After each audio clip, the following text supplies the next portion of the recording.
Hello.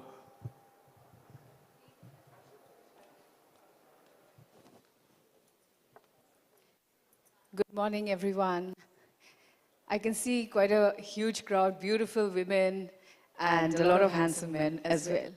So we are on to the third day, and we're going to start very soon. But before that, let me ask you, ma'am, what is your morning routine? Okay, so it keep on changing. I think the first thing that we do, get up and check mails. I think that's become a normal habit. I think the last couple of days have been very different. I get up and I have warm water, which I never did all these years. 4 months of pregnancy, so I have to get rid of it. So warm water is the first thing I do when I get up in the morning. And then what else do you do? And after warm water, as Ankita mentioned, it's a lot of emails, it's a jog, and then it's the laptop, and there are 12 hours in front of the screen, and another 4 hours on front of another screen. And then there are days like these when you go and meet very interesting people, which is fun, and that's life. That's fine. I mean, all of you have got a fantastic routine. I can see that since all of you are tech people, and all of you have this morning routine where you're into your emails and your phones and all the time into WhatsApp and things. But what about the time with yourself? This is a question I keep asking everyone. What is the first thing that you do when you wake up in the morning? Is it a smile? Is it a thank you? What do you do? I'm going to ask this beautiful lady here. Ma'am, the first thing that I do is I have the morning tea with my father. So that's the thing I do, and I was just telling my colleague that me and my father chat for about half an hour over tea, and then my normal routine starts in terms of getting my daughter dressed, getting her ready to school and all, and preparing her tiffin, because I prefer cooking food myself. So for my daughter also, it's not fast food or something like that, I prepare food for her. Wow.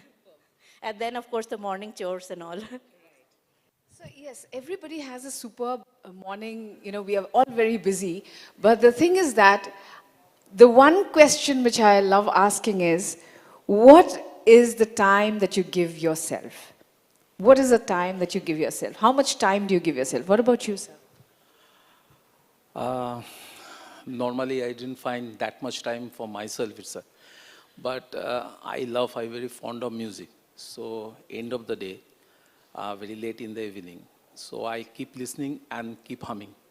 And definitely irritating my family members, specifically my wife. But that is my me time, you can say.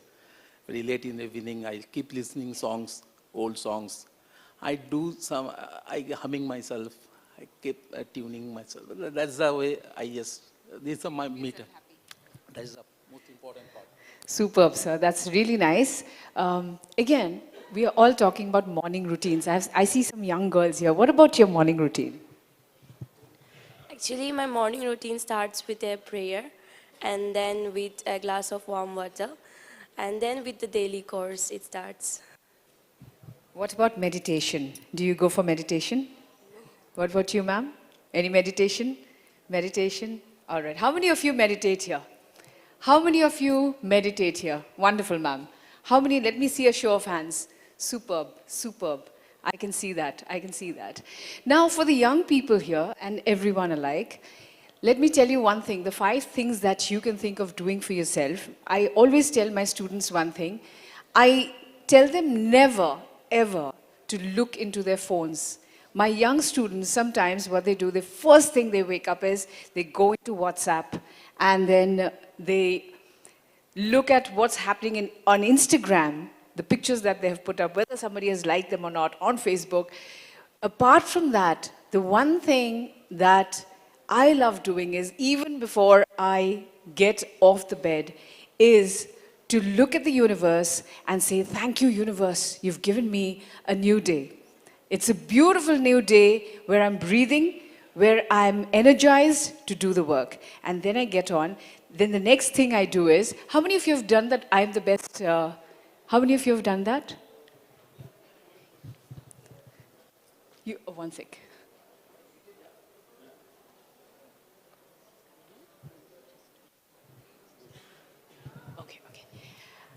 Okay. So we are going to start right now, but then I want all of you to do this before we start the day. Please put out your hands, your right hand in front of you. All of you, put out your right hand in front of you. We've done this before with some of you on the first day. And take it to the left. Take it to the left. Give yourself a pat and say, I'm the best. I'm the best. Come on, I'm going to say 1, 2, 3, and all of you are going to say this. 1, 2, 3. Louder. Once more. Superb. You're the best. And we're going to start now.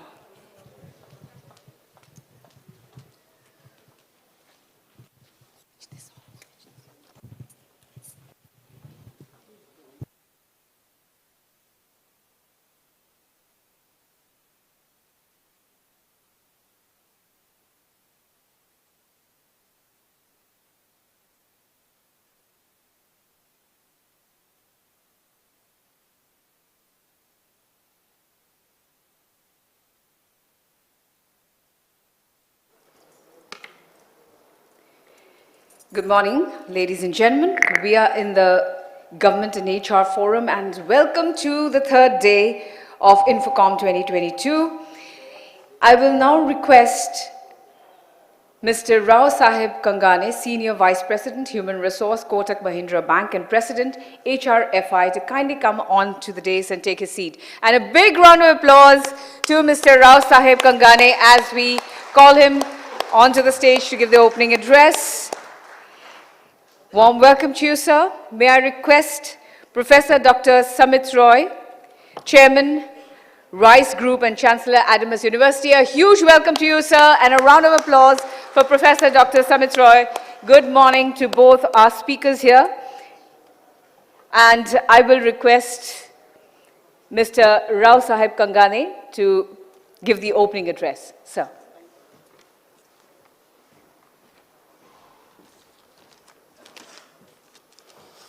Good morning. I can't hear you now. Say loudly, good morning. So basically, I want to talk Bengali, but I can't speak, but still I can understand Bengali. You can just say, what, Shu Prabhat, what you say, Chalo, good morning, everyone.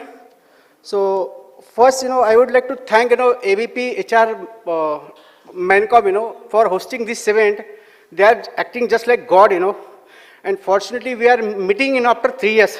God is very kind, so we got opportunity to meet all of us, Another thing, I got second, but last time I was admitted for almost 1 month, second wave. So fortunately, we are meeting again. Okay, chalo. So I, on behalf of HR Federation of India, I welcome all of you for this event, and especially our event partners, ABP, Infocom, for hosting this event. They are very nice people to organize such big events. So I would like just take you through the journey of HR Federation of India. So HR Federation of India, we started our journey in 2016 with a small group of one WhatsApp group with 200 plus members. And I am very glad to inform you today we have 1 lakh members across all the platforms. Especially our WhatsApp group, it consists 75 WhatsApp group. About 20,000 plus senior HR people, they are part of this group. So that is our journey, and major activity which we conduct, we conduct events across all places in India, but because of lockdown, we stopped that activity.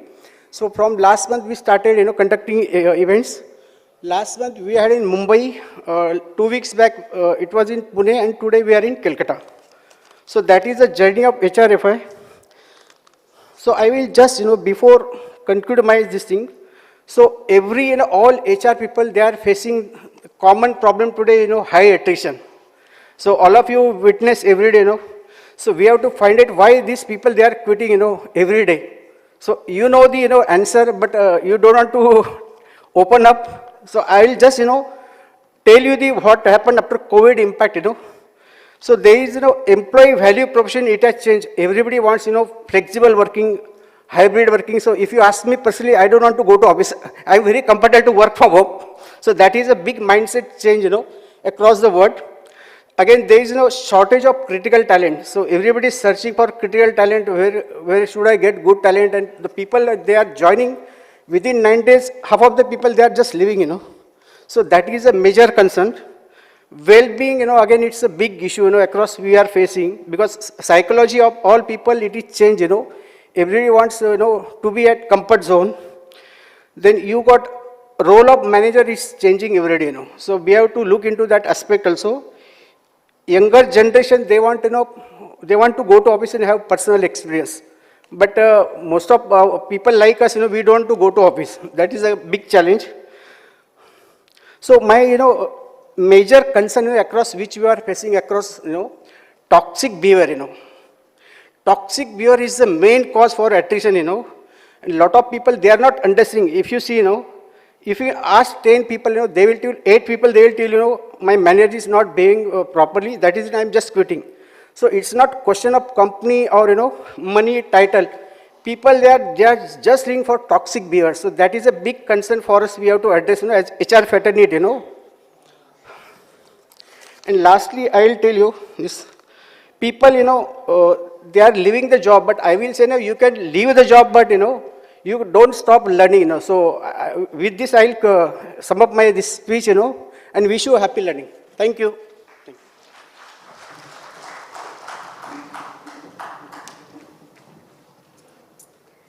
Thank you very much, sir. May I now request Professor Dr. Samit Roy to kindly come forward and present his address, sir.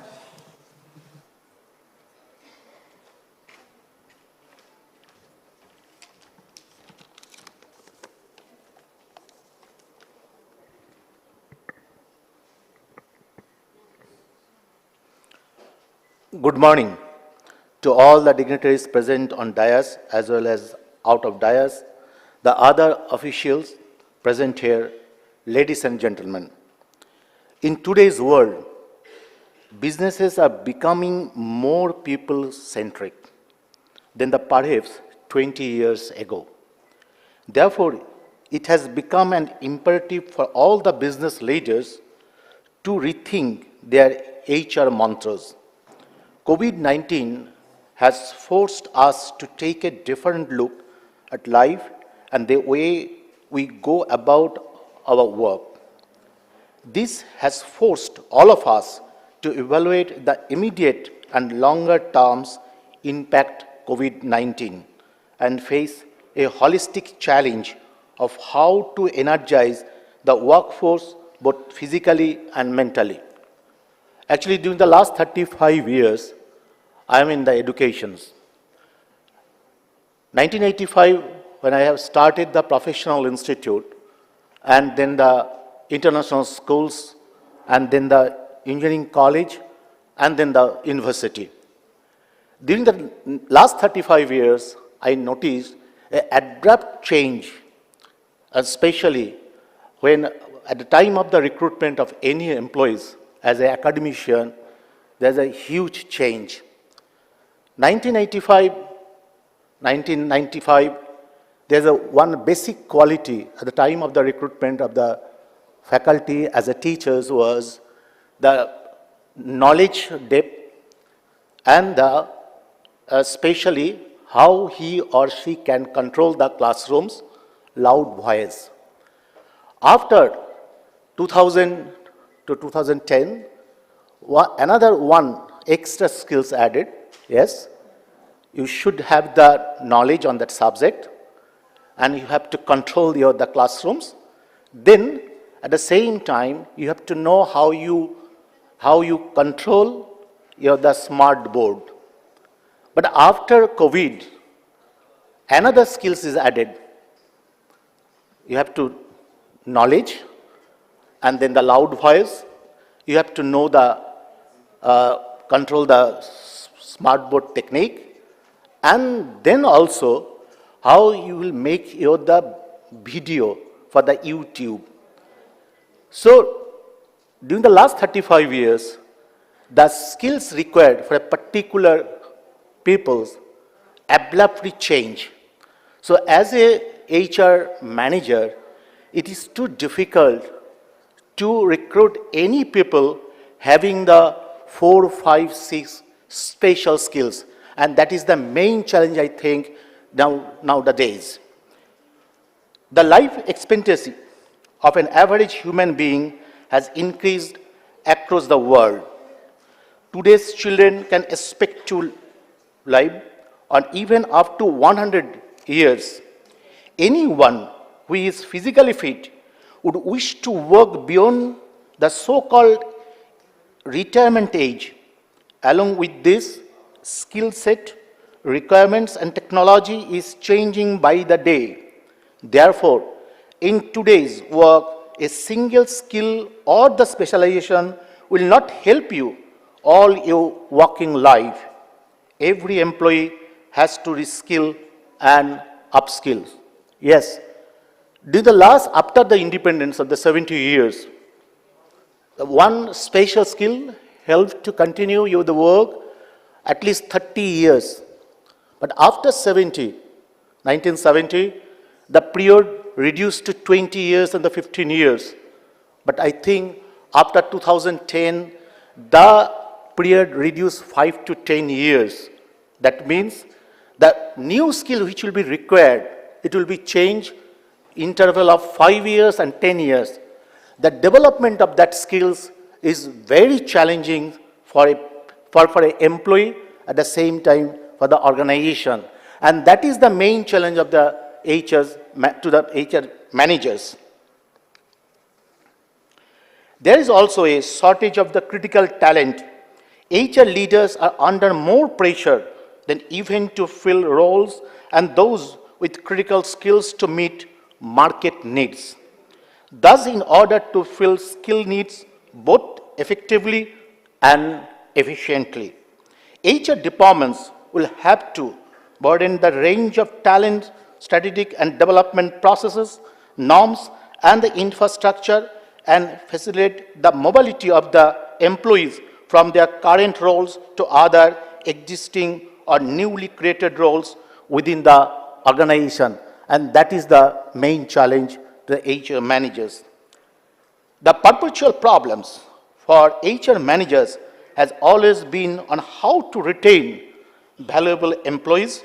With job options opening up, employees have more options. Therefore, a planned and deliberate effort is needed to retain the employees. That is another area. After the COVID, at least 5 to 10% faculty member, they left the job. They took for a break of leave 2 to 3 years. What is the reasons? After the COVID, especially I am as in the education field, so my observation should be restricted in that field. The students' behavior abruptly changed to control the student, and the misbehavior of the students very much demoralizing the present faculty members. I think yesterday also one report came in the Bangalore that one faculty members took the leave for 2 years only not to control the behavior of the students, and that is one of the alarming area.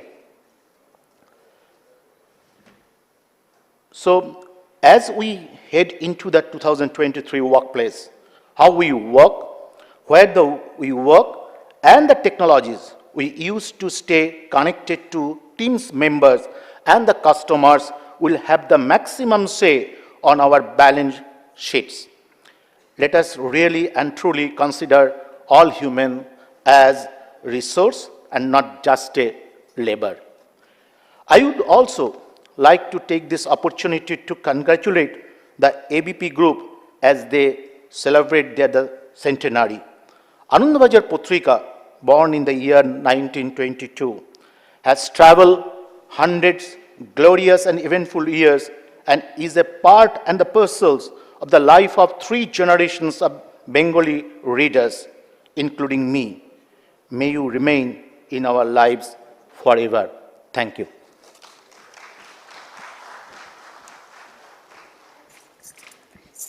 We thank both our speakers for their opening addresses. May I request Mr. Suman Banerjee, CHRO of ABP Private Limited, to kindly come forward and present a memento to both our speakers. May I request Mr. Suman Banerjee to present a memento to Mr. Rao Sahib Kangane. Thank you very much, sir, for your opening address. And Professor Dr. Samit Roy, thank you for your address today morning and setting the tone. Thank you very much, sir. We request you to take your seats in the auditorium, and we'll carry on with our next keynote topic.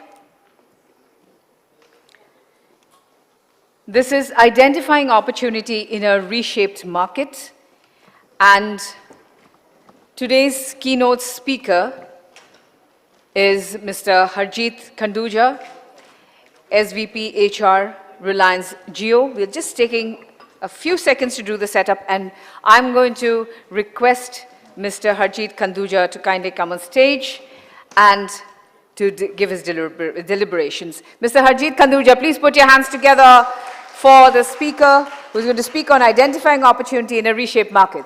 Sir.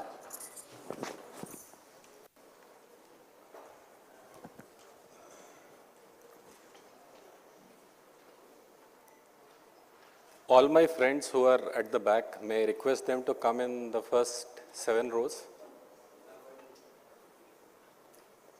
The guys who are sitting at the back, please. That way we will have a better connect. Otherwise, I will feel like I am talking to chairs.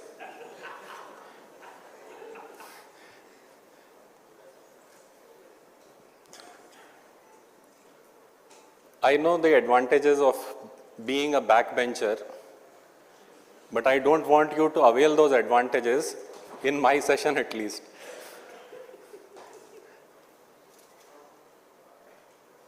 Okay, before we start, please give me a huge round of applause.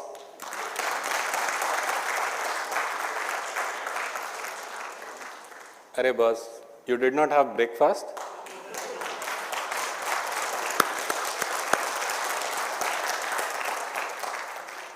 Look, I do this beforehand because afterwards there is no guarantee. And today I'm going to talk about talent attraction and retention, which I believe is the theme of the event. And what you are seeing on, if you have seen this movie, Darlings, this is the situation of the current marketplace. I will explain you how. The unique thing about this movie was that the talent, who was the wife, said, I am not going to kill you, but I am going to punish you the way you are punishing me. And that is what is happening right now. And I will take you through deliberation on what is the current marketplace, and then I will give you a solution also that how to deal with this marketplace as a business professional or as a HR professional. I'm feeling a bit sinking because, look, this presentation has a lot of movie references. And if you are not a movie goer, then you will have a difficulty in connecting with the presentation and you might not understand few things. So that is a caution. Are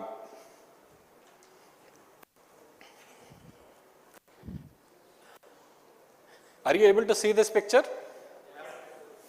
You are able to see the lady in the blue and the bottle with a blue cap. Look, interestingly, this is a black and white picture. What someone has done is, someone has drawn some colored lines. And what your mind is doing is, your mind is filling colors in it. So, my ground rule 1 is, I'm going to talk about small things. I'm going to give you parallels. No heavy gyan. If you are here to,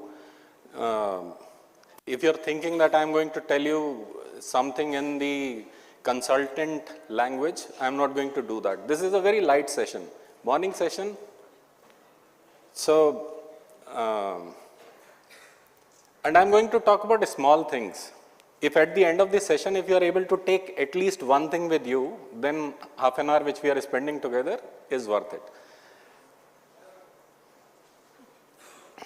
Basically, life is all about how we see things. And before we start, let me again tell you, this presentation has movie references, although no parental guidance is required. And images are used for educational purposes. Copyright is with the owner. So I'm done with this. Thank you. Let's talk about the current vicious cycle, that how this vicious cycle actually started. Pandemic happened. All of us have gone through the pandemic. We know we were cleaning vegetables during the pandemic. So all kind of logical things which intelligent people do, we have done that. What happened during the pandemic, that we started working more. Because there was a fear in mind that something will happen, and we were sitting at home, we were thinking that we are working from home. Like Rao Saab was saying, na, it was not great feeling. When I went back to my work, I realized that was not a great feeling. I had too much pressure on my mind. Another thing was, we are social animals. So there was something called loneliness. And there was a Harvard study which talked about the people who do well and the people who don't do well. The difference between them is, of course, education, experience, and one important factor was loneliness. And because of loneliness, what happened was, we got into this issue of mental health. And when we had this mental imbalance, which we did not realize or recognize that, okay, mental is also an issue, then our HR guys started figuring out why our people are collapsing and why suddenly my productivity is higher, but at the same time, I am finding collapses. And when pandemic opened up, and you will try to relate that when we talk about mental health and great resignation and all these things are related and one caused another. Another thing which people started feeling was, 2 years happened, what about my growth? You did not increase my salary. My promotion, it was due in 3 years. You did not do that. So I want to punish you for that. You took care of me, yeah, that was your job. But you did not promote me. And there was a reason also. There was a genuine reason for that, because expenses were growing. And then you wanted me to come back to office because you wanted to remove that loneliness and lot of other things. And then there was this guy. You know Hari Sadhu? You know Hari Sadhu? H for Hitler, A for arrogant, R for rascal, right? I relate to it because my name is Harjeet. And my team has created an acronym even further, J for Joker. Sorry, why am I embarrassing myself? I should not be doing that. You get the point. So there are bosses which create an environment, you have to do this. The guy says, okay, I will do it. And then it was like there are too many opportunities. Suddenly everyone started betting on IT is the place. And a lot of startups came up and they said, we are going to change the landscape. Now you have 100 people in the talent and suddenly the market was, the demand was of 400 people. So everyone had 4 offers in hand. And we had too many hopes that economy is going to boom and everything. Now employees feeling sad, economy is booming. What were you expecting?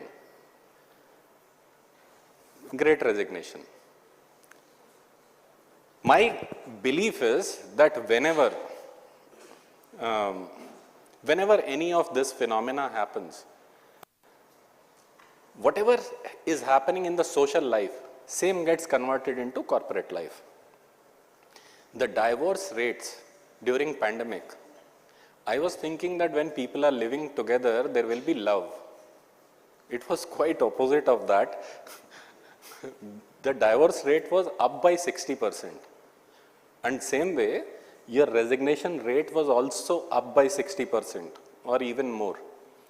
And because resigning is an easy process, divorce is a difficult process. So effect was into 10. And people took the easy option. They said, we will change the job because you have not done my promotion and there is an opportunity who is giving me 2x, I will go there. So people went. And after that, what happened?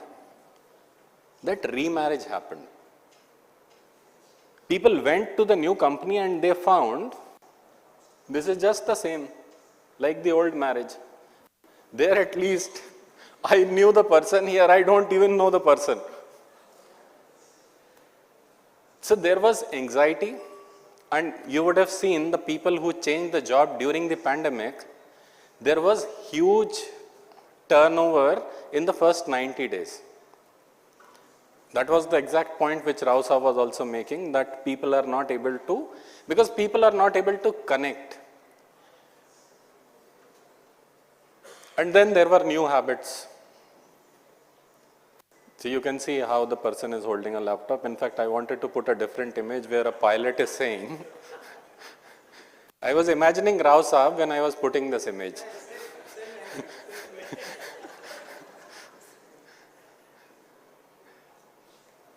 And then what happened was,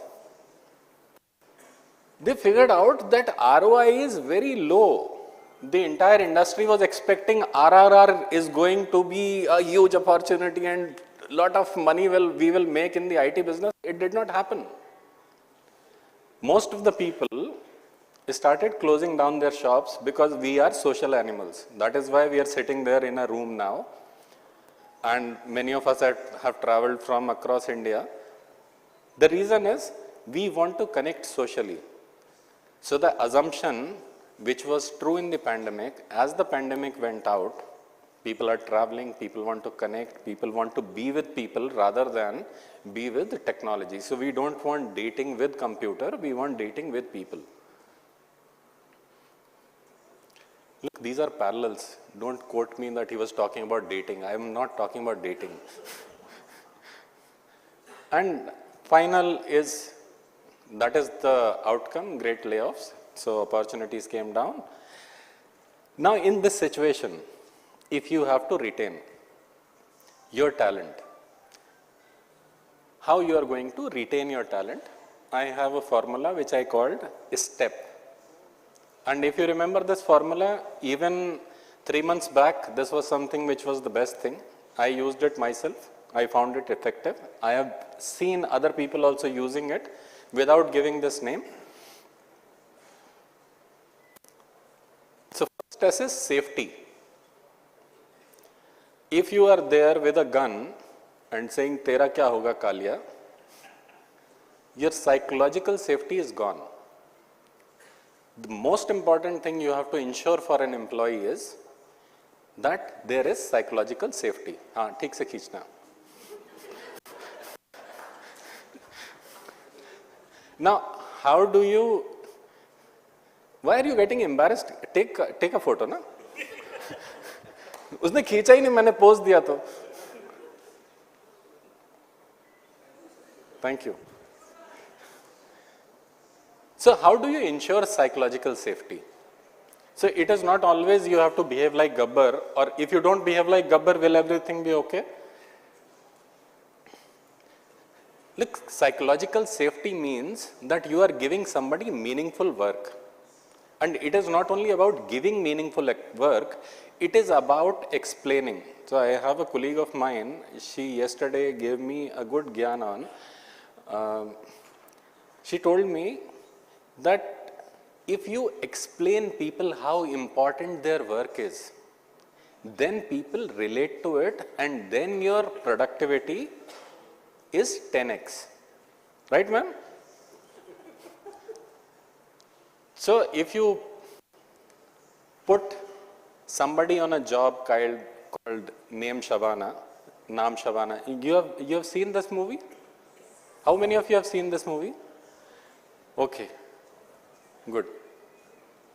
Now here salary was not much, but she was retained. So same way, if you are explaining the job and you are telling the person how important that job is, that makes the difference. Second factor in STEP is trust. Now trust is of three types, and this is not that what I am saying. This is, you can say this is a theory which has been given by experts from Stanford, who talk about trust is of three types. So first trust is strategic trust, that in which direction company is taking you. You would have seen on Glassdoor, they talk about, I always used to amuse, do you approve of your CEO? Means,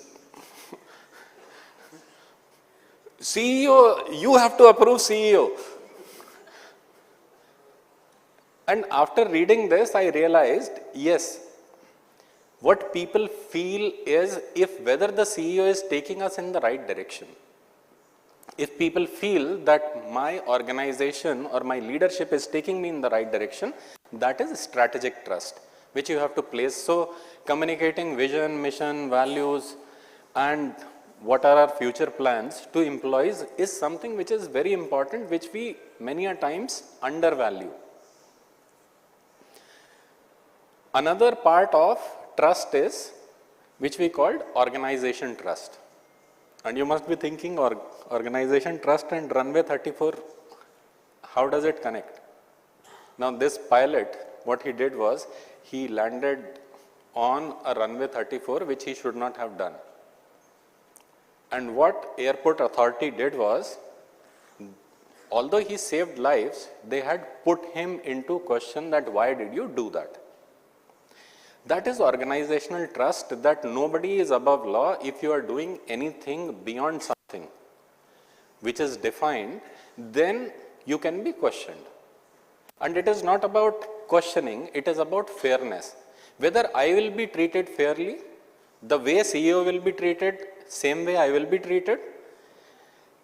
Getting that confidence is something which is very, very important for employees, that sense of fairness. And it is not only sense of fairness, it is the perception of sense of fairness. You are fair, but employees don't perceive it. So you have to advertise it. And we will come to that. And third is personal trust. Personal trust is kachara khelega. Whether your manager will stand for you or not. And many of you might be thinking, kachara khelega, what is the relevance? So the guy standing behind is kachara. We should not have names like that, but they intentionally put that name, that this person is the outcast, and there is somebody who is saying that this guy has an important skill and we should treat this guy as equal because this guy will make us win. So here we are because of our skills, we are not here because of our castes. How your peers treat you, how your managers treat you, that is personal trust. And like till now I had heard people leave organizations because of their managers. After going through this entire trust methodology, you will be able to appreciate it is not only managers. It is managers, it is peers, it is your policies, and it is your direction. It is a cumulative effect of everything. Okay, I just want to check what was the color of the cow?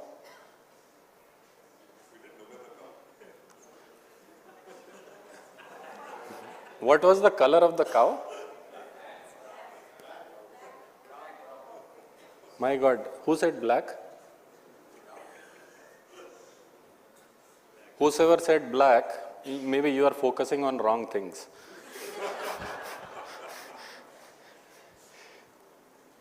So third, like E in the step is expression.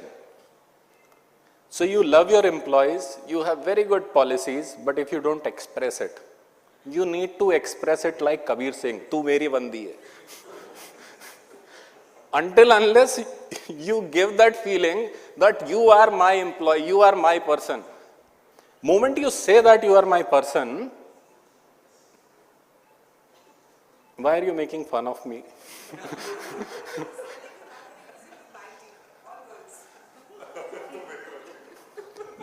I thought what she is doing is that I said, "Tu meri bandi, tu mera banda," and she started talking. People judge. And that too, when HR people judge, this is so wrong. So you have to be upfront. And second is public display of love.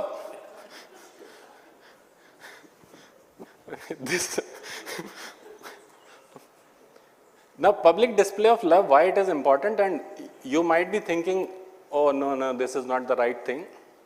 Go on social media, you will find, "We welcome our new batch." It's welcome batch, na? Why are you telling everyone? Because these guys, madam was talking about, and she is standing here, so she was talking about young people go to WhatsApp every day. And I was thinking, oh, am I young? So public display of love in today's age is very important, and that is expression. Now coming to the last part, which is presentation. This guy, if you see him in person, of course he has aura, but the way he is presented, awesome. So let me tell this to you in a context. I saw benefits of an organization on a beautiful page where it talked about that you will get insurance through ESIC of so much amount. In case so that was basically depiction of ESIC policy.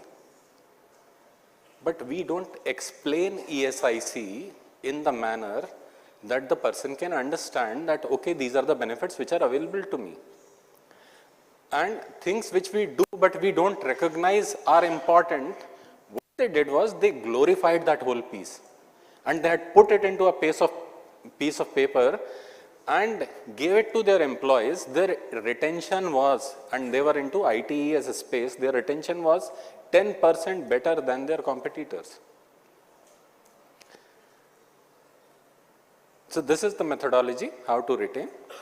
STEP, step for you to remember, and that is what I wanted to talk about.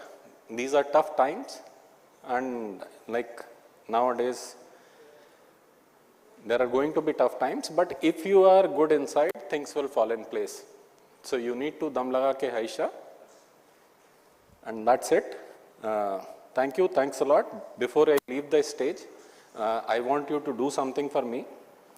I have a book called How Leaders Decide. You are going to open your Amazon app. You are going to find book How Leaders Decide. It looks like this, the blue one. And you are going to add it in your wish list. And whosoever adds it in their wish list, then I will call Rao Sahib and I will give one of you the signed copy of this book. Fine? Can you do that for me? So I will give you 2 minutes. In the meantime, I will request Rao Sahib to come on the stage. So Rao Sahib, you have a difficult job of finding one of the persons who actually wishlists the book and give this. Difficult, I can't do it, sir. Because everybody is. Look, that is what HR's job is.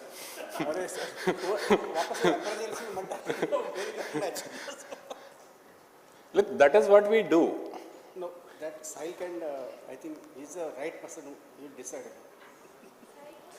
It's tough for me, I can't decide. अच्छा साहिल को दे दे बोलते हैं. You will have to figure out that. So, whosoever has done that, you can raise your hands, and then Rao Sahib is going to pick one of you. So, Rao Sahib, it is your choice who you want to pick. And Sir, how many copies you have right now? Look, that is the problem. That is the problem with HR. Business says, I want to give increment. They said, how much more you can give? I have one copy right now, which I will... You can send it later. I will distribute it. Sir, It's very difficult for me to decide. you can apply a criteria that whosoever is wearing blue, whosoever is wearing black, and things like that. Last time we ऐसा no criteria. No, last time he put some criteria, so let him do it. Because it's your book, sir. You have to sell it.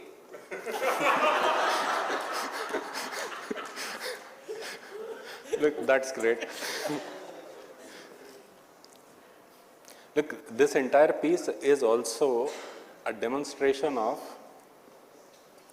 when you are dealing with your folks, then you need to be fair. At the same time, you have to make tough choices. That is what HR is all about. And I was talking to Suman before this session, what Suman was telling me. Suman, who came here just now for felicitation, that's Suman. The person who is organizing this, that's Suman. So he was telling me, I was talking to him about technology and digital. He said, that is fine, but don't you think human resources has human? So we should think about human. So a huge round of applause for Suman. So guys, whosoever is wearing blue today, those guys can stand. And you have also, okay, and if you are having photograph of your spouse in your wallet,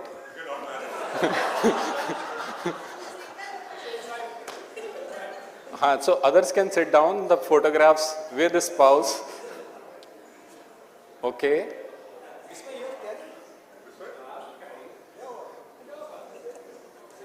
Now I have reduced choices for you. Among these people, you can pick one. I think it's looking good. Okay, please. Look, finally, it is the HR guy deciding who is looking good. That guy gets the increment. Thank you so much, sir. Thank you. I will sign it for you. Thank you so much. Thank you, guys. Have fun. Thank you very much, sir. That was such a wonderful... Sir, please stay on stage, please, sir. Thank you so much, sir. And I'd like to request Mr. Suman Banerjee, CHRO of ABP, to kindly come forward and present a memento to Mr. Harjeet Kanduja. Thank you very much for this fun and exciting session that we had, full of laughter. Yes, sir.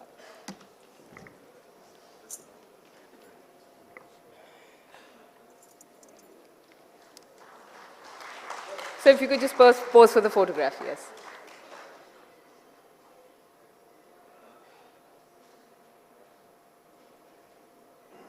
Thank you very much, sir.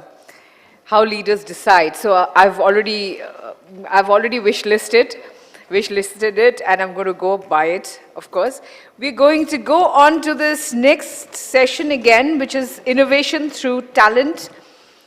This is a panel session that we're going to have, and it's about how does India build the skill base to become tech superpower, something which is going to be very, very interesting. And we have an interesting panel, list of panel here, and our chairperson and our moderator who's going to take you through this session. And as you can see, our team is working pretty hard, like we've been doing for the past 2 days, and they are very good at their work. They're pretty dexterous. So this session, the panelists are very interesting. Dr. Naveen Das, Vice Chancellor of Adamas University. Mr. Kaushik Dashgupta, Partner and Lead Consumer Retail and Media Practice, Odgers, Bernstein, India.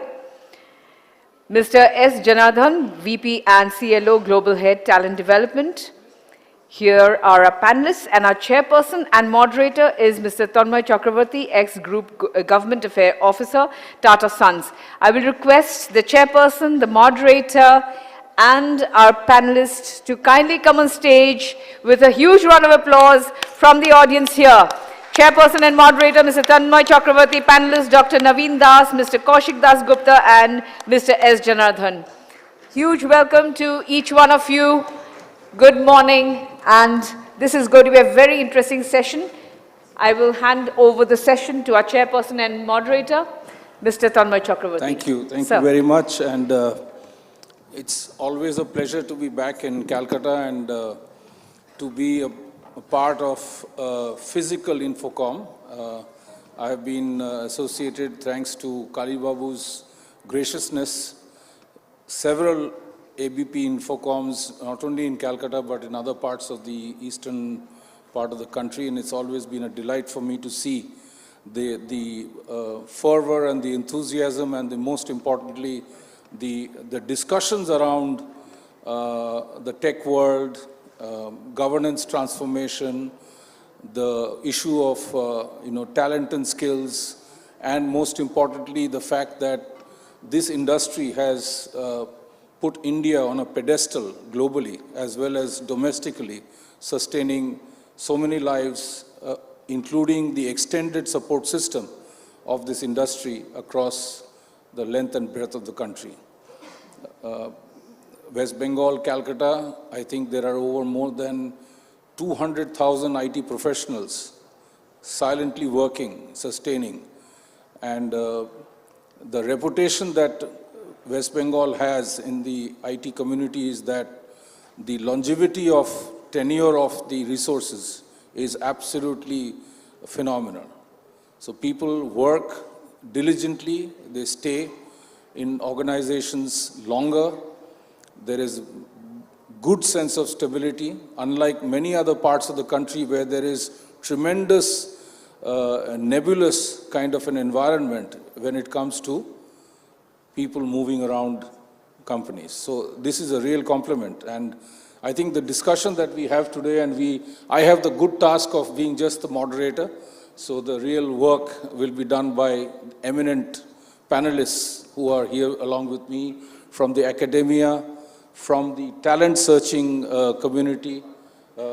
So we have a very eminent set of speakers who are going to discuss about the fact that innovation is it the real driver for us to be able to continue to sustain our tech superiority? Many years ago, we used to hear about flashes of brilliance in Ireland or in Philippines, which used to be the centers of attracting talent and companies to move work to those locations.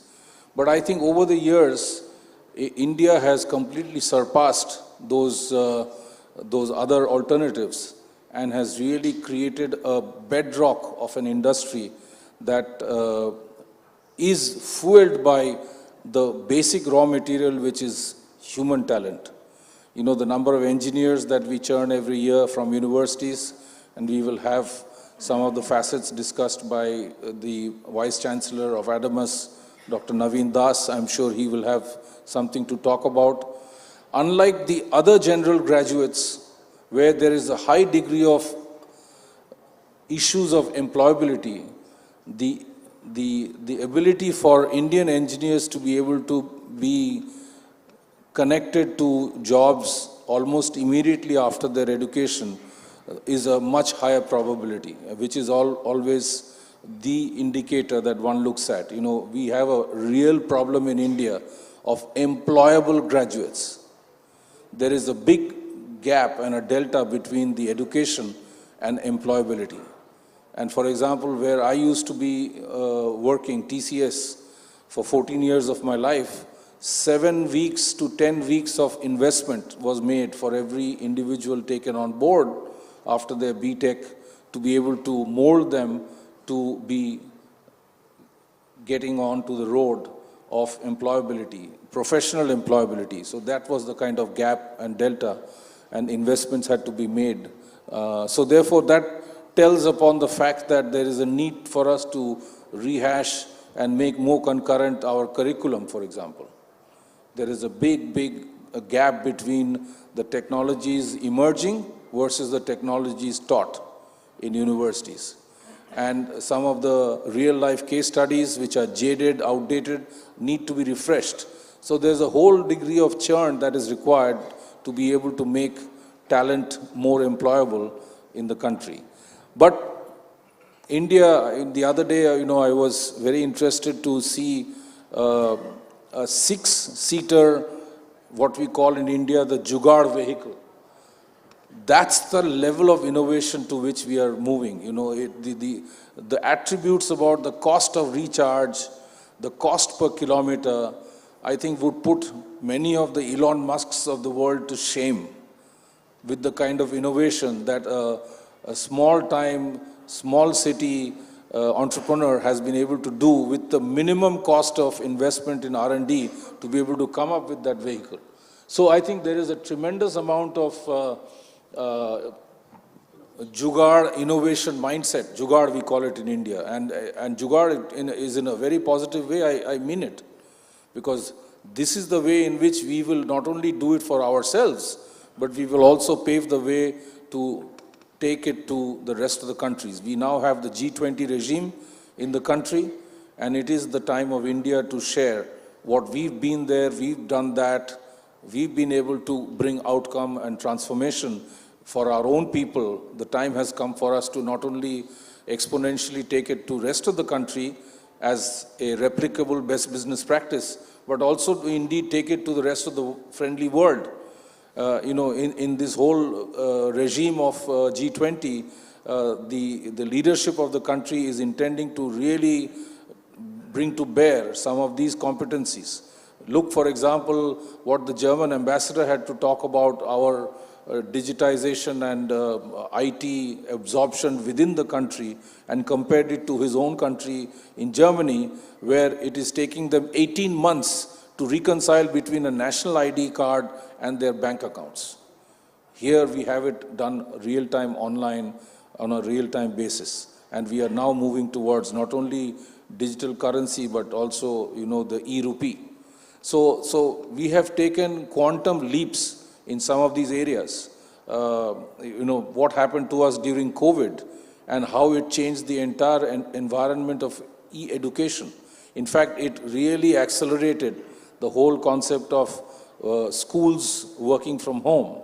Not only people working from home, but also the education environment completely transformed to digital education. So we have the ability to adapt ourselves to changing environments, and I think there is a knack of Indians to do it much more effectively, cheaper, and using the very, very creative mindset that we have amongst the next generation. Look at the number of unicorns that are getting churned out in the country. So these are all the enabling environments where talent is going to be really attracted towards an ecosystem that first solves our own problems, and we have enough of them, and we know domestically how to solve our own problems, as is being demonstrated in every sphere, whether it is in healthcare, whether it is in potable water, whether it is in environment, whether it is in transport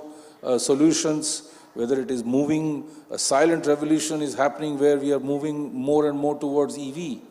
EV charging stations are getting more populated, and silently the conversions are happening. The broadband BharatNet is bringing high-speed internet to the nooks and corners of the country. That's bringing the digitally disprivileged an equal opportunity as much as what a city person would have in terms of internet bandwidth availability. So these are all the enabling factors that are working, and the format of this session, and I'm firstly apologetic that my flight arrived late and Kalibabu had to do some jugglery and bring my colleagues from Reliance up ahead, and we had to be pushed back because of this delay of the flight. But we would invite the opening comments from the eminent speakers about their aspects and their thought process of what has innovation got to do with talent, has got to do with keeping and maintaining our tech superiority. And then we will invite some questions from the audience to make it participative. And then we will close the session. That's the format with which we will follow, and I think we will be the ones sitting between ourselves and lunch. So we will try to keep the time that we have been allocated. So I'll firstly invite Dr. Das from Adamus to share his views on the topic that we have been given this morning. And then we will follow with Kaushik and then with Mr. Janardhan, Mr. Janardhan at the end there, right there. So over to you, Dr. Das. Yes, please. Thank you.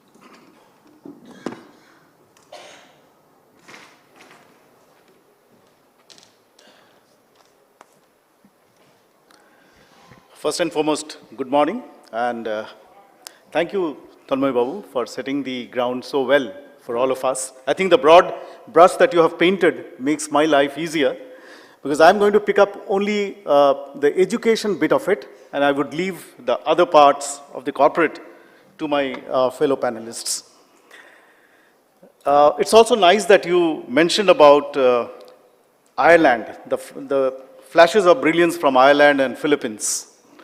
That reminds me that on the first day, in his opening remarks, His Excellency, the Governor of West Bengal, he talked about William Butler Yeats and his terrible beauty.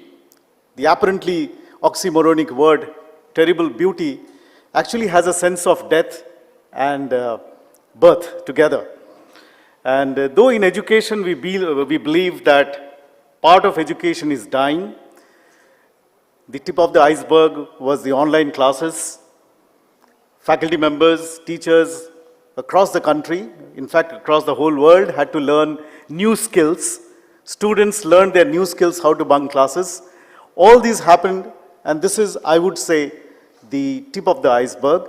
The changes have been happening for the last at least 10 or 15 years. But in spite of all these, as Aldous Huxley would say, the perennial philosophy of education remained the same. And this perennial philosophy of education starts with perhaps the Greek civilization. We are all aware that Aristotle kept on talking about three aspects of virtues or education.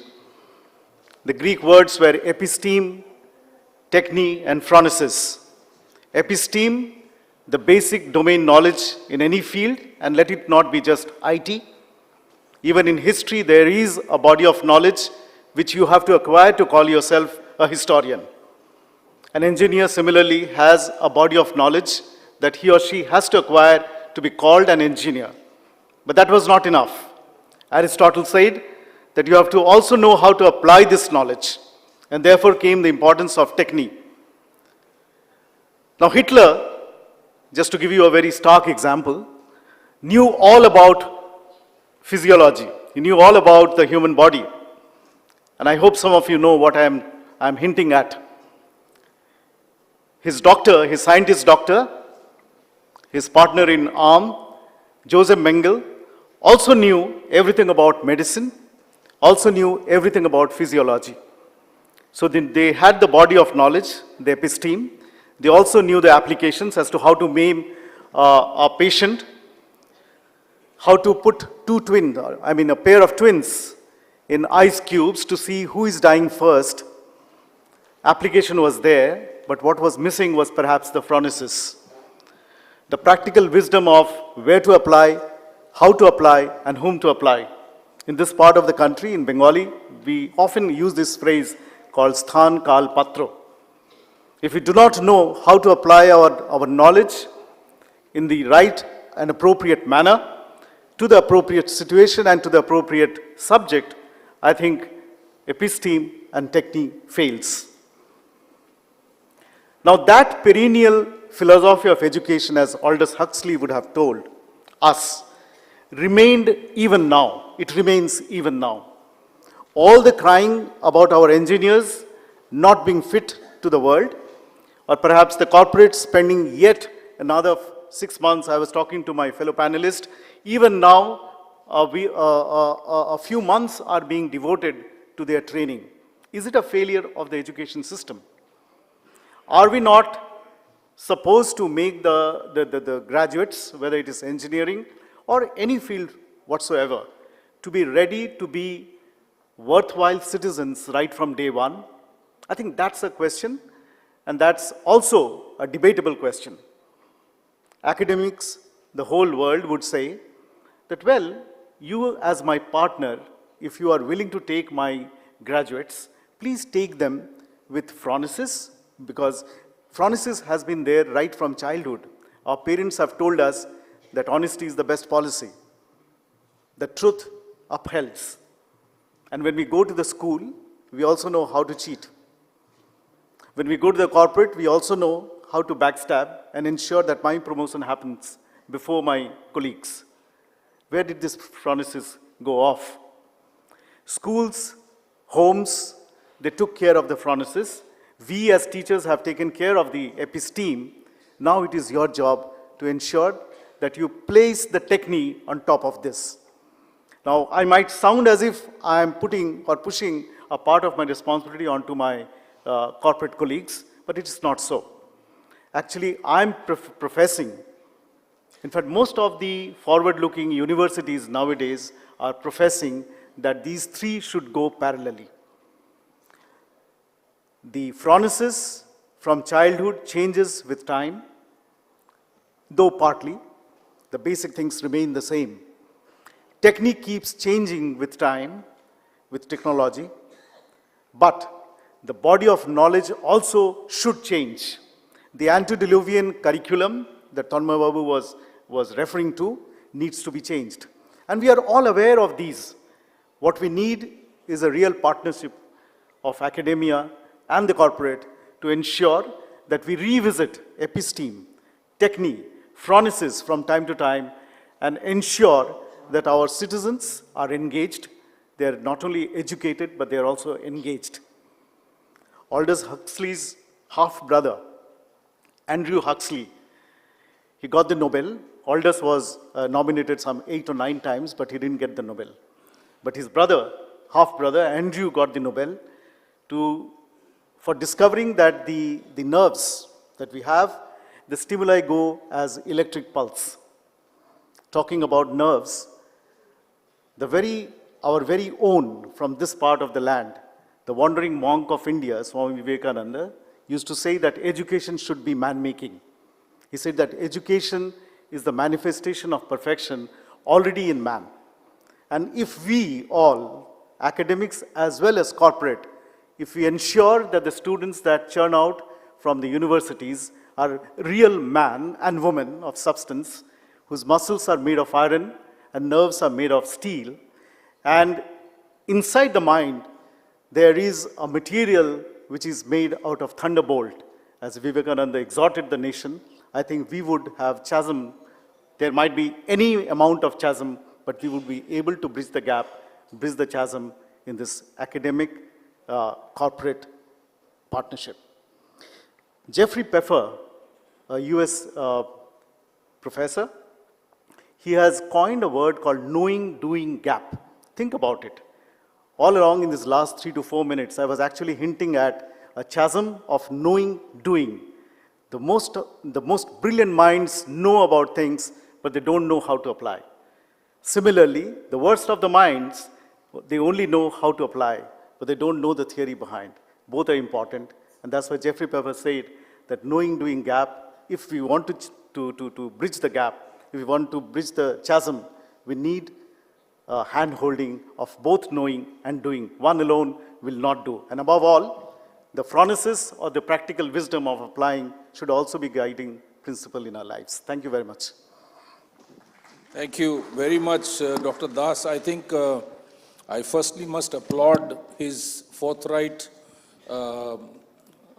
confession that, there is this education to employability gap, and that gap needs to be filled up through an active academia corporate engagement. And I really applaud him as Vice Chancellor of an educational institution, standing up and, acknowledging that there is the need to prepare the students better to be able to seamlessly integrate with the working world that they embark upon as soon as they finish their education. And I think one of the solutions for that would be to have a lot more practitioners in the corporate world involved with academia. Make them a part of your education, councils, the layers and layers of, skills that you have, instead of having previous professors as members of those councils,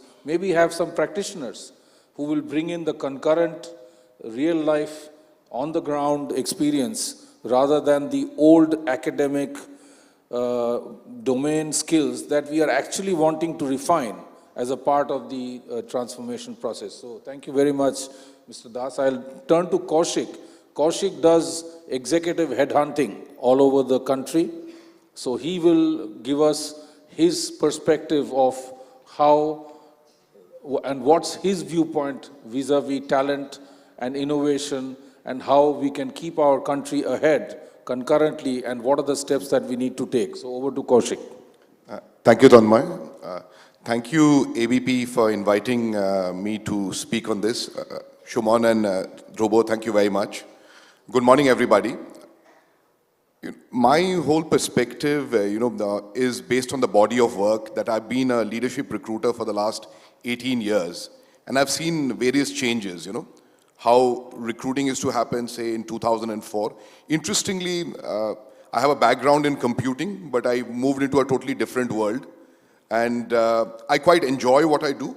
Fundamental issue is, I would like to highlight two interesting points which we've been talking about for a long time.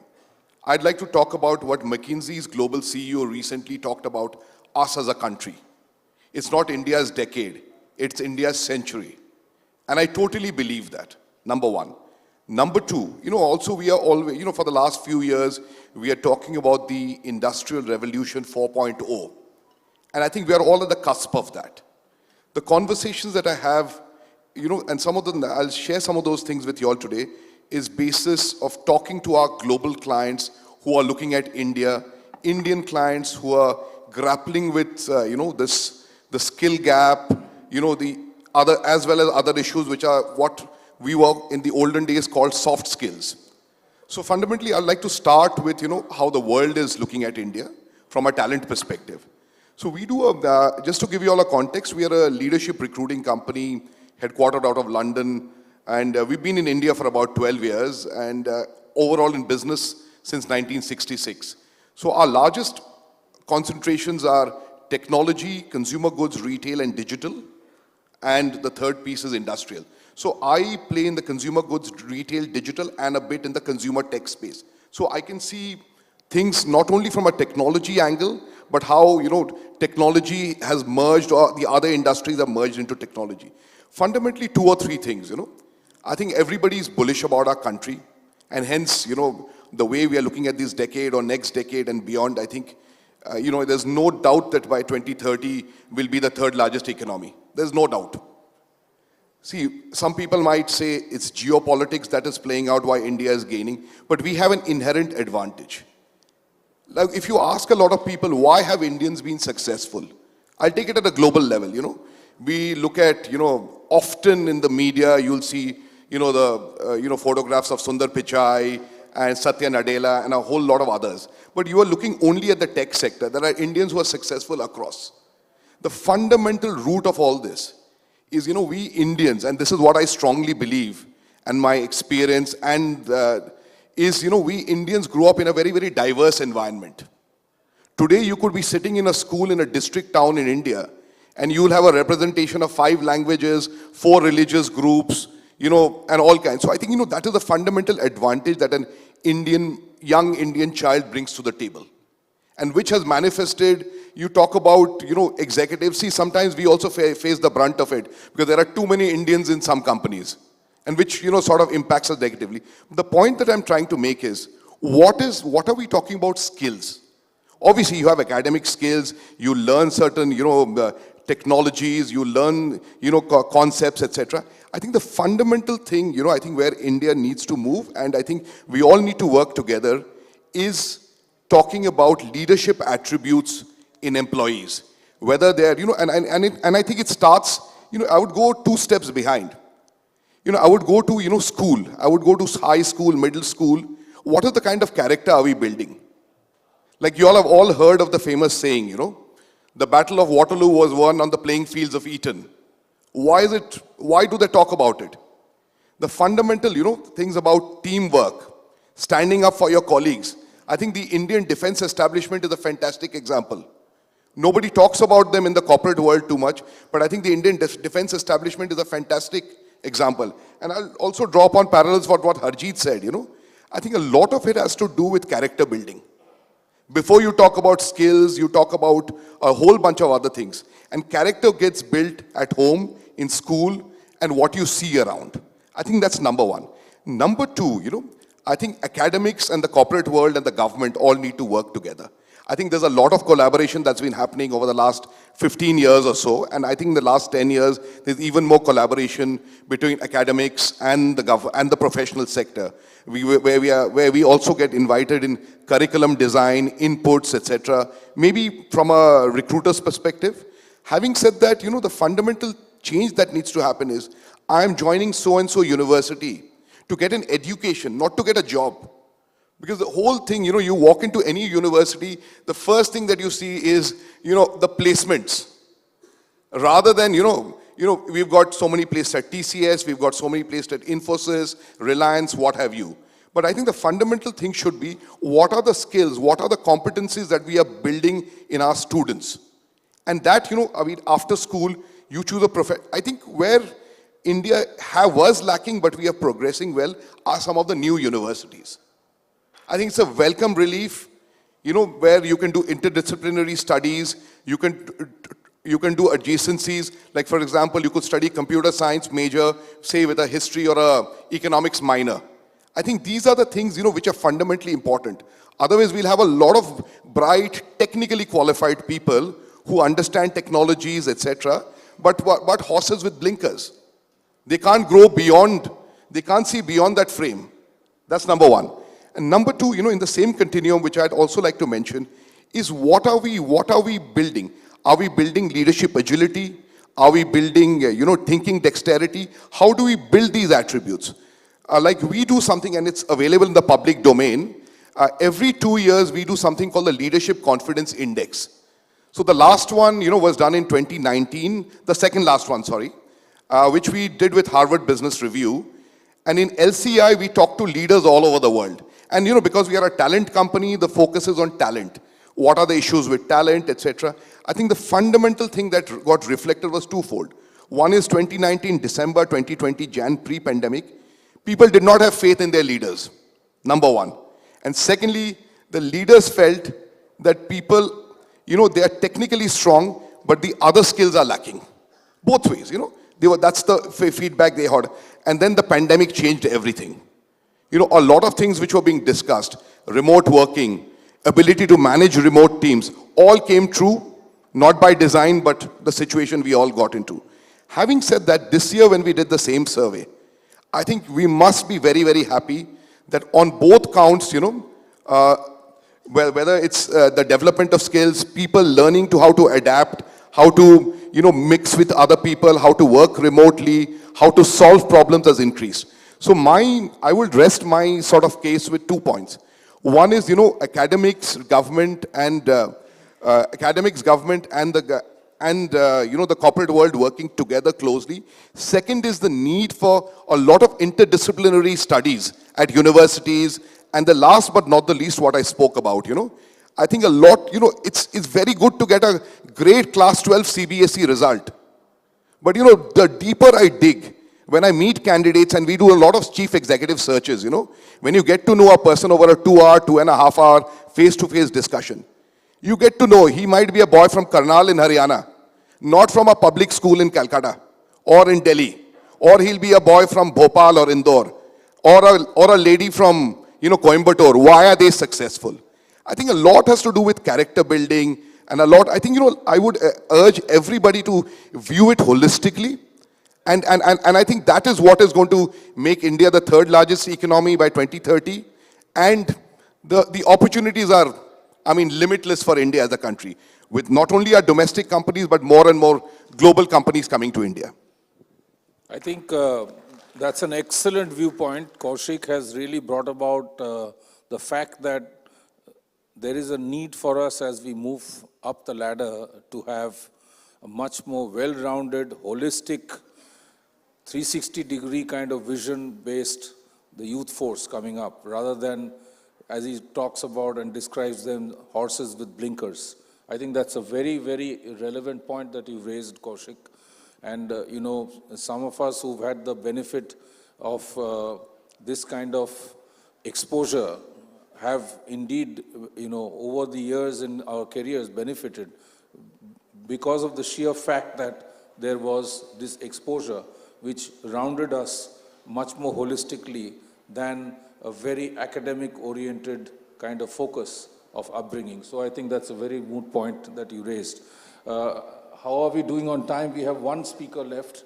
So Dr. Janardhan, Mr. Janardhan, I know that always the last speaker has the crunch of time because, you know, incrementally everybody else has eaten into your time. But please, go ahead. The floor is yours. We'll finish and then. Thanks. So I'm Janardhan. I head talent development for TCS. Much has been spoken. I'll probably just add incrementally to that. I'm very, very bullish about the talent in India.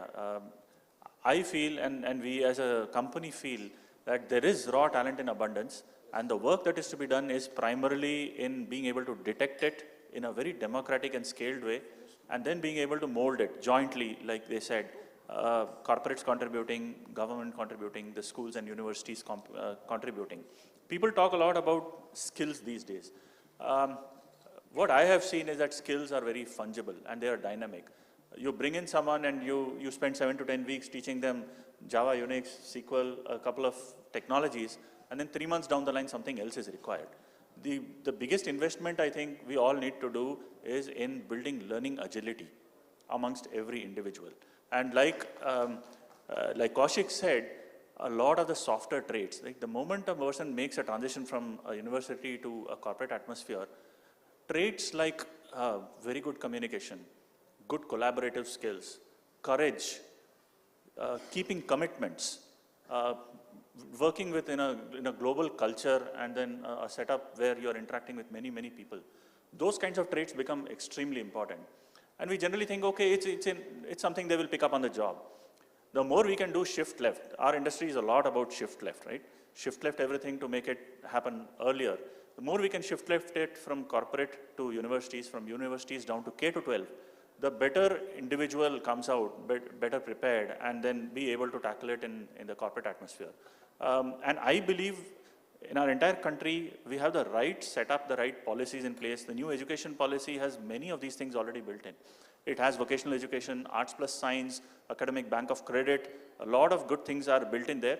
We need to increase the intensity, the scale, the speed of implementation, and all those aspects. Professors in practice, I was talking about that with Naveen some time back.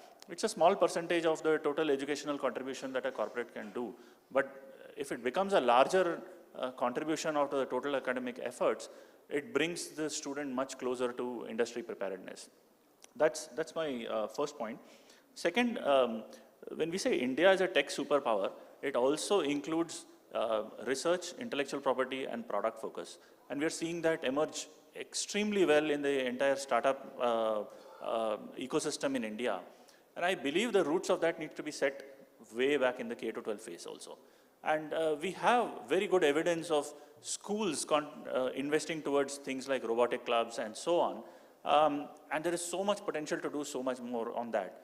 We have COEs in our enterprise, right? Centers of excellence. Why not have centers of excellence of automotive, of green energy, and of analytics and data? Starting from the 6th class onwards, expose the students to those so that when they get to the university stage, they are ready to take on topics like semiconductors, 6G, electric vehicles and connected cars and so on. So the earlier we can give more exposure to establish these kind of centers of excellence in early school, I think the better it is. The third part, so on a totally different angle, it is about the concept of learn through churn. In our industry, we believe that you can neither be a generalist nor you can be a very narrowly focused specialist. You have to build a T-shape and you have to become a full stack professional, whatever you take up. And that happens not by just sitting in one place working on one project, move around every few years. And I'm saying this in context of the broader industry now. If you take talent cloud as a concept that is, particularly the pandemic has done a lot in furthering that concept and making people able to take up different kinds of assignments from anywhere, anytime, at their convenience. But a recent Niti Aayog report says that the gig economy today contributes a very, very, very small percentage of the total workforce, right? Very small percentage is there. And the potential for that is very, very huge in the next few years. What does gig economy and talent cloud help?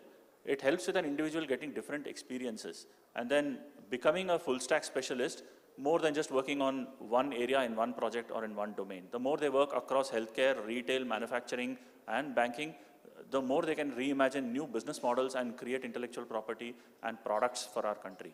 So it requires a lot of labor law improvement. It requires a lot of corporate HR policy upgrades. And the more we invest in that, the more India can actually become a real tech superpower. Thank you very much. I think in the interest of time, because the next session follows immediately and then probably there's lunch, but this topic is, it can go on for some time. Along with us aspiring to be a tech superpower comes a whole deal of responsibility.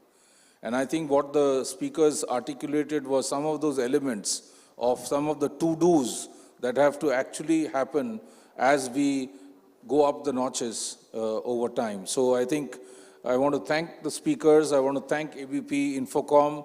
It's a pleasure for me to be back here. And it was a short session, but I hope you've been able to take away the fact that there is various things to do, the academic, corporate interface, the holistic development of the individual to make it a lot more 360-degree focused individual coming out of the education system, and the pragmatic, practical, hands-on exposure to some of the challenges that India faces, you know, green energy or climate change or transportation, urbanization, slumification of urban environment in the country. These are all cleaning up of rivers. It's not just technology challenges that are the issues here in India. We have a whole gamut of challenges that will need solutions, and therefore will need talent in those various areas. So thank you very much, and I'll leave the floor to the MC to do take the next steps. Thank you. Thank you very much, sir, for that very interesting session. Yes, I agree with you. This session could go on forever because we're talking about talents. May I request Mr. Suman Banerjee, CHRO, ABP Private Limited, to kindly come forward and present mementos to our chairperson and moderator and our panelists. Thank you very much, Mr. Tanmay Chakravarti, for chairing and moderating this very interesting and intense session. Dr. Naveen Das, thank you very much, sir. Mr. Kaushik Dashgupta, thank you very much, sir.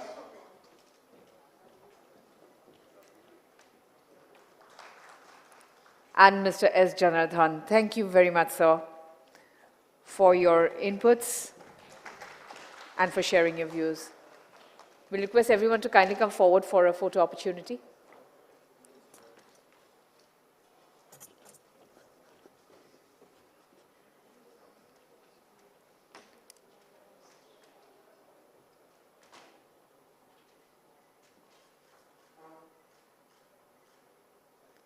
Thank you, and please take your seats in the auditorium. We'll go on with the next session, but before that, ladies and gentlemen, I think all of you know, and I'm sure all of you know this, that by 5:30 we'll have Sadhguru, who's going to come in for a session with us here.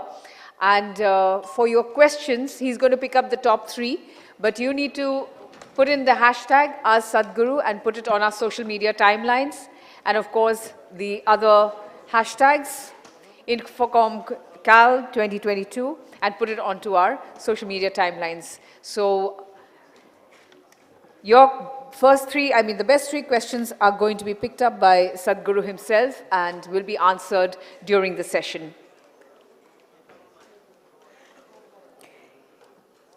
Ladies and gentlemen, we will go on to the next keynote, and the topic is Fostering Employee Well-Being and Avoiding Burnout.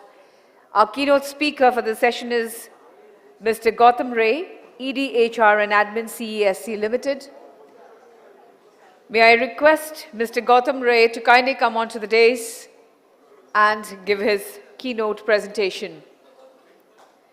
Give him a round of applause as I welcome Mr. Gautam Ray onto the dais, sir.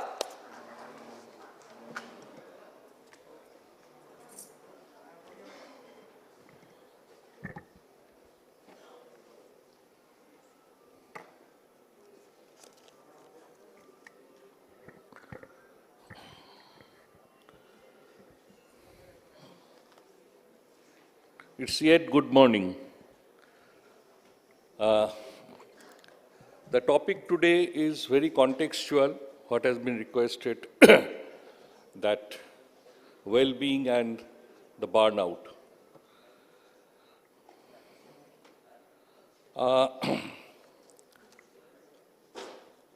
It recalled me that the Great Depression of 1930s. There was a Great Depression, all of us know, and there had been some of the happenings. The trade union activity that emerged, introduction of Social Security Act, fair labor standards, great participation of women in the workforce, ILO convention, 40 hours work per week, and there have been 33% job migration to agriculture. The important point what I'd like to mention here, that it took almost to Second World War, that means almost 15 years to settle. There have been huge job layoff and significant migration from a level below job. The people who are operating in one level of job, they had to accept the next level of job because of that recession. There is a comparison what is going on, whether the recession due to the pandemic, the inflation worldwide, what is happening today, what will be the impact? Any such major recession takes time. And whenever the situation becomes very tight, there is very less elbow room to operate. There will be stringencies, and the impact will come on the people. That is a usual phenomenon. But at the same time, if you see the trend today, if we talk about the new talents, I would opt a word called flexibility is the key word today. People want flexibility. Where I will work, when I will work, will not be restrictive, will not be regimented. I'm speaking the another side of the story. Industry is facing some issues, some challenges. I will come little bit. But the people whom we are talking about, they have a different mindset. The new generation talents I am speaking of. They need flexibility, huge flexibility.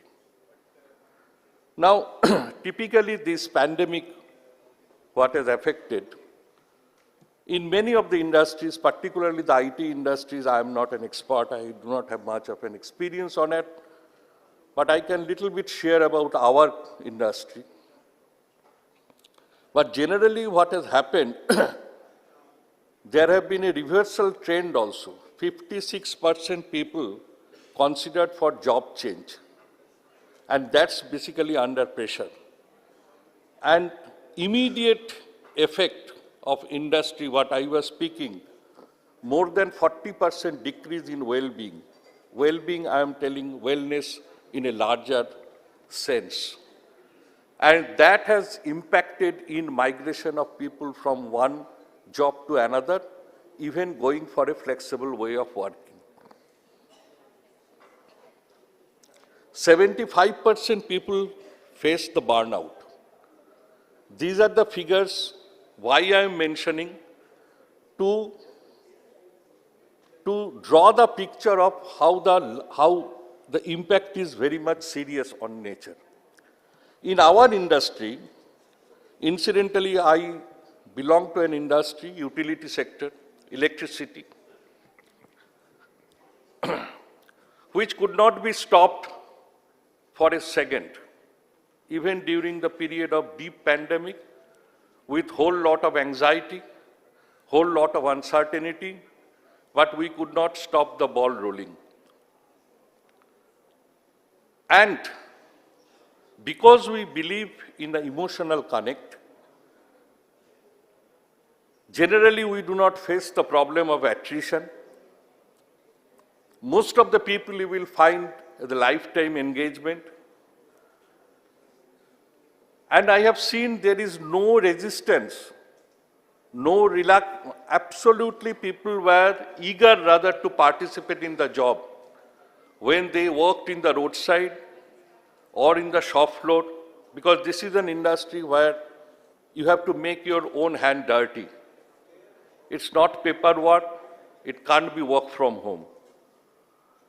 But we have not faced any issue from the people, from the employee.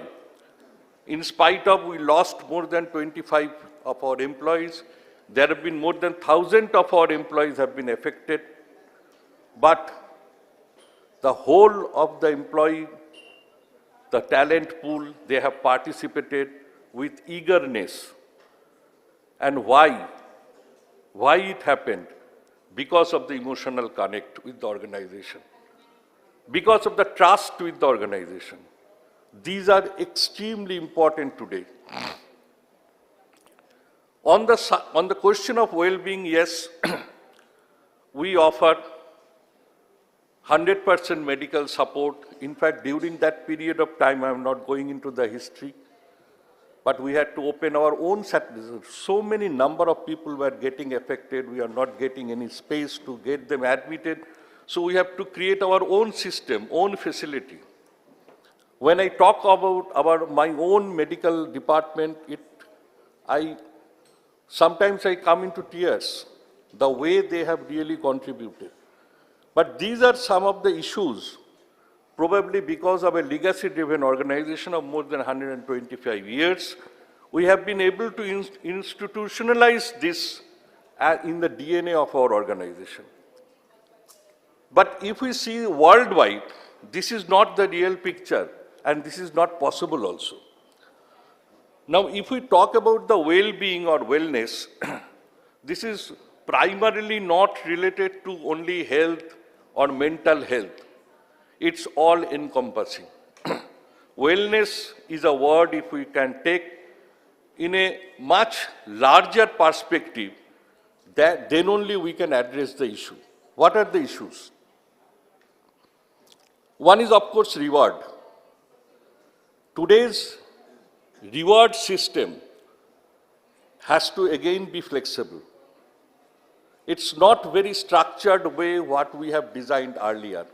So the whole lot of compensation, benefit, it has to be flexible, bottom up, individual based, and that has to design. The most important thing is the culture, the environment where people are working. Because we often believe our organization as something which is an island. It is not an island. It is operating in a societal ecosystem. What is happening in the family, what is happening in the civic society, what is happening in other part of the city, that will have a huge impact on the organization also. So not only the environment, quote unquote, the green, I am speaking about the whole societal ecosystem where we are operating, we have to look into. And in today's world, the most important aspect is sustainability. All of us know there have been COP26, now COP27 has been there in Egypt. Earlier it was in Glasgow. Tall commitments have been made even by the country like India, that how we will proceed towards net zero. Now, it's not only why I am mentioning here, it's not in the physical meeting the target. It's a culture change process. It is a participatory process where the whole organization along with the people have to take part. And this can only be achieved if the organization is operating on a collaborative framework, participatory framework, and that's very important. It's important the working space and working model. I was mentioning about the flexibility. I will come little bit what is happening in some of the aberrations what is happening. But this work-life balance can also be addressed little bit if we can incorporate the flexibility, but that doesn't mean to bring in chaos. We have to make an order in the chaos. That's very important. That is the challenge. Now, what is happening that particularly in experience what I have in our industry, that technology is changing very fast, 4 to 5 years at best. And there is a need to continuously upskill and reskill the whole lot of people. Sometimes I think, why are we at all bothered about attrition? If that is the call of the day, then we have to redesign the entire framework accordingly. It's all the same to me to upskill and reskill my own people and instead having a whole lot of new person coming in the organization with that skill. And that actually, it's not the name, it's the person with the skill, person with the knowledge. And one important aspect I can tell, with my experience, if we can really work on the knowledge system, knowledge management is a task by itself. You have to have the knowledge council, we have our innovation council, and the hunger for knowledge, if that can be addressed for the particularly new talents, it will definitely pay in the retention. That's very important in today's world, because we talk about knowledge worker. If we talk about knowledge worker, then the ambience, the environment has to be there so that the knowledge can be properly cultivated. That's very important. In sync with the sustainability effort, we all know about DEI, diversity, equity, and inclusiveness. Inclusiveness is not something which is only for the writing on the wall. It's something which has to be in the DNA, and who are there to be actually on the forefront to implement or to redirect the organizations toward this, all coming under the employee well-being part. This is nothing but the leadership. If leadership can change, leadership can think, then only it will be implemented in the ground. Otherwise, it will not. So much more importance for leadership to understand and appreciate and to make changes what is required for. Today's the new talents, they are not only seeking for compensation, not only seeking for designation, not only seeking for role, they seek for a purpose. Purpose is very important, and that is deep purpose. I would suggest you can go through a book by Ranjoy Gulati, a Harvard professor, The Deep Purpose, and he has explained that how really people, particularly the new gen, what we call the Gen Z or whatever, how they are seeking for the purpose. And the purpose means, who am I in the organization? What am I to do in the organization? How much I am important in the organization? And from the beginning, they have started thinking like this. So it is more of a purpose. You have to find out the people, how they can be engaged through a definite purpose. Purpose is beyond KRA, beyond target. It is more of a finding myself in the whole organization framework where I am. So, and that actually comes from the empowerment also. These are the very important structure we have to think of. Now, In our organization, suppose, the whole target today, keeping in the sustainability in the agenda, the decarbonization, digitalization, of course. I have seen in my lifetime, when I joined, we call it substations, which actually distribute power to different parties, nodes you can tell. Nearly 150 substations we had in the city of Kolkata. And I have seen those all 24 into 7, 24 into 7 manned. Today, believe me, none of the substations are manned. It is pure play, what you called OT. It is pure play automation. And it is remotely controlled. Now, this is the type of technology. It is technology which is driving the industry. Now, this is the changes what is happening.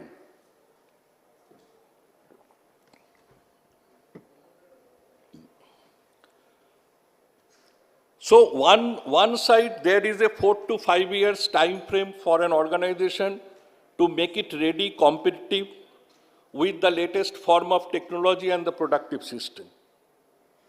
Another part, the people who will be flowing to the organization, the brain, the knowledge, the think tanks, they want flexibility. Huge form of flexibility. And pandemic has reinstigated that. Pandemic has strengthened that. Yes, it is possible. We talked so much in the HR conference in the last 1 decade about disruptive changes, managing uncertainty. But what could be more, what COVID has given us the example? We didn't know, but people, Earth, the world didn't stop. Yes, there were major functions which could not be delivered, but at the same time, there were functions which delivered, not stopped for a minute. So everybody has to evolve how to operate in the uncertainty. So this no more a linear equation. In mathematical term, it is a nonlinear differential equation, what we have to solve. But that is the task of the leadership today. Actually, if you ask me, people want to work, but they do not want a job. There is a difference between I will work somewhere and I am doing a job. So whole framework of giving me a job and I deliver a job, from there, I am a working partner. That concept is coming. And we have to work. We have been talking, I have listening to the earlier session, about the gig economy, the gig workers. We call so much about the burnout. I tell you, there is a phenomena which is rapidly increasing. It is quiet quitting. Quiet quitting is, I am there, but I am not there. And more than 50% people in an organization is doing that. And that is not really serving the purpose. That is not really adding the value. And that type of zeal, that type of productive input cannot make the organization competitive in this cutting edge. So quiet quitting is anxiety for the organizations today. And that is a result of burnout. So it is not that I am speaking to bring a complete chaos. Whoever will do, whatever will do, whenever he will feel good, he will do, that cannot be. But the challenge today is how to marry between these two apparently controversial, contradictory phenomena. But I can tell you the pandemic has given us an idea and a light to think that it's not really contradictory. It can be complementary too. And that actually is major responsibility for us today. You, particularly the IT industry, are seriously thinking how to address the issue of moonlighting. Now, moonlighting, whether to address moonlighting as through the regulatory framework, whether to address moonlighting through restrictive measures, punitive measures, or accept it and find ways how it can add value to my process. Because if I talk about sigma of the industry, not a industry, if we talk about the whole lot of IT industry together as an umbrella, then even moonlighting, they are serving, moonlighting means that I am working in an organization formally, I am, with my spare time, I am working in the other organizations. And that's a phenomena which is very much growing. So, people are thinking that whether that should be allowed, whether, because there are many other issues also, data confidentiality, these are there. But to me, we have to think in totality. And we have to think in a manner whether how can we restrict your data, manage your data confidentially, that is a technological challenge, not a people challenge. Even not doing moonlighting, I can also be vulnerable to the data sanctity. So these are the burnout phenomena I am telling you, because why people are thinking like this? Because he is not satisfied here. Nobody wants to work for 20 hours a day. But the dissatisfaction what I have here, that's not necessarily restricted to money, restricted to promotion.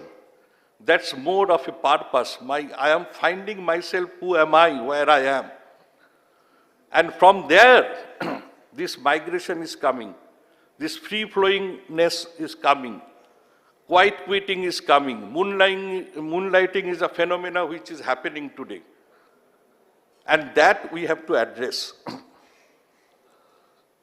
So, at the end, what I would say, apart from the very structured approach of what HR says, through my experience, what I have thought, that making emotional connect with the employee is the top priority.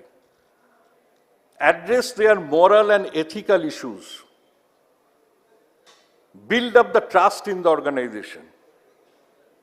We have been identified as top 100 companies through GPTW survey for consecutive years. But I have seen the most important index where they operate, Great Place to Work, is the trust index. So how to build the trust within the organization and address those issues with emotion, with empathy, then only probably we can address, because it may require, in our organization we have seen, it may require for a fault to fix up a fault, people to work 48 hours at a stretch. It may require. But it's not that it is forced. It is not that it is by design.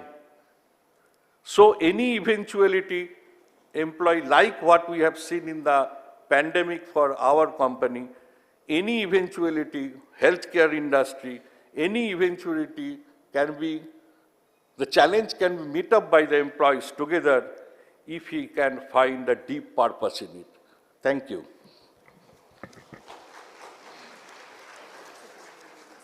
Sorry, I have to. Thank you very much, sir. May I request Mrs. Suman Banerjee to kindly come on stage, please, to present a memento to Mr. Gautam Ray. Thank you very much for that interesting deliberation. I'm sure there is so much more to share, but because of the time constraint, we will have to request you to kindly keep it to the time limit. Thank you very much, sir. We request you to take your seat in the auditorium. We move on to this next panel, New Waves of Attrition, Understanding the Employee Mindset.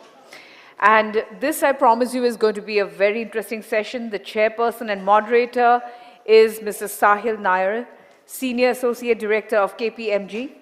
And the panelists are very wonderful people. Mr. Ranjan Banerjee, CHRO Berger Paints, Mr. Raminder Labana, Assistant Director HR EY, Mr. Abhijit Laha, Head HR Business Unit TCS, Ms. Ankita Rudra, Head HR Reliance Jio HR Academy, Mr. Dhrubajyoti Majumdar, Regional HR Head Larsen & Toubro Limited, and Mr. Harjeet Khanduja, SVP HR Reliance Jio. All these panelists and the chairperson and moderator will make for some very interesting, it'll make a very interesting session. We'll just take a minute, please, and I'll request all of you to come on stage. As you can see, our team is somebody who deserves a huge round of applause because they actually get things in order very fast.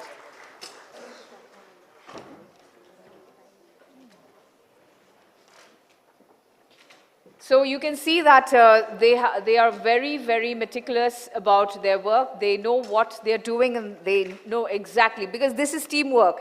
I totally believe in teamwork, and I've been working with this team for the past 15 years, and I know how beautifully they can get things in order. You've seen this event and how we actually conduct this event. This is how we do it. And sorry.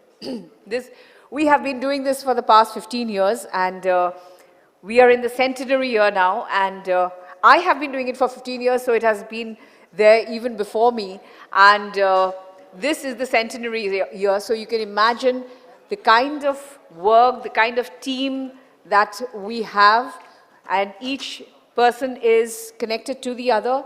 We know exactly how we're going about this. So you see how fast we've done this. Beautiful. Thank you. Thank you, team. Thank you. Big round of applause to our team here. Thank you very much.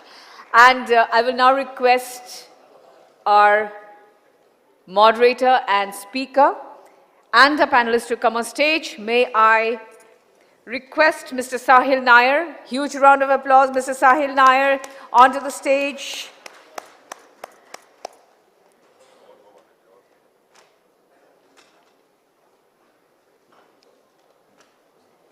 I had the honor of speaking with Mr. Nair in the morning, and we had a lovely conversation about how he starts his day, and his day is hectic, I must say, and that is why he is where he is. Amazing. Superb.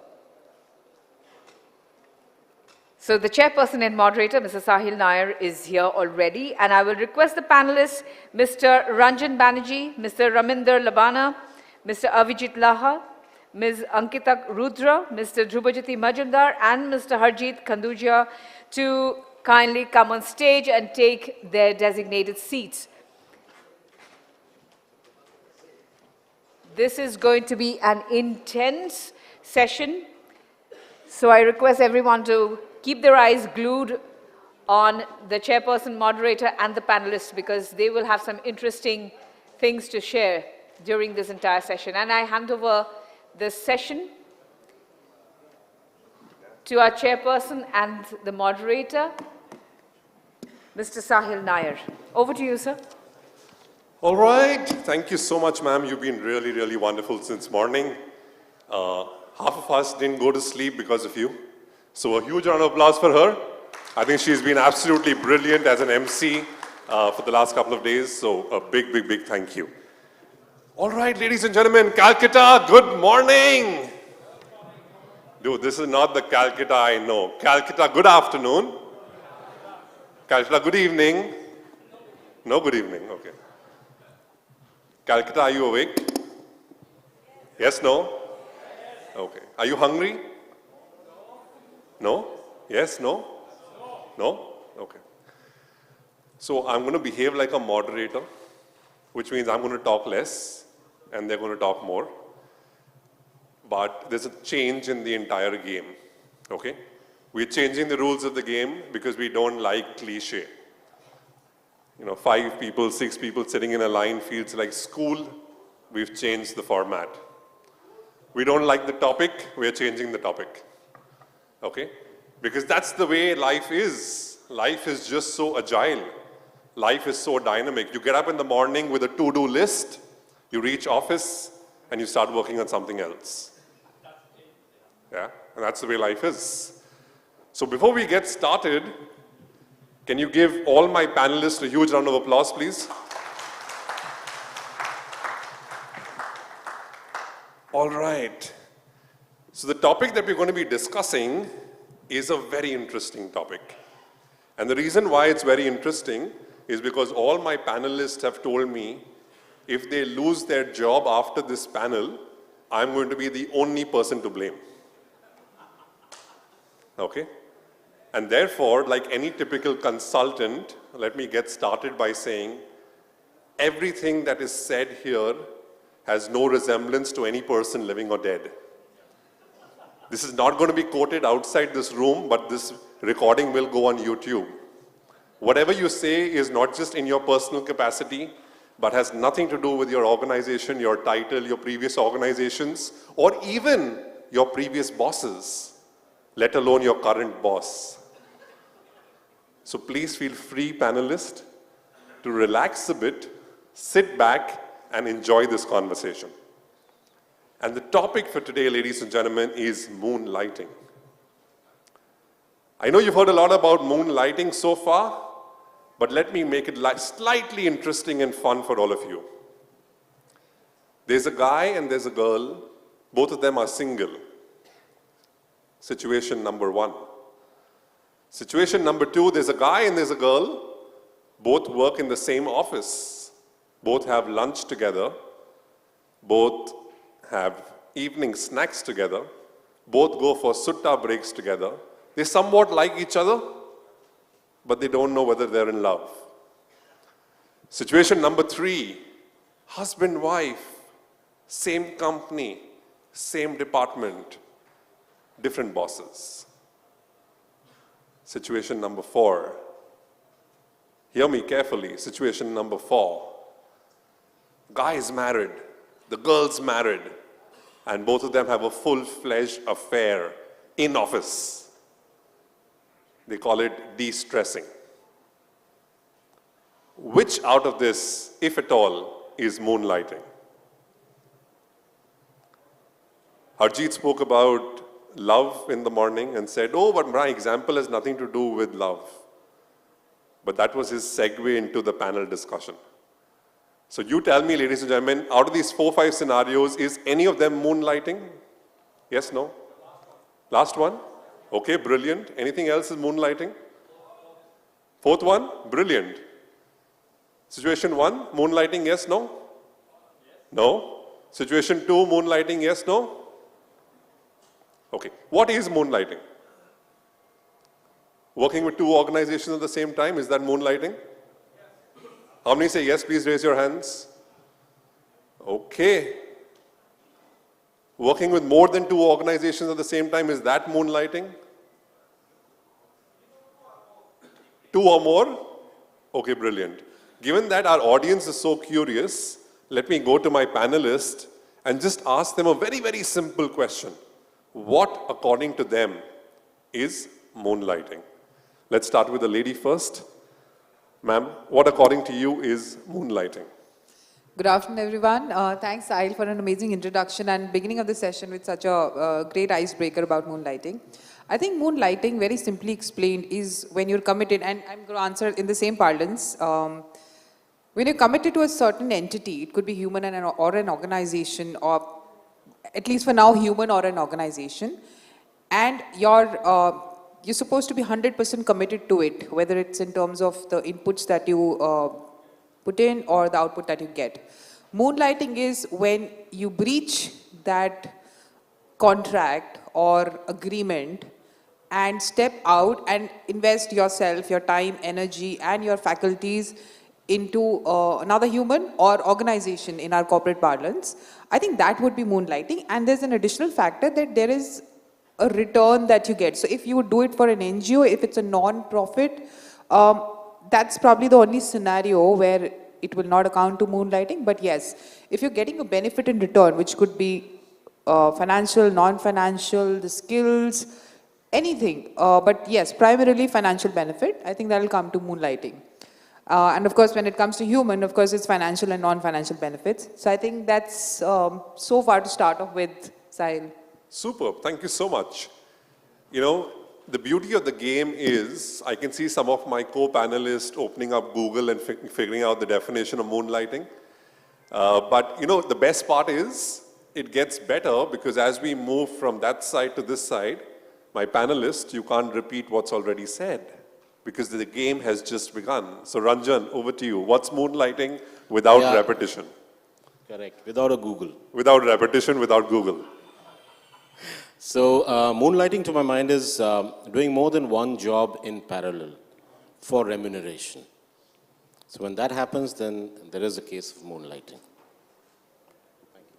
Ranjan actually kept it kiss. Short and sweet. Beautiful, Ranjan. Thank you. Abhijit, what Ranjan said, do you agree, do you disagree? He said compensation is very critical. What if I work in one place and the other place I'm doing pro bono, but there is a conflict of interest? Is it moonlighting? I'll agree to disagree, as we say in a very smart way. Look, moonlighting, I think, is given a new name to the post-pandemic situation of something which we have already probably accepted in our society earlier, probably with some ethical causes. Haven't we asked our doctors in the OPD of a hospital, Doctor Saab, aap aur kahin pe baithte hain kya? Haven't we asked the cab driver who takes us, which all apps do you have? Haven't we taken the tuitions beyond our college days? So whether we are now calling it moonlighting because of some purpose, because of some conflict of interest, is the understanding that we need to have. Super. So Abhijit says, boss, ये सब fad है, HR conference है, तुम लोग बोलते हो नया शब्द लेके आते हो, new words, it's moonlighting. So Ankita, old wine, new bottle, what is moonlighting? Well, thank you, Sahil. Thank you, AVP, for giving us the opportunity to speak. Sahil, according to me, I think little differently. I don't think in the compensation line. I believe Bharat Matrimony, I'm seeing a couple of people, maybe benefit is not in compensation in kind, maybe, not moonlighting. But I'm in a committed relationship. And then I'm having, as you say, de-stress. That is moonlighting. So to me, it's more of the ethic and the commitment part. That would define what moonlighting is. Thanks. Majumdar Dada, what is moonlighting? No, for me, the moonlighting, I can, as Mr. Lahat told that, in Bengali there is a word, Lokhi Pujo Kora. It's that Lokhi Pujo. Or you are parallelly doing the things by earning some extra income. So, we used to tell that it's a Lakshmi Puja, or in Bengali, Lokhi Pujo Korche. So that is the, actually, to certain extent, this moonlighting is. Thank you. You actually got a lot of people in the audience laughing and cracking a funny bone. Harjeet, you're a friend for over a decade now. I can't ask you simple questions. Why is it called moonlighting and not sunlighting? Why moon? And for all of you who don't know, Harjeet has come on Sub TV. And his chutkales are very amazing. So Harjeet, ek chutkula ho jaye. Why moonlighting? So Sahil, if you are asking me to crack a joke, I generally charge for cracking jokes.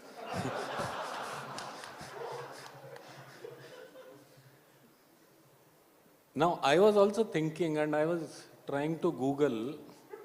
Pakad liya. Because I am a poet, so there we have talked about moon and, of course, when you look at moon, चांद की बात करते हैं तो lightning आती है, घर पे lightning आती है. I was talking to a CEO, a small company CEO, 100-200 crores turnover. And he told me, I don't need HR. I don't like HR. And I was kind of shocked that what is he talking about? I said, why you don't want HR? He said, ये लोग सब फालतू का superficial बात करता है. And I said, okay, means what do you mean by a superficial बात करता है? He said, ये सब लोग ये moonlighting वगैरह का बात करता है. It's not my business. I said, okay, tell me what your business is all about. So we had a chat and then he started talking about, in my company what happens is there is a guy who puts oil in the machine. And what one of my mentors told me, if you put incentive for this guy, then you can save a lot of money on the oil cost. And I did put incentive for that person. And what has happened is that I am able to save few lakhs of rupees just by giving incentive of few thousands of rupees. I said, this is HR. He said, but you guys don't talk about what is important for me.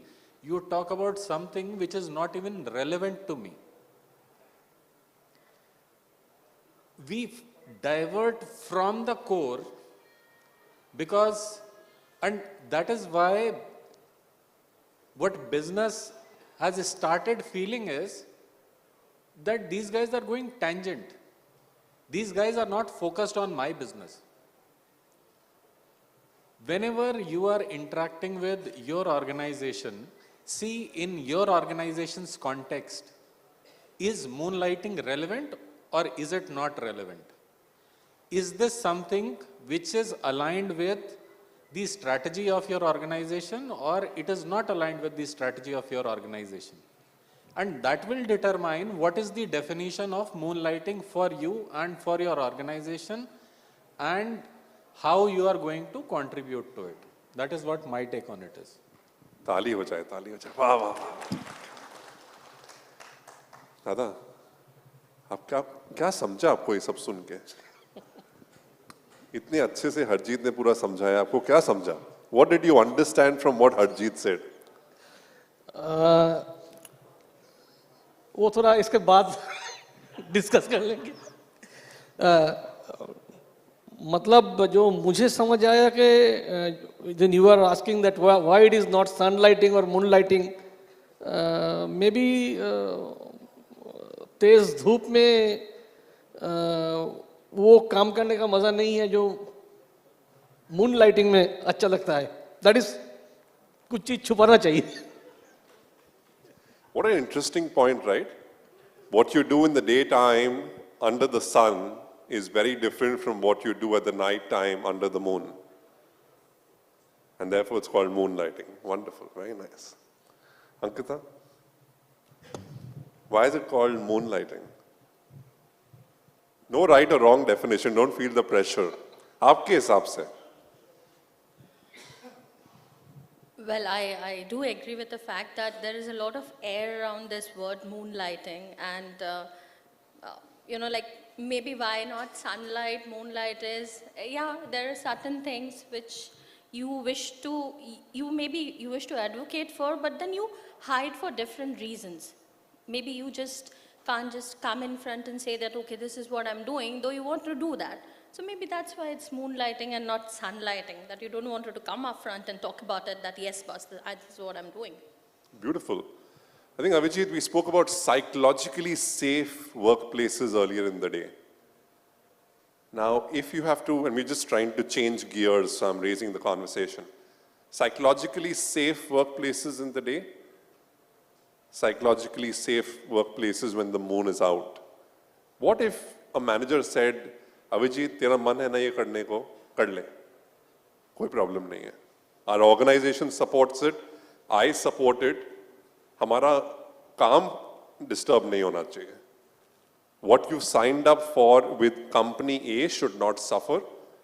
Rest, whatever you do with company B, C or D is none of my business. How would that make you feel? A bit confused because the brain is one only.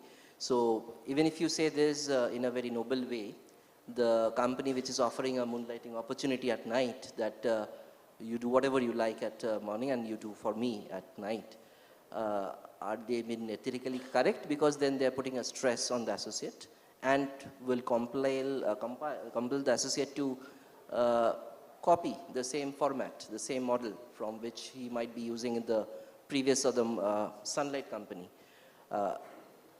At sunlight and use it. It is a very easy tendency that they might fall through. So the conflict of interest is very, very important. Today, if somebody says that I moonlight and I take a violin class at the night, whether that's a conflict of interest, we have to ask.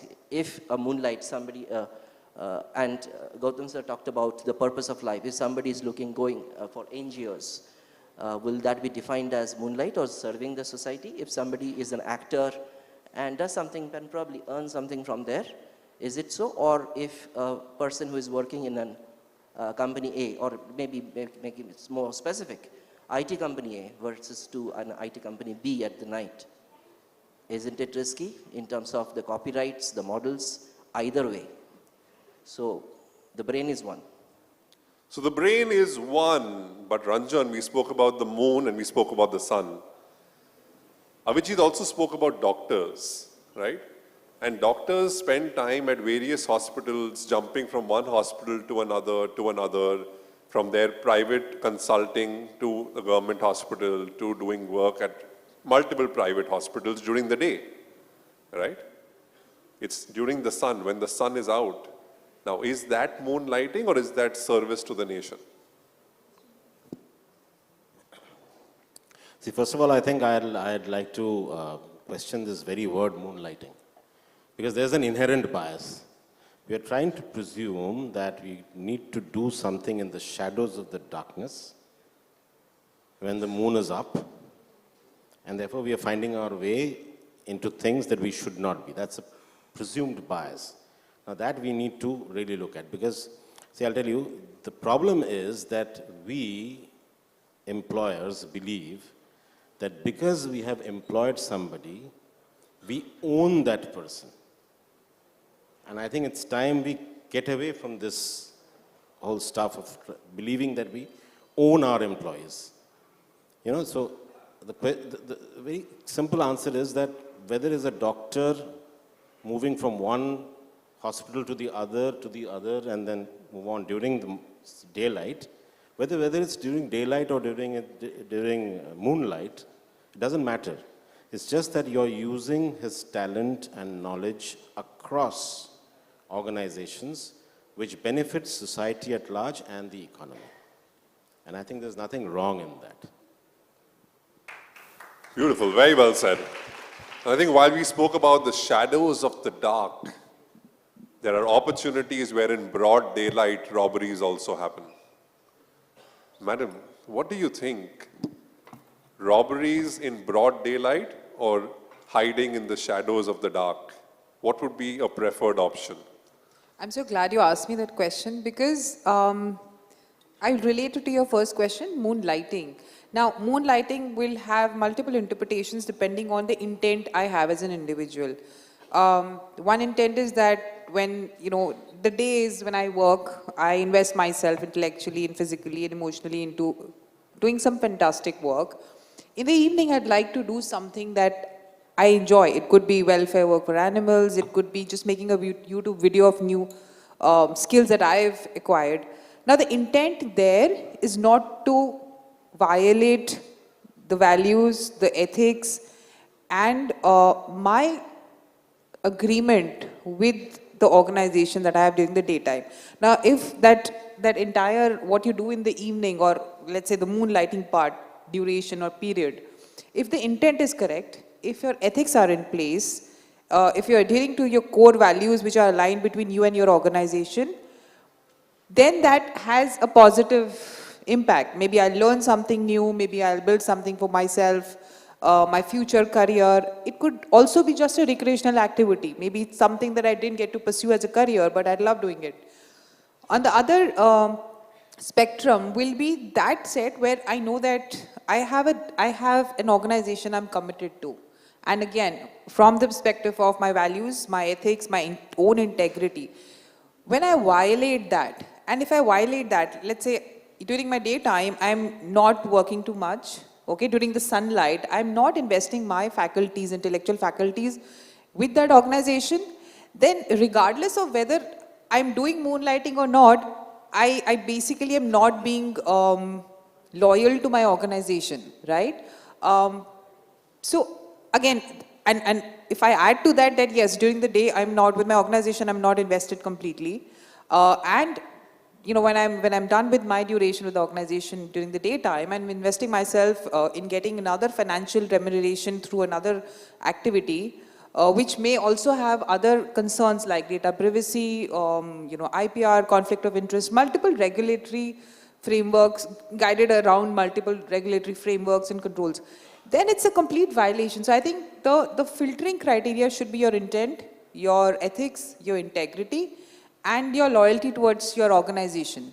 I hope that answers a larger thing, but coming back to the moonlighting part, yes, eventually if my intent is right, I would enjoy both, but if my intent is correct, then I'm violating both. I think you've actually summarized the entire panel discussion on all the topics on moonlighting. Okay, thanks. I think that was a well-asked question. But I think we've had multiple components. All the panelists have now warmed up very nicely. We've discussed about moonlighting, the ethics around it, what's good, what's not good, the compensation element to moonlighting, the day part of it, the night part of it, the aspect around integrity, the aspect around data, the aspect around information security, about intent. We've spoken so much in the last 15 minutes. And now, if we don't make this a rapid fire, I don't think we'll be doing justice to this wonderful panel. So what we're going to do is tweak the format a bit, and we're going to do for the motion and against the motion. So 3 wonderful panelists on my left will say moonlighting, they are for the motion. They love moonlighting, they would want to do moonlighting. They have 100 reasons why moonlighting is brilliant. 3 panelists on my right are against the motion. I'll just come to you in a minute. You have your hand up. I'll come to you in just 30 seconds. 3 panelists on my right are against the motion. Moonlighting is wrong, not here to stay, not the future. How can you even think of it? It is useless. Are you guys with me, audience? What's your job? Aag lagana. Light the fire, okay? So when they bring up a point, if they struggle to give a counterpoint, you can help them. When they bring up a point, if they struggle to bring a counterpoint, you can help them. And that's why you're an amazing audience. But before we get started with this, yes, sir, you had your hand raised.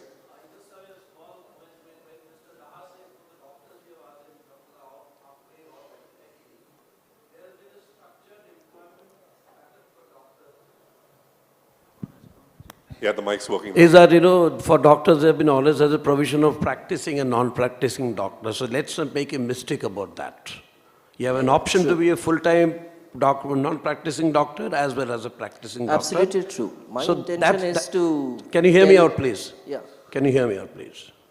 So I think that probably, that analogy may not be right in the context of moonlighting all about. But I wanted to, from Sahil, throw us light on the moonlighting and who created this word. And what context? We'll do that offline. Sure, sir. Beautiful. So, yes. Can I just quickly... Yeah, go for it. I know you wanted to say something, so that please is what I mean to say. The cause of why we might be having multiple jobs or multiple places, that is very important. And that's why I said that if a person is playing a violin after probably a manufacturing job and so, whether it's called a moonlighting or not, it's the question that we need to ask us. But anyway, I think now I'm moving on to the other side where I will be talking against the moonlighting. Changing parties in India is very common, you see. So now he's on the other side. All right, ladies and gentlemen. So the magic is about to begin. The rules of the game are very simple. They bring up 1 point, just 1 point, and say moonlighting is amazing. You guys have to defend. Defend the point. They make a point, you defend it. If you can't defend, the best form of defense is offense. Attack. Best form of defense is attack. Offense. You don't have a point to counter them, take on another point. Please don't keep the mics there. Take them in your hand, you'll need them. We're in the city of joy, so let's have some fun. Are you ready? You need some more mics? Absolutely, just ask for one. Can we have one mic, please? Let's empower everybody, while they do have 2 among 3 of them. All right, so let's go for it. So, for the motion, please start. पहले आप, पहले आप, पहले आप, पहले आप. एक और माइक वहां देते जाओ. And audience, please be ready because if you have a lovely point you want to make, I'll come right to you because I'm on your side and we'll ask them the difficult questions. So he was talking about pehle aap. I basically come from Lucknow, so I can relate to that pehle aap. And बहुत अदब का शहर है Lucknow. So मेरे साथ एक हरियाणा का आदमी बैठा हुआ था and I told that guy, क्या मैं आपको थोड़ी सी तकलीफ दे सकता हूँ? I wanted him to move forward. So मतलब अदब की ज़बान में बोलते हैं ना, थोड़ा सा आगे सरक जाइए. So I said, क्या मैं आपको थोड़ी सी तकलीफ दे सकता हूँ? बोला दे के देख.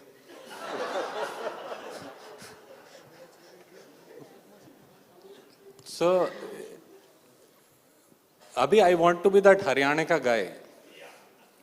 And he is telling me, क्या मैं आपको थोड़ी सी तकलीफ दे के दे सकता. So I am saying, दे के देख. टॉपिक तो बताओ. टॉपिक तो बताओ. टॉपिक क्या था? Moonlighting sir. हाँ तो रेफरेंस टू कॉन्टेक्स्ट करो, थोड़ा हमें समझ में आना चाहिए. So what Sahil is right now trying to do, you are going to speak like this and you are going to speak like this, and I will take her example. Why I'm saying her example, because she originated this idea. So she was saying, I am for moonlighting, and he was saying, no, you are going to speak against moonlighting.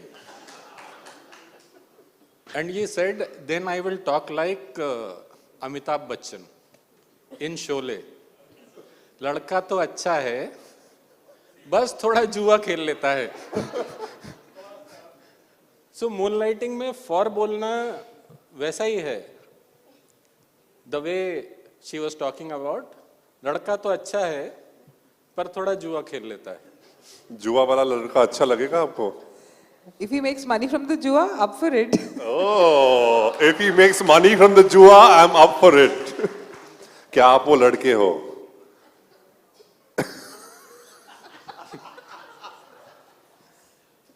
So देखो, लड़का मैं हूँ, वो मौसी हैं. Fair enough, fair enough. So लड़का जुए से पैसा का हारता नहीं है तो ठीक है. Then we are up for it. कभी कभी हार जाता है. वहाँ पर regulatory framework चाहिए. हाँ, जब पी पा लेता है. Regulatory framework चाहिए, forensic चाहिए, workbook analytics. Background verification check. BGV. So okay, coming on to the topic, moonlighting when we are talking about. Look, we are unnecessarily hyping it. Why I am saying unnecessarily hyping it? Look, you have contract. If in your contract it is written that you are going to work with me only, and if you violate a contract, that is a violation of contract.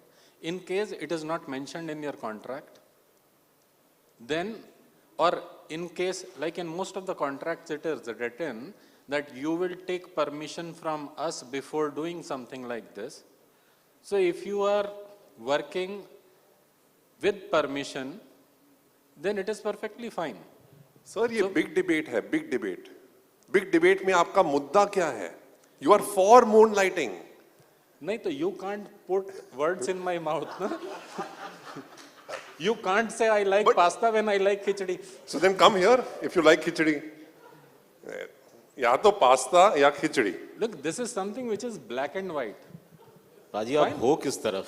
हाँ, देखो आ गया मुद्दा. हो किस तरफ? Sahil, you only said that it's a complete flexible panel and flexible discussion. You want to swap sides? No, I don't want to. Why we have to choose a side? That's my point. I believe that moonlighting is something, the first and foremost, I completely agree what Harjeet was saying. And, just in the first panel, one of our HR person, Dr. Das, said that it is all about sthan, kal, patro, which is the situation, time, and you act on it. I think we are becoming too judgmental about it.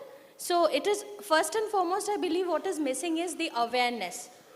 What is moonlighting? That definition of it is to be cleared, and it can differ to individual, to the organization. That's point one. Point two is, why do we have to say that, this is right and this is wrong? Are we not being too judgmental about it? That's my point. Brilliant. So I think the counter to you guys is, and we'll get to this format, the counter to you guys is, why are you making a big deal of it?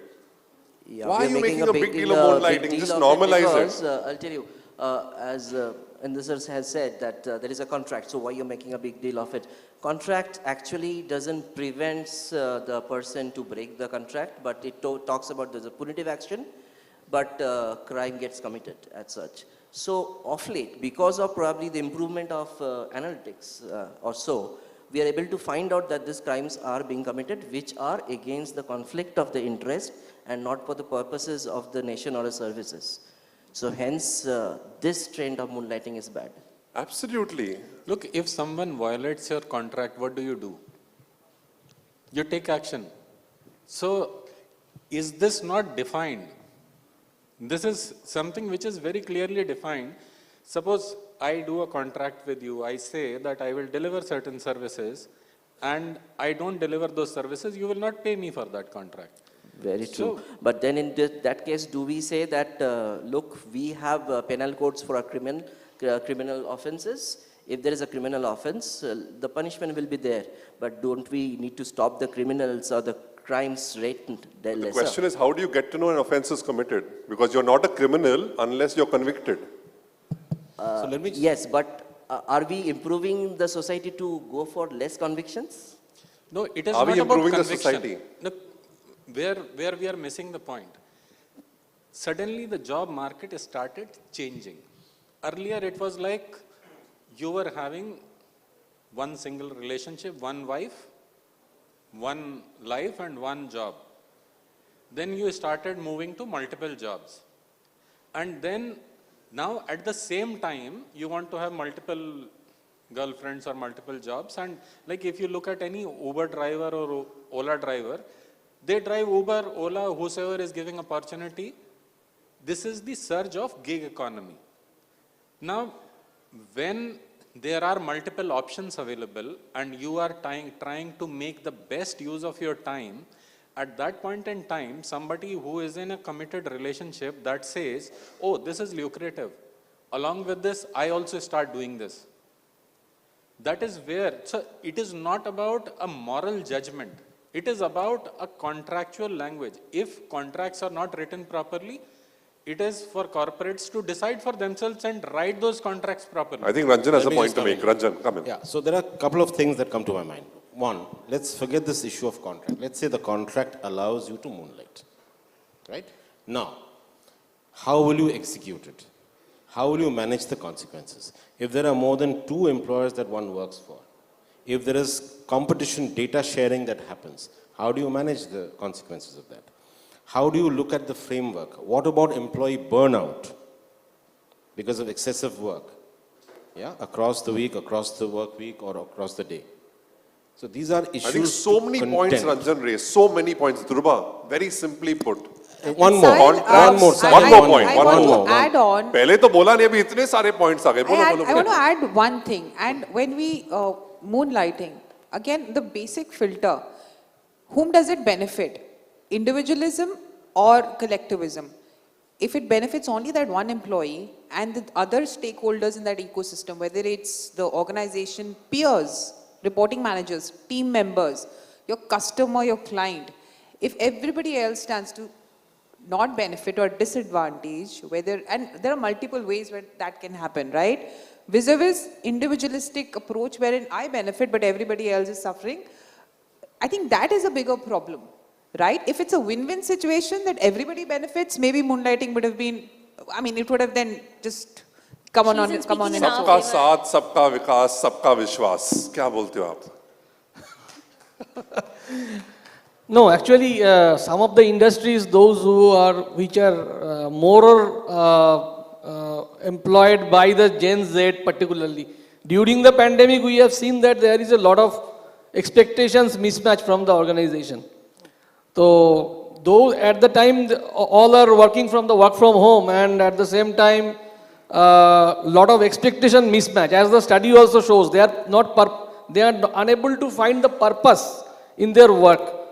So slowly, in order to achieve their self-esteem, sometimes they are moving towards this moonlighting.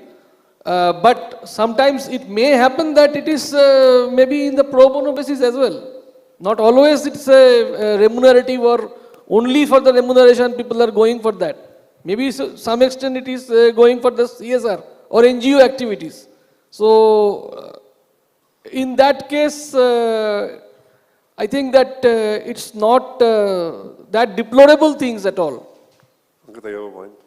Yeah, so I was speaking to one of my HR friend the other day. He works for an MNC, and he was saying, you know, we made a policy, and we told our employees, like, okay, you can do something which is not a conflict of interest to your current job or a designation, but they are monitoring the sleep hours or rest hours of their employees, and they are doing it very religiously.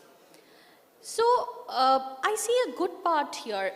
When we talk so much about moonlighting and we are trying to put that person into that dark light, this organization is maybe thinking a little differently. They are not only thinking about the organization interest, but they are also thinking about the employee interest. So one of my panelists here spoke about employee burnout. Are we thinking enough about that individual, or are we thinking only about the organization? I believe that when we are being so judgmental, we are passing comments, we are putting across so many terms and conditions, we also need to think about both ways and not only about the organization or the employee. Absolutely correct. I'll tell you what you have said, absolutely correct. And that's So why you're saying sides? no. Are you That's- shifting sides? Yes, he's changing. You're moving to her side? But they have said moonlighting is bad.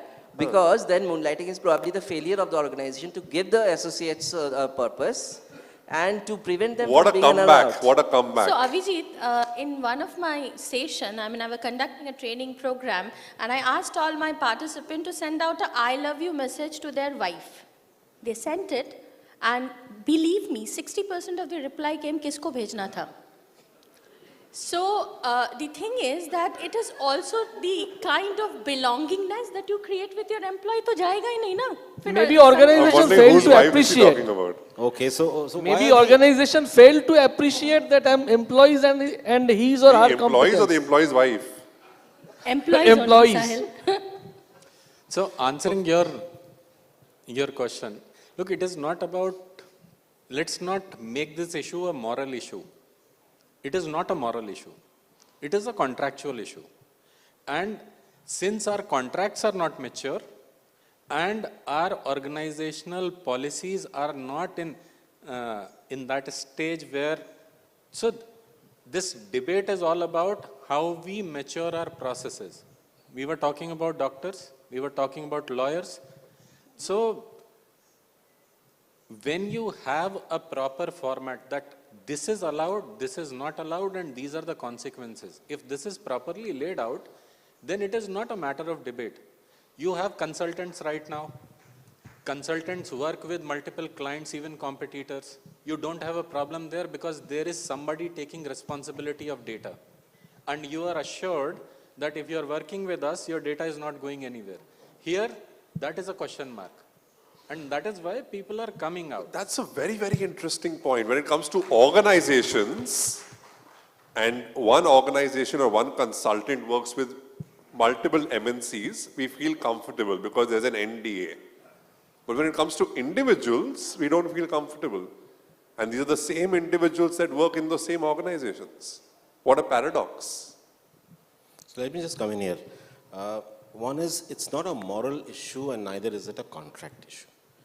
The issue is of execution. Is it going to be possible? How are you going to manage the consequences? So just as you said, a consultant works for one consulting firm. Doesn't work for multiple consulting firms, and therefore that's not moonlighting. Consultant gives consulting advice to various clients, just as my organization produces and sells paint to several clients. Now the question here is, why are we getting bogged down with is it an all-industry, entire economy syndrome? Or is it a specific IT industry syndrome? And are we getting too bogged down with one specific problem in one specific industry? How big is the gig economy in India, and at what pace is it growing? When do we need to get ready for moonlighting, if at all that is essential and required? Is it really a problem, or is it an outcome of the pandemic and the lockdown and sitting at home? Is it an outcome of people being put on the bench, large numbers being put on the bench and not being able to earn their living? Is it an outcome of that? We need to, I think, delve a much deeper to get into it instead of talking about morality or custom or contracts. It's not so simple.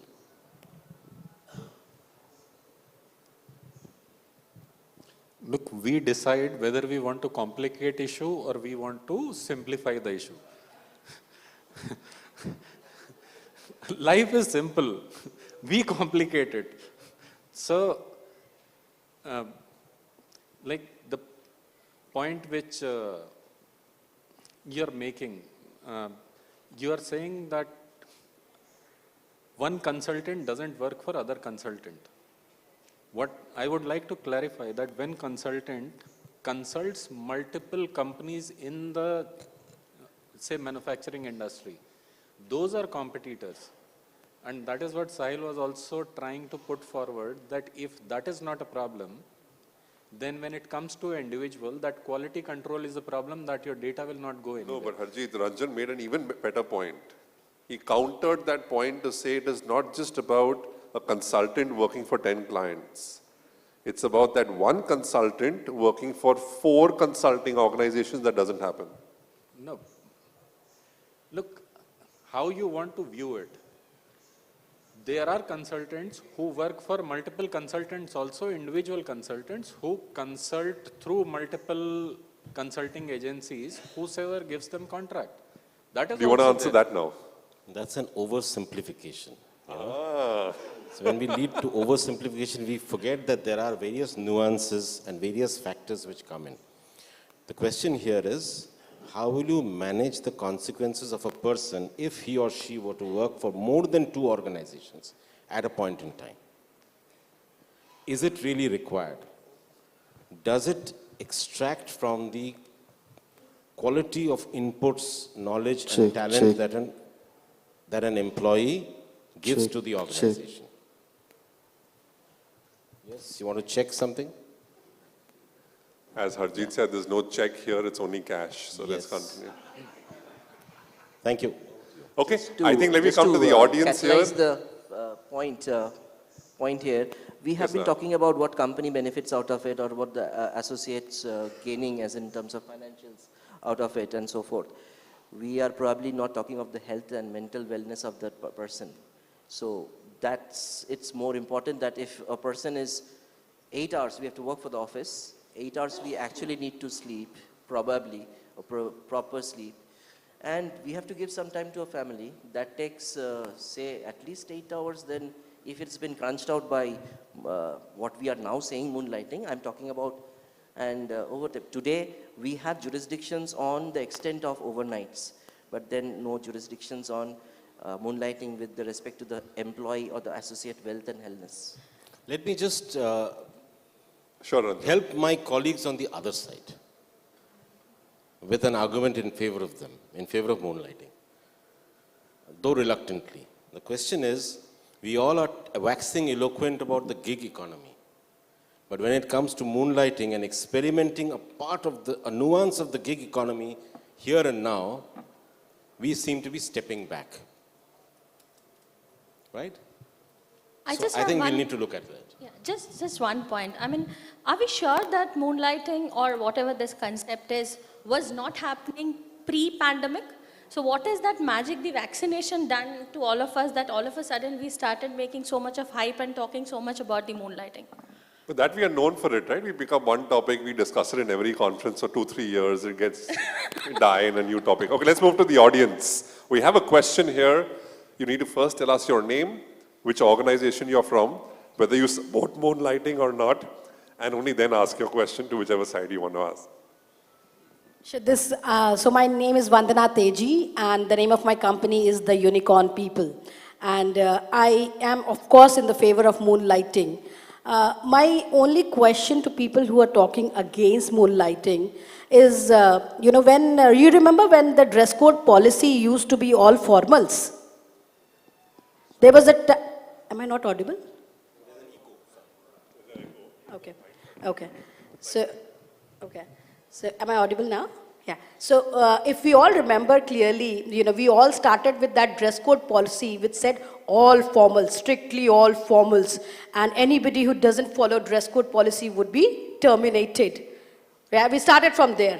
And today, we have come to a understanding, mutual understanding, that, that you can wear whatever is comfortable. At the same time, it should not be something which is not acceptable as per work norms. Okay, so comfortable dressing is in. So the power shift has already happened, wherein it is no more about the employees, it is also about the employees. So why make moonlighting not that way? So, I think an important point there. There was a certain phase when formal dressing was the norm. Then there was a stage of evolution and change, wherein we moved to a semi-formal. But even today, if it's a client meeting, if it's a corporate review, if it's a certain event, we dress formally, right? And yes, we do dress informally and casually, and there's a lot of variation on that. That change has evolved, and that change is sustained because it is a win-win for everybody, right? It's a collective win, not just for the employee, but his peers, his managers, his team, his clients, customers, overall health, probably even the family of the employees. Moonlighting, as of now, there's no proof that moonlighting will benefit the other stakeholders in the ecosystem. So it's just the employee benefiting. And as an employee, if I burn out myself working 5 hours in the evening, the next day when I'm working back, I'm not myself 100% productive, and that has an impact on my team or my peers who will probably take a hit, or my boss will take an escalation because I wasn't available. And even I may have the best intent. But if there's an employee burnout, which I don't think any one of us will deny the fact that more than, if you do moonlighting, there is going to be a physical, emotional, mental burnout. So the way it's evolving, it is sustainable only if all the stakeholders in that ecosystem benefit from it. And right now, I don't think we have enough evidence to support that fact. So, I hope that answers your question.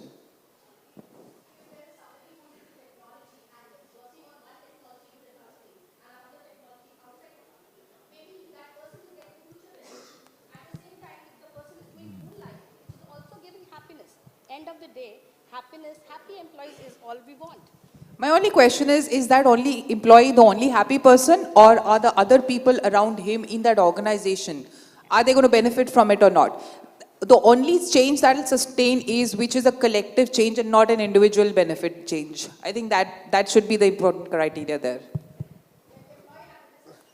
No, not just so his happiness, and there are 5 other employees whose happiness is depending on him, his client and his happiness is dependent on him. So if it's a win-win, then it's a good case, otherwise definitely not. All right, we have many more questions in the audience, so let's go to the next one very quickly, ma'am. Hi everyone, I'm Rinku Puri from Indus Towers. So I'm looking at this panel and I'm thinking about the employee mindset. It would be nice and interesting if we had somebody here who's done moonlighting to hear their perspective. Anyone in the audience? Okay. Moonlighting? So great, we'll get to hear why did they do moonlighting. There's a panel saying it's good, it's not good, and I think that's where HR needs to play the role. Why is it happening? Did we hear the voice of the customer? Okay, and the second thing I want to talk about, this well-being and long hours. Do you know what we did to people during the lockdown? We made them work 14 hours a day. So they said कि ये इसके लिए 14 घंटे काम करूँ, अपने लिए 2 बार 2 shift में काम कर लूँ तो मेरा फायदा भी तो होगा ना? So I'm bringing in the perspective of the voice of the customer. Where did this come from? And it will be nice and interesting to hear from somebody who's done it. And why did she do that? Probably we'll understand a little bit deeper. Super. I think it couldn't get better when we actually came down to the audience to hear the audience, but let's take it a step further to hear from someone who's actually done moonlighting. The first question, did you take permission? Yes, sir. I am in favor of the moonlighting. नहीं, आपने moonlighting किया? नहीं, हमने नहीं किया. Because I am the public sector. I belong to the public sector. There is. तो हम आपके पास 2 मिनट में वापस आए क्योंकि वहाँ किसी ने moonlighting किया है.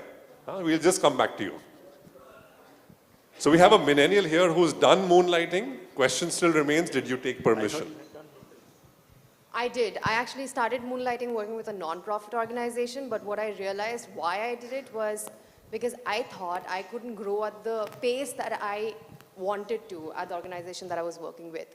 I think we talked about learning agility earlier, and I think moonlighting really promotes that. I think you can learn multiple skills by working with different clients, and it also expands your knowledge beyond your one organization. So I think as a young, I don't think I'm a millennial, but then yeah, I think as a young, in being in the first decade of my career, I would love that. I would love the opportunity to work with multiple people, multiple organizations, and expand my knowledge as much as possible. Super. So you guys are from the corporate world. In your own individual capacities, would you promote moonlighting? Yes, no? Would you allow your employees in your company to moonlight? Look. Look nahi yaar. Ha ya na? Come on, Harjeet, come on. Take a stand. Understand. It is not about taking a stand. Aise kaise? It is about, look, why are we discussing? Let's come to that point. We are discussing because organizations don't know which jobs to put for restriction and which jobs not to put for restriction. In your organization, in your own company, in Harjeet and company, will you bifurcate it into 2 parts? This I can put restriction, this I cannot. I will allow some people to moonlight. Yes, no? So, again, Sahil, this is not that simple. Look, what you are looking at is black and white. Fine. And you're telling me 50 shades of grey. Love me like you do. I am telling you, there are even more shades of grey. Not even 50. He was for the motion, right? And I'm wondering he's playing reverse now. No, it is not about. Look, मैं पहले ही बोल रहा हूँ, मैं सच के साथ हूँ. Rather than saying कि I am for moonlighting or against moonlighting. Simple. You're sounding like someone who comes on television at 9 p.m. हाँ, that's okay. But भी बताओ ना. हाँ, तो मैं वही बता रहा हूँ आपको. हाँ या ना? Look, jobs need to be studied. Done. पढ़ लिया jobs. After studying the jobs, you need to define that there are certain jobs. Of course. कर लिया define, उसके बाद? हाँ, उसके बाद you can allow certain jobs to आप do allow moonlighting. करोगे? हम already करते हैं. नहीं, Harjeet Khanduja and company will allow? हाँ, तो मैं बोल रहा हूँ ना. करोगे? Of course. Dhruva ji. My organization doesn't have that scope for the moonlighting. You forget your organization. Will you allow moonlighting? Yes, no? It depends. Yeah. These HR guys never give you a straight answer. Will you It allow or will you not? HR never gives, no? We'll get back to you. Yes or no? Huh? Yes or no? Moonlighting? It depends. It cannot be a straightforward answer. It depends on whether there is a scope or not. Can I ask you a personal question? Yes, yes. Are you married? Yes. If your wife had to ask you, do you love me, would you say it depends? Come on. Okay. Ankita. I have a wonderful, intelligent friend like you, Sahil. I'll appoint you to define these JDs. Yes or no? That's what I'm saying. I'll ask you, I'll take your support to define which JDs to go for and which So is you're to going not. with Harjeet's point that there are certain jobs that can be moonlighted, certain jobs that can't. Whichever can, you will do Absolutely. it. So this is what, yeah. Brilliant. Abhijit, we're running short on time and therefore I'm making it very quickly. You're asking me yes or no? I'll say no. Let us keep a no to the terminology that we are using it. Believe me, anything can get used in a different way, and unethical are very lucrative. So you're playing safe. So it's no to the term moonlighting. Term chhod do. Avijit, Lara and company. I'm saying no to the term moonlighting. You will not let your employees moonlight. I would like to take actions, as Harjit says, that if there's a contractual failure. So now you're turning tables. No, but he said The debate is contracts over. will be The as debate per is over, job. na? Debate is over. Achha, chalo. Now we are off screen, we're not on camera. Abhi to mere side pe aaja. Yes, sir.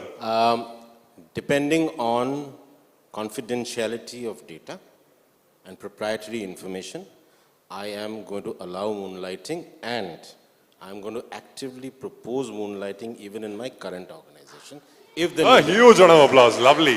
Raminder, you have the final word. Yes or no? Definitely a no. Till the time it doesn't meet that collective, collaborative benefit. If it doesn't benefit everybody, it's not, I'm not up for it. Okay, let's go to the audience because you are the final decision makers. How many say yes? Put your hands up. Yes for moonlighting. Yes for moonlighting. Okay, how many say no for moonlighting? The lights came on and I just saw your age. Thank you so much, everybody. You've been a fantastic audience. We really enjoyed the panel. Thank you, panelists. You've been absolutely amazing. I wish we could go on for another hour on this, but this is such a wonderful topic and all views were personal, not representative of any organization. But I think fundamentally, all said and done, if an organization can't do it, an individual can't do it. देश बदलना है, पहले अपने आप से सोच बदलनी है. Thank you so much, guys. Huge round of applause for this very, very interesting and exciting session. Thank you very much. Thank you so much. May I request Mr. Suman Banerjee, CHRO of ABP, to kindly come forward, please, to present mementos to our chairperson and moderator, Mr. Sahil Nair, and the panelists. Thank you very much.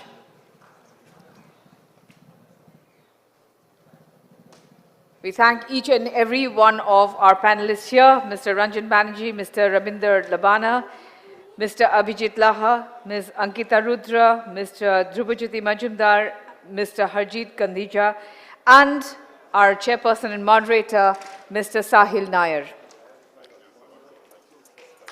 Thank you for a very, very wonderful session. I'm sure the audience enjoyed it to the best possible extent. Thank you very much to each of the panelists and the chairperson and the speaker.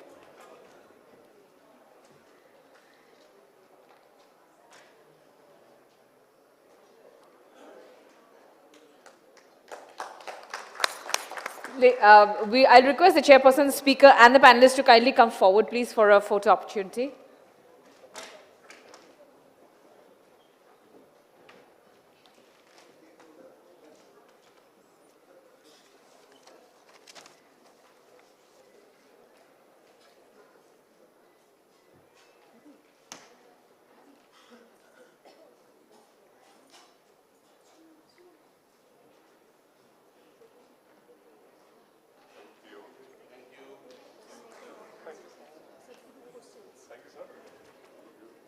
Thank you very much.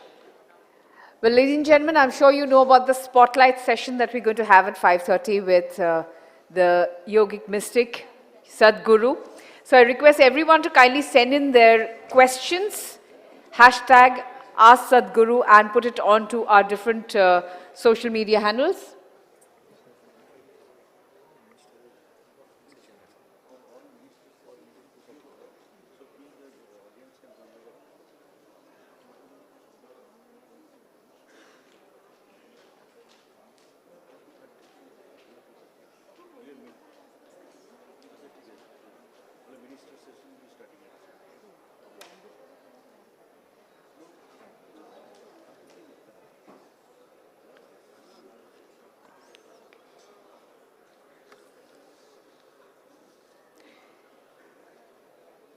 Ladies and gentlemen, we will now break for lunch, but I request all of you to please kindly return to the hall at exactly 2:30, because 3 p.m. we have the minister's keynote address. So please be back here in the hall by 2:30 p.m. Thank you. Please enjoy your lunch.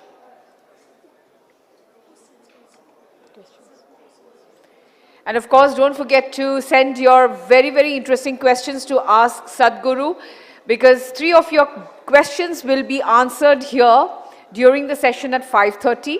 So please be here throughout the entire day, because today is the 3rd day, but a very interesting day. As you could see that we made a good start. We're getting on really great, and we are going to do further great towards the end of the session. Thank you.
ladies and gentlemen. Hello.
check, hello, check, check, hello, check sound, hello. Hello, check, sound, hello, 1, 2, 3, 4, hello, check. Check, hello, sound, hello, 1, 2, 3, 4, hello, check. Check, hello, check, check, hello, check, hello, check, sound, hello, 1, 2, 3, 4, hello, check. Hello, check, check, sound, hello, 1, 2, 3, 4, hello, check. Huh?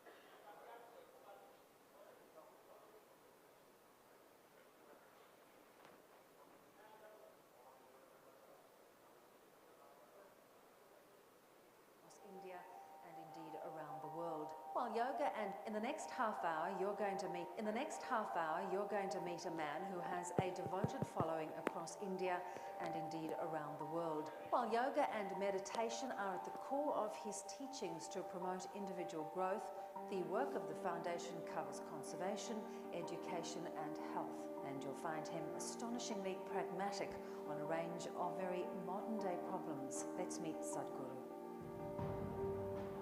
For the very first time in the history of humanity, we have the necessary resource, we have the necessary capability, we have the necessary technology to address every human problem on the planet. Even 25 years ago, we couldn't have dreamt of it. But the only thing that is missing is consciousness. Today, the spotlight is on a project called Green Hands in India. We started a mass campaign and 6 years I spent planting trees in people's heads. That's the most difficult terrain, believe me. And now in the last 6 years we've been transplanting it, and that's happening much more easily. Action for Rural Rejuvenation is mainly aimed at rejuvenating the human spirit.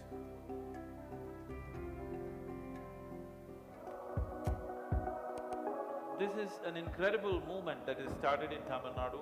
We want to see that this happens to the whole country. The idea is not necessarily about developing competitive sport, but the important thing is to bring the spirit of… In the next half hour, you're going to meet a man who has a devoted following across India and indeed around the world. While yoga and meditation are at the core of his teachings to promote individual growth, the work of the foundation covers conservation, education and health, and you'll find him astonishingly pragmatic on a range of very modern-day problems. Let's meet Sadhguru. For the very first time in the history of humanity, we have the necessary resource, we have the necessary capability, we have the necessary technology. In the next half hour, you're going to meet a man who has a devoted following across India and indeed around the world. While yoga and meditation are at the core of his teachings to promote individual growth, the work of the foundation covers conservation, education and health, and you'll find him astonishingly…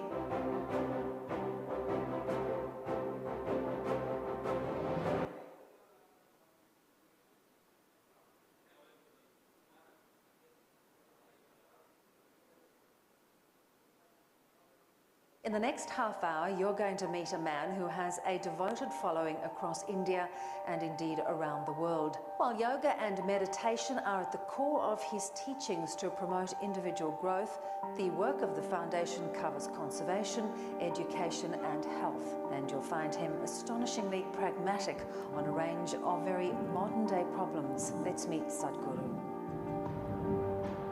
For the very first time in the history of humanity, we have the necessary resource, we have the necessary capability, we have the necessary technology to address every human problem on the planet. Even 25 years ago, we couldn't have dreamt of it. But the only thing that is missing is consciousness. Today, the spotlight is on a project called Green Hands in India. We started a mass campaign and 6 years I spent planting trees in people's heads. That's the most difficult terrain, believe me. And now in the last 6 years, we've been transplanting it, and that's happening much more easily. Action for Rural Rejuvenation is mainly aimed at rejuvenating the human spirit.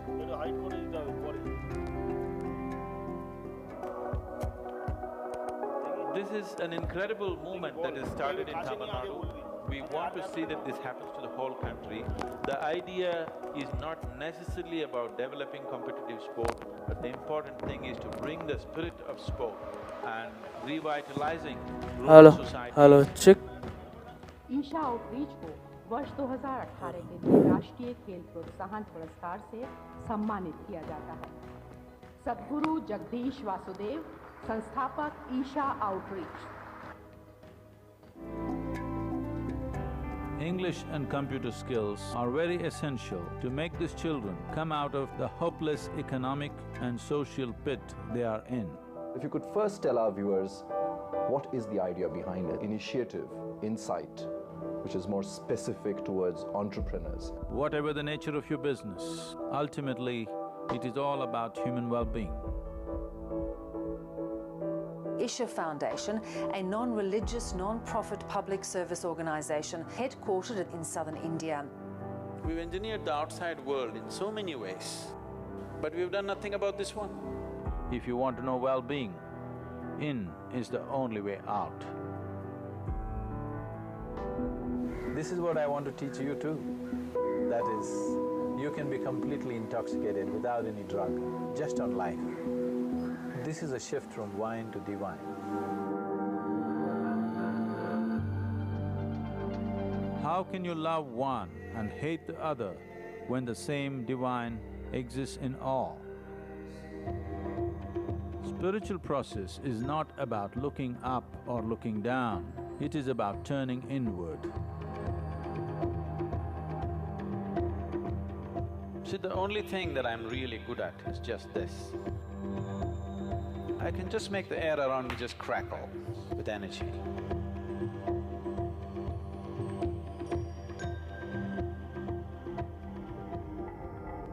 Adiyogi is the source of yoga, the first yogi.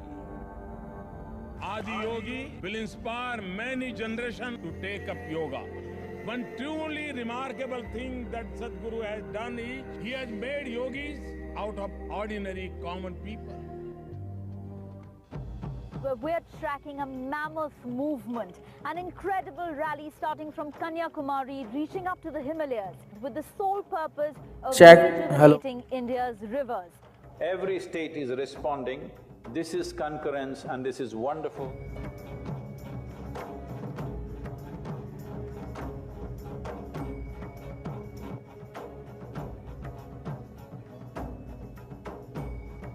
I'm very happy that Sadhguru has taken up this cause. It should also become a people's movement for our own survival, for the survival of our children. We are also launching another campaign called Kaveri Calling. This 83,000 square kilometers of Kaveri basin. We want to bring it back, at least 1/3 of it, back into some kind of green. ಪರಿಸರ ರಕ್ಷಣೆಯ ಈ ಕಾರ್ಯಕ್ರಮಕ್ಕೆ ನಮ್ಮ ಸರ್ಕಾರ ಸಂಪೂರ್ಣ ಸಹಕಾರವನ್ನು ನೀಡೋದಿದೆ. சத்குருஜி அவர்கள் எடுக்கின்ற முயற்சிக்கு எங்களுடைய அரசு துணை நிற்கும்.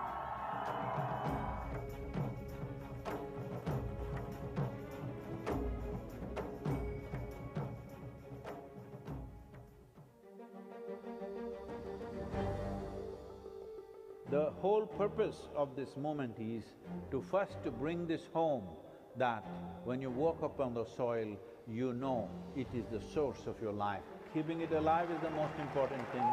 Will you make it happen? All of us come from the same soil. All of us eat of the same soil. All of us die and go back to the same soil. The soil is a unifying force. Soil is not our property. It's a legacy that's come to us from previous generations, and we must pass it on as living soil for future generations.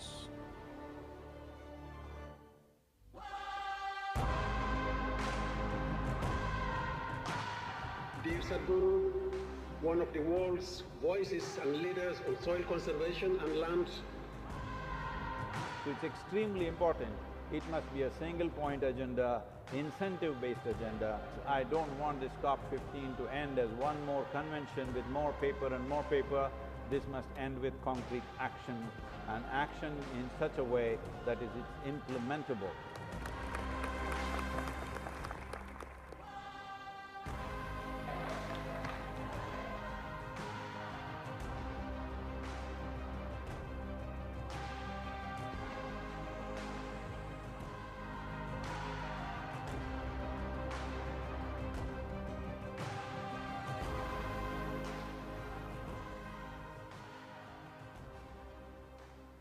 We are launching a campaign called Youth and Truth in the month of September. Youth and Truth, unplug with Sadhguru, ask whatever you want. I want to know the truth about ambition. Technology. Why do we have to wear a tie or a proper dress code in our placement? What is the meaning of competition both for individuals and society? For every one of you, your life is precious, isn't it? This precious life, where are you going to invest it? What is it that will be worthwhile today and worthwhile after 50 years for me to invest myself into? You invest your life into that. This will be a life of fulfillment. He has a different swag. He's kind of Buddha to us. Sadhguru has become this new friend of youth.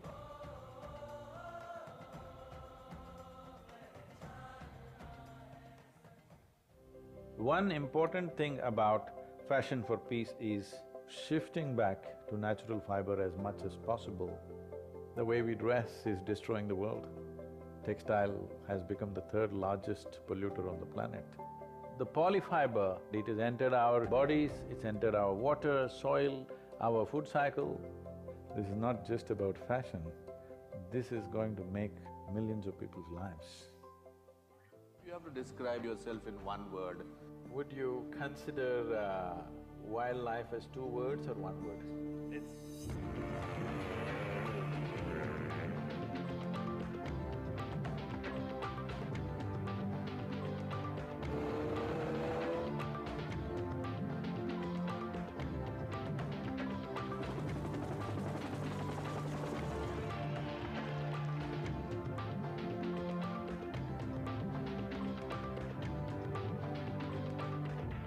President Pranab Mukherjee felicitating his Sadhguru for all his spiritual contribution.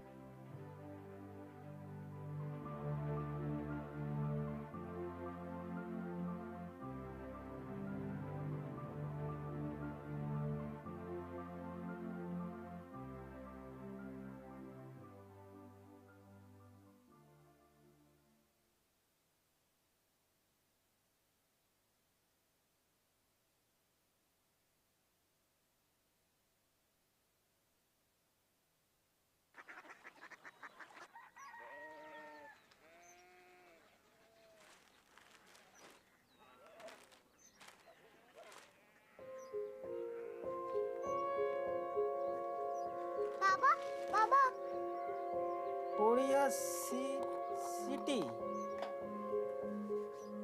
জানি না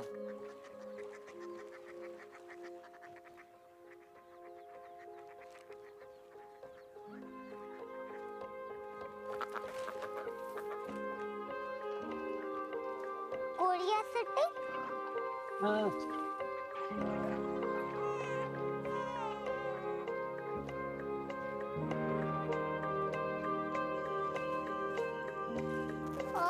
Korea city कहाँ पे है? शहर अंग्रेजी लगे हैं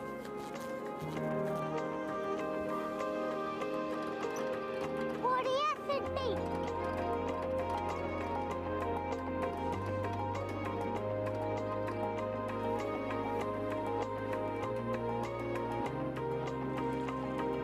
वो बहुत दूर है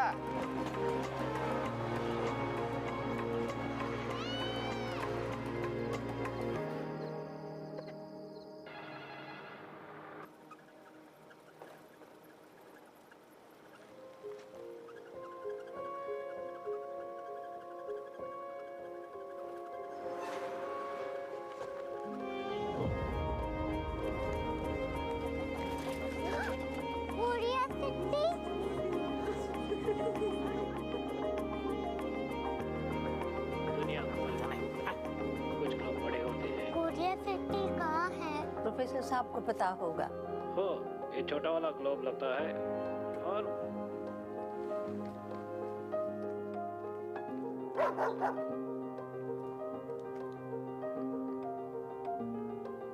पता नहीं, मेरी बेटी से जाके मिल लो, शायद उसे मालूम हो।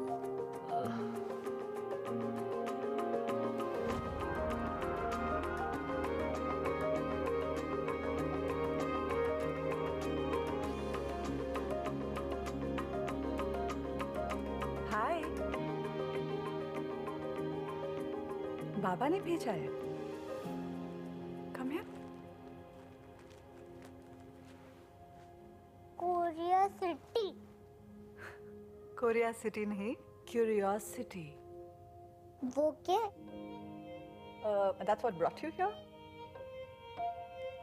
जो तुम्हें यहाँ तक ले आया। Curiosity.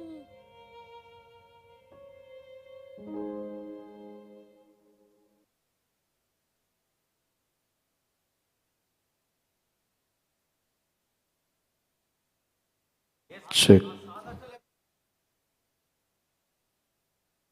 Sound, hello, check. Check, hello, 1, 2, 3, 4, hello, check. Check, sound, hello, 1, hello, check. Check, check. Hello, sound, hello, check. Check, hello, check. Check, hello, sound, hello, check. Hello, check. Check. Check. Check. Hello, check. Check. Check. Check. Hello, check. In the next half hour, Sound, hello. a devoted following across India and indeed around the world. While yoga and meditation are at the core of his teaching.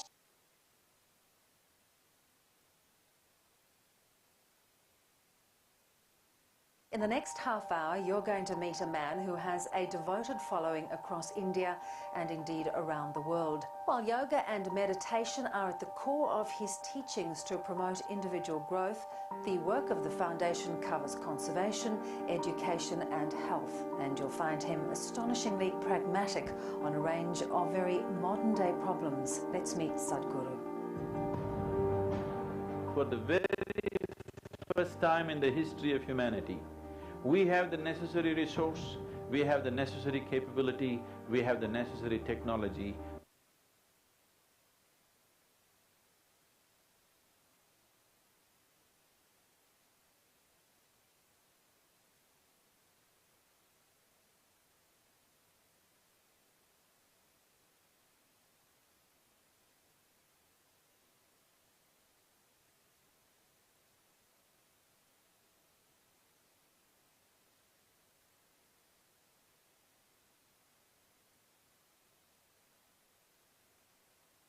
In the next half hour, you're going to meet a man who has a devoted following across India and indeed around the world. While yoga and meditation are at the core of his teachings to promote individual growth, the work of the foundation covers conservation, education and health. And you'll find him astonishingly pragmatic on a range of very modern-day problems. Let's meet Sadhguru. For the very first time in Check, the history check. of humanity, we have the necessary resource, we Check. have the necessary capability, we have the necessary technology to address every human problem on the planet. Even 25 years ago, we couldn't have dreamt of it. But the only thing that is missing is consciousness. Today, the spotlight is on a project called Green Hands in India. We started a mass campaign and 6 years I spent planting trees in people's heads. That's the most difficult terrain, believe me. And now in the last 6 years, we've been transplanting it, and that's happening much more easily. Action for Rural Rejuvenation is mainly aimed at rejuvenating the human spirit.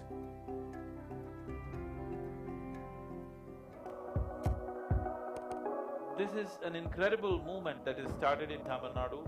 We want to see that this happens to the whole country.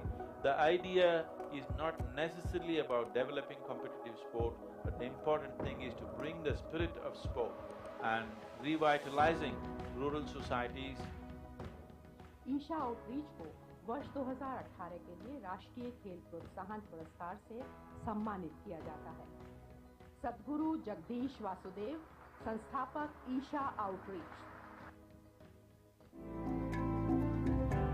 English and computer skills are very essential to make these children come out of the hopeless economic and social pit they are in. If you could first tell our viewers what is the idea behind it, initiative, insight, which is more specific towards entrepreneurs. Whatever the nature of your business, ultimately it is all about human well-being. Isha Foundation, a non-religious, non-profit public service organisation headquartered in southern India. We've engineered the outside world in so many ways, but we've done nothing about this one. If you want to know well-being, in is the only way out. This is what I want to teach you too. That is, you can be completely intoxicated without any drug, just on life. This is a shift from wine to divine. How can you love one and hate the other when the same divine exists in all? Spiritual process is not about looking up or looking down, it is about turning inward. See, the only thing that I'm really good at is just this. I can just make the air around me just crackle with energy.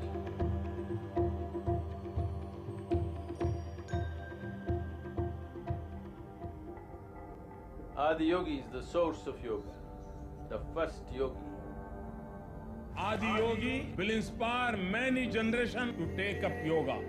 One truly remarkable thing that Sadhguru has done is, he has made yogis out of ordinary common people. We're tracking a mammoth movement, an incredible rally starting from Kanyakumari, reaching up to the Himalayas, with the sole purpose of rejuvenating India's rivers. Every state is responding. This is concurrence and this is wonderful.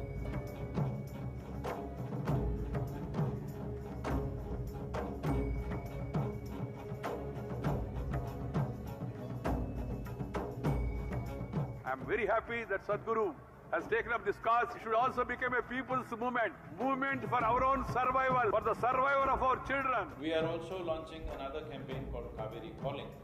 This 83,000 square kilometers of Kaveri Basin. We want to bring it back, at least 1/3 of it, back into some kind of green. ಪರಿಸರ ರಕ್ಷಣೆಯ ಈ ಕಾರ್ಯಕ್ರಮಕ್ಕೆ ನಮ್ಮ ಸರ್ಕಾರ ಸಂಪೂರ್ಣ ಸಹಕಾರವನ್ನು ನೀಡೋದಿದೆ. சத்குருஜி அவர்கள் எடுக்கின்ற முயற்சிக்கு எங்களுடைய அரசு துணை நிற்கும்.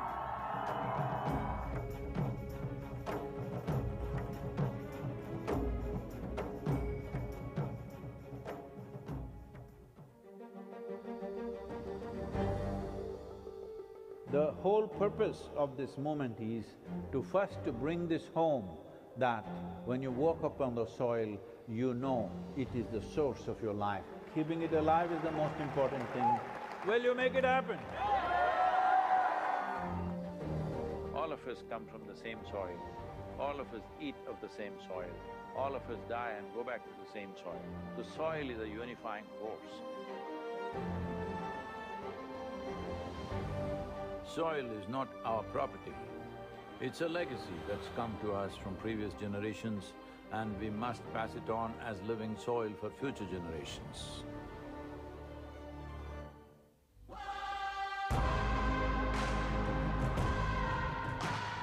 Dear Sadhguru, one of the world's voices and leaders on soil conservation and land. So it's extremely important. It must be a single-point agenda, incentive-based agenda. I don't want this COP15 to end as one more convention with more paper and more paper. This must end with concrete action, and action in such a way that it is implementable.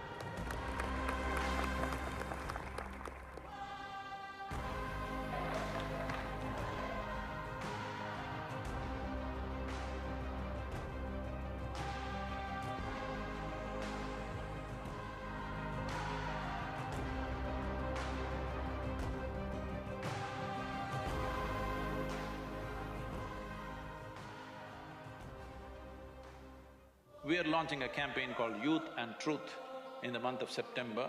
Youth and Truth, unplug with Sadhguru, ask whatever you want. I want to know the truth about ambition. Technology. Why do we have to wear a tie or a proper dress code in our placement? What is the meaning of competition both for individuals and society? For every one of you, your life is precious, isn't it? This precious life, where are you going to invest it? What is it that will be worthwhile today and worthwhile after 50 years for me to invest myself into? You invest your life into that. This will be a life of fulfillment. He has a different swag. He's kind of Buddha to us. Sadhguru has become this new friend of youth.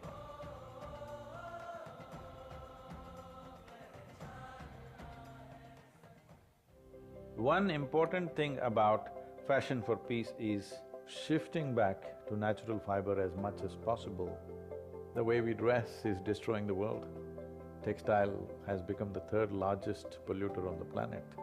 The polyfiber, it has entered our bodies, it's entered our water, soil, our food cycle. This is not just about fashion, this is going to make millions of people's lives. If you have to describe yourself in one word, would you consider wildlife as two words or one word?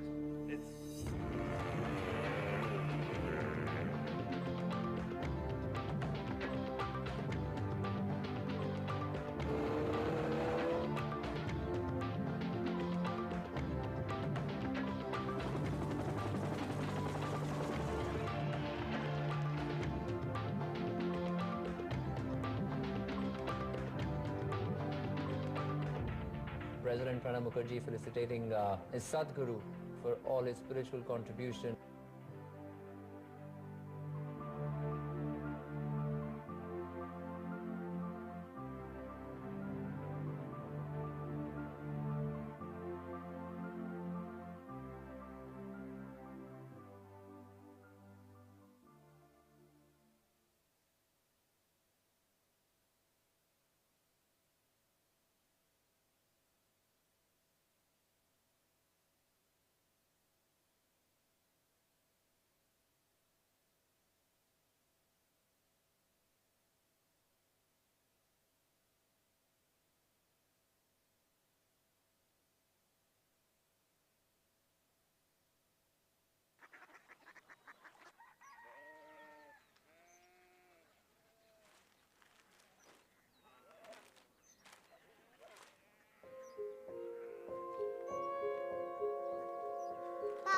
Baba.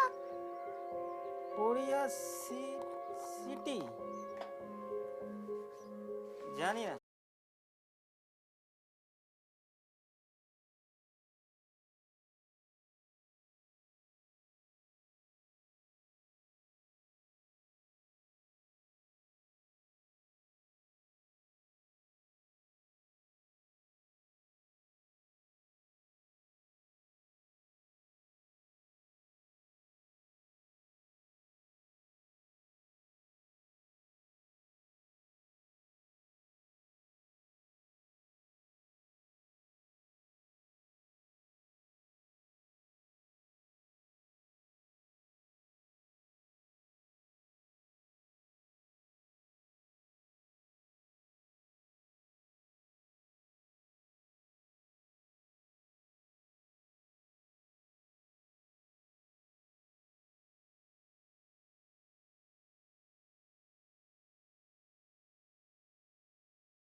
Gentlemen, before we begin, I have a small announcement.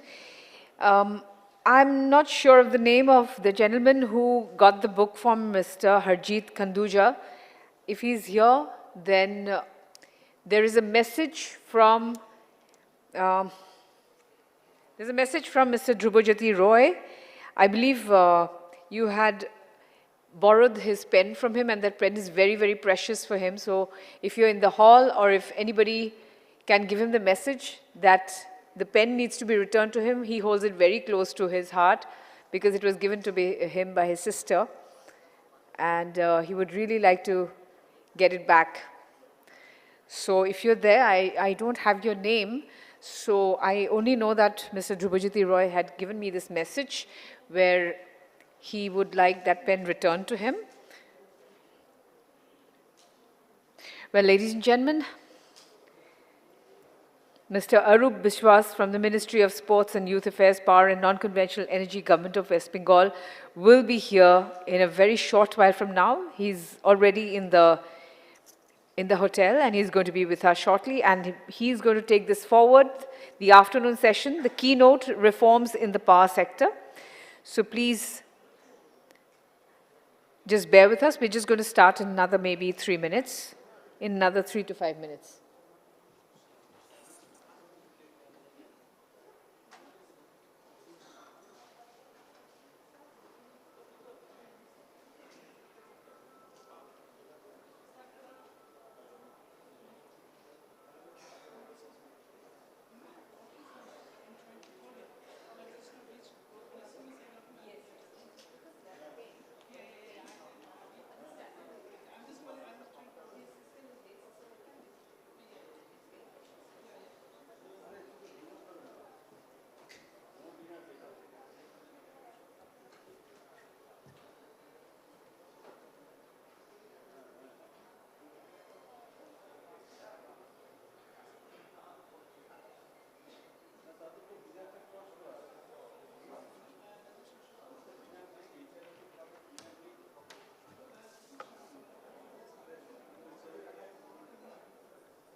So have you presented your questions already in our timelines that we had asked you some social handle?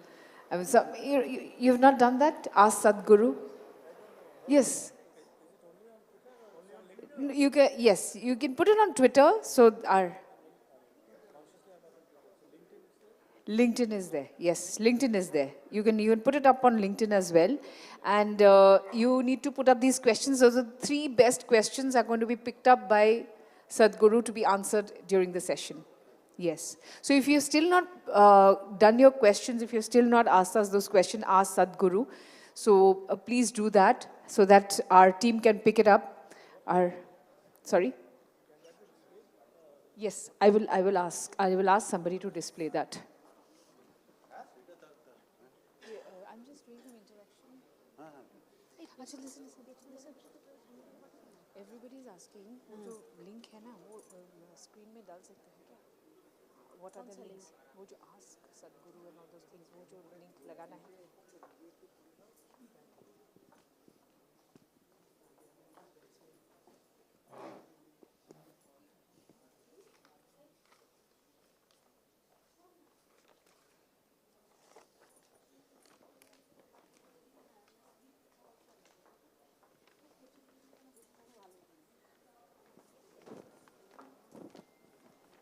Let me give you the information myself.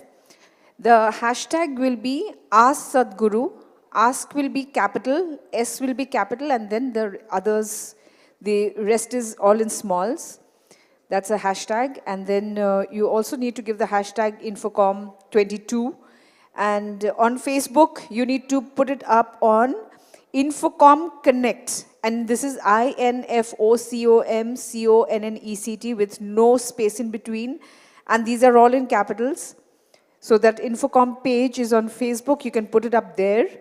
And at Infocom Connect, this is all in capitals on Twitter. LinkedIn, I haven't been given that.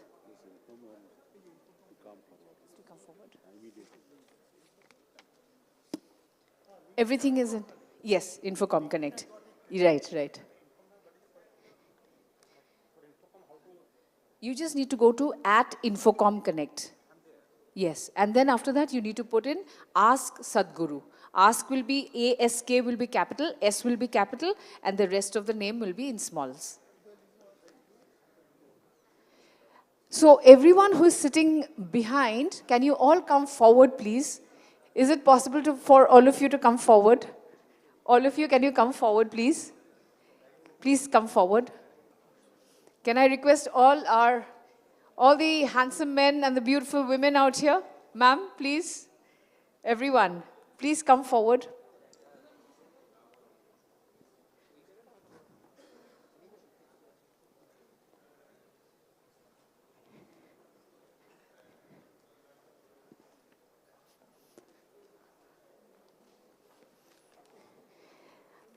Another question that I have, I've been doing a lot of questioning since the morning because I'm curious, like we have this beautiful word, curiosity. Curiosity never killed the cat. Curiosity never kills anyone, but we need to ask the questions. I want to ask, how many of you here read something, a 1-page or 2-page of a book every day? Reading. And I want to see the hands of all the leaders, not like this, but like that. Yes, put up your hands, you're all leaders. You don't need to put your hands like this, like that. Yeah, okay, how many? 1, 2, 3, 4, 5, 6, 7, 8, 9, 10, 11, 12, 13. That's kind of a situation where I'm going to sigh and say, oh God, why are people reading so less? Why are you reading so less? Okay. All right, so we're going to get into the session and we're going to come back with more questions soon.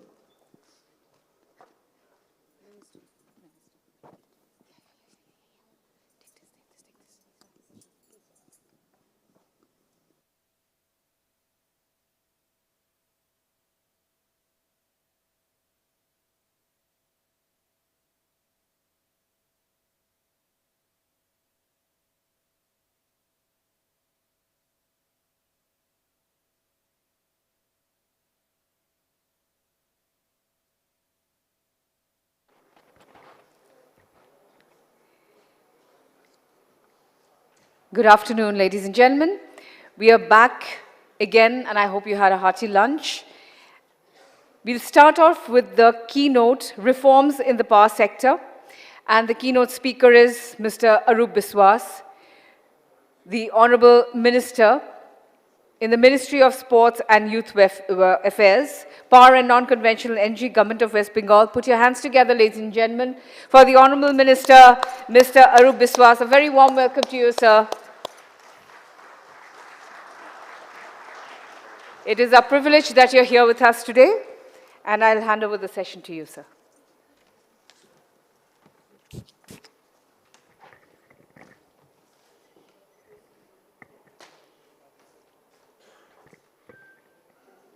নমস্কার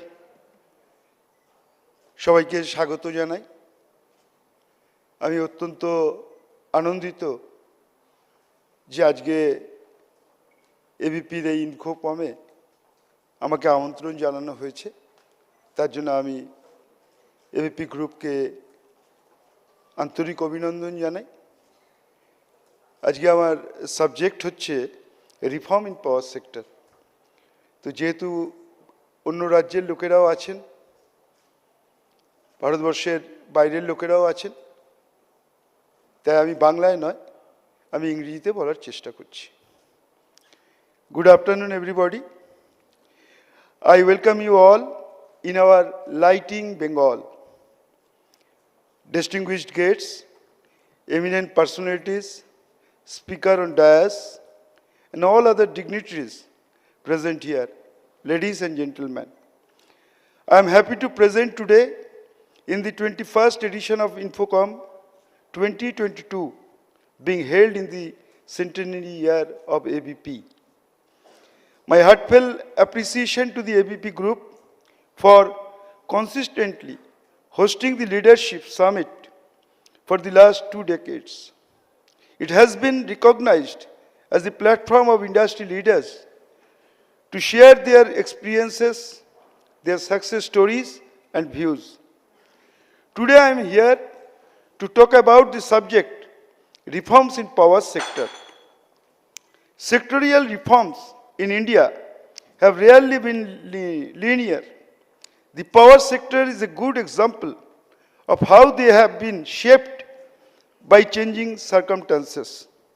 Electricity was the first introduced near the end of Victorian period in late 19th century, followed by introduction in India on the street of Calcutta in 1897 during the colonial period. First hydroelectrical power plant in Asia was set up at Siddhapong in Darjeeling district in 1897, which is still running under the WBSC DCL with generation capacity of 400 megawatt. After assuming the charge of the office in 2011, our present government under the leadership of our Honorable Chief Minister Mamata Banerjee, undertook the power sector reforms on a much broader perspective. The reforms opened an unprecedented growth with significant increase in the additional of thermal power plants, substations, transmission and distribution network and renewable. If we go into the performance of our government, among our state generation station, Sautaldi was ranked number 1 till September 2021 in All India ranking. In the financial year 21-22, our plant load factor, PLF, is better than central giants like DBC and NTPC, and much above the national average. This year, our PLF is 81.6%, much higher than the national average, and the NTPC figure of 75.11%. In the financial year 21-22, production from WBPDCL, captive mines, were almost 70% of the total coal requirement. This year, it is already been touched 73%. World second largest coal mines, Deutsche Pachami, would be operational soon. West Bengal would be self-sufficient in coal from there on. In the recent past, there was a huge coal shortage problem in the country. Almost every state imported coal from the other countries. There were power cuts in every state, including Gujarat, where our Honorable Prime Minister belongs to. But the Bengal is the only state where there was no power cut even for a minute during this said period. In the financial year 2023, the installed solar PV project capacity has reached 135.58 megawatt. Since 2011, 50 numbers of extra high voltage substation and 5,290.29 circuit kilometer transmission lines have been added, leading to a network comprising of 151 extra high voltage substation and 16,193.29 circuit kilometer of transmission line till September 2022. Since 2011, altogether, 315 numbers of new 33.11 kV substation has been set up with huge increase of HT overhead lines. There is 193.8%. Underground lines, 380.92%, and LT network, 295%, 295%. Our consumer growth in Bengal is also a massive. From 2011, it was only 85 lakhs, but at present, it is 2 crores 53 lakhs. Our focus is on electrification of all households under Shobar Ghare Alo with creation of robust infrastructure of the same, betterment of the consumer service, improvement of the operational efficiency and reduction of losses. Lots of IT-enabled service were introduced like spot billing at consumer doorstep, mobile app for consumer, enabling them to docket calls, view and pay bills, apply for new connection, load extension, etc. Consumer can make online payment through various digital payments mode. Now almost 67% revenue of WBSEDCL is collected through online mode, which is a major success story. To remind the service to the consumer at doorsteps, special camps are organized under Duare Sarkar initiative of the state government. In the line with the sectorial reform, capacity additional and clean energy introduced have been planned in the government, by the government. One 660 megawatt supercritical thermal power station is under construction at Sagardigi, which shall be added up to the existing thermal capacity of West Bengal. The state has further potential to add one 660 megawatt and two 800 megawatt thermal power units at Bokreshwar and Sautaldi respectively. We have planned to go for a major upgradation in Kolaghat and Bandel thermal power station immediately. We are setting up another 100 megawatt palm storage project at Turga in addition to our existing PPSP of 900 megawatt at Ajodhya Pahar. In addition, 182.5 megawatt floating and ground mounting solar PV project are various stage of implementation of Gwaltor, Sagoldigi, and Sautaldi. West Bengal government cabinet has approved setting up a one 500 megawatt floating solar plant in Bokreshwar Dam. We have taken up implementation of scheduling, accounting, metering and settlement of transmission project for the development of ABT metering with automatic meter reading and web-based scheduling bill and accounting of energy. Recently, Government of India has identified West Bengal as a potential state for green hydrogen and ammonia manufacturing zone, and WBPDCL is planning to install a green hydrogen plant at Durgapur as a pilot project.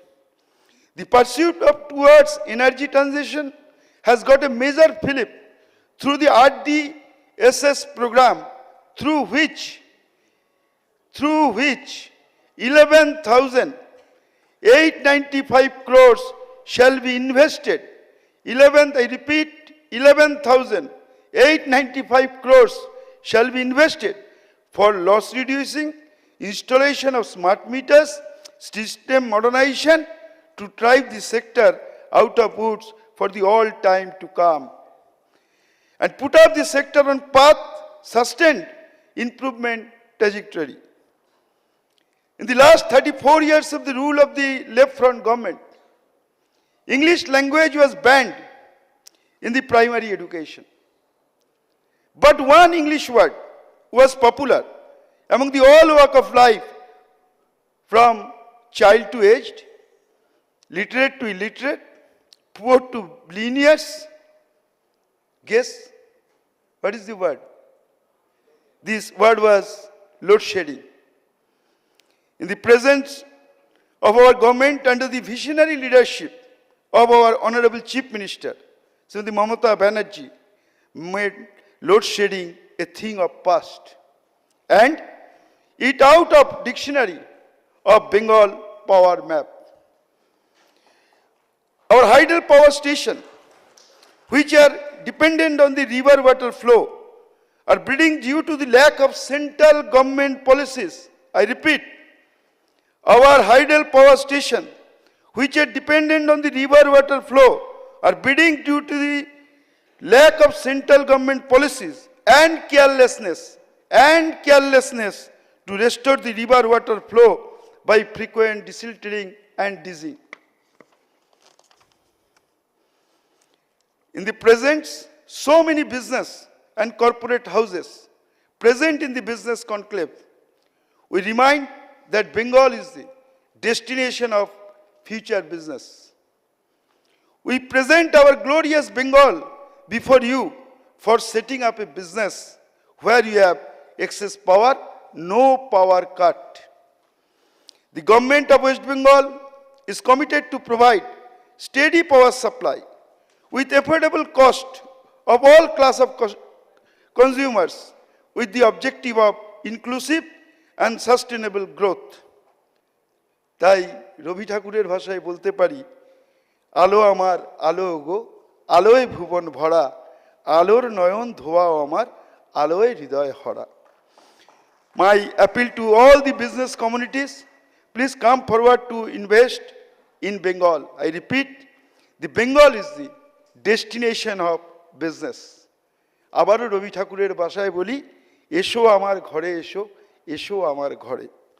I thank you all for your kind attention and time and hope that you had a very productive and successful conclave. Thank you. Anandabazar পত্রিকা তাদের শতবর্ষে এই যে conclave করছেন infocom, আমি জানি সারা ভারতবর্ষ থেকে তারা আসছেন সবাই, এমনকি বিদেশ থেকেও মানুষরা আসছেন। যতদূর খবর রাখি যে আনন্দবাজার পত্রিকা যারা অতিথি অভ্যাগতরা আসছেন আন্তরিকতার সঙ্গেই তাদের যত্ন সহকারে তাদের দেখভাল করছেন।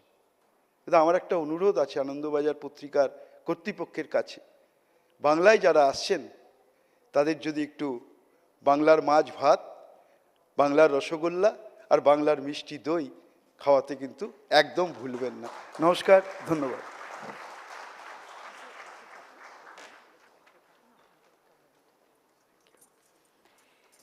We thank Sri Arup Biswas, sir. Thank you very much. May I request Mr. Dhruva Mukherjee, who is the CEO of ABP Private Limited, to kindly come forward to present a memento.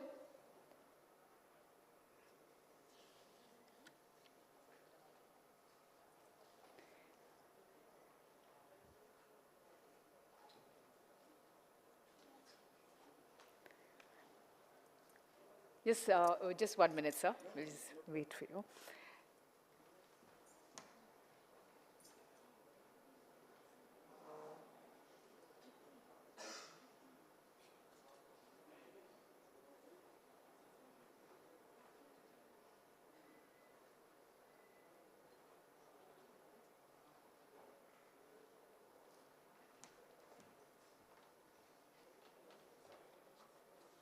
Here is Mr. Dhruva Mukherjee, who is the CEO of AVP Private Limited, to present a memento to our Honorable Minister.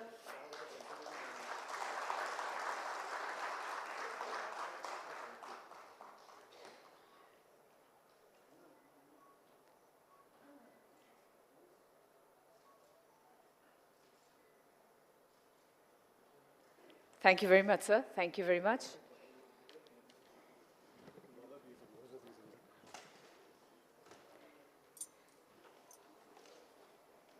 We move on to the next keynote, that is the growth of Sector 5.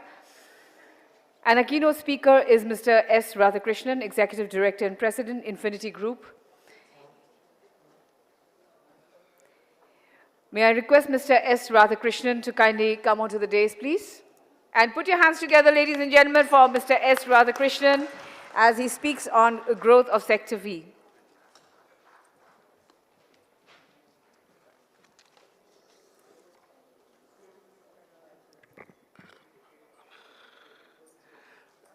Good afternoon, ladies and gentlemen. It gives me great pleasure to be at this podium.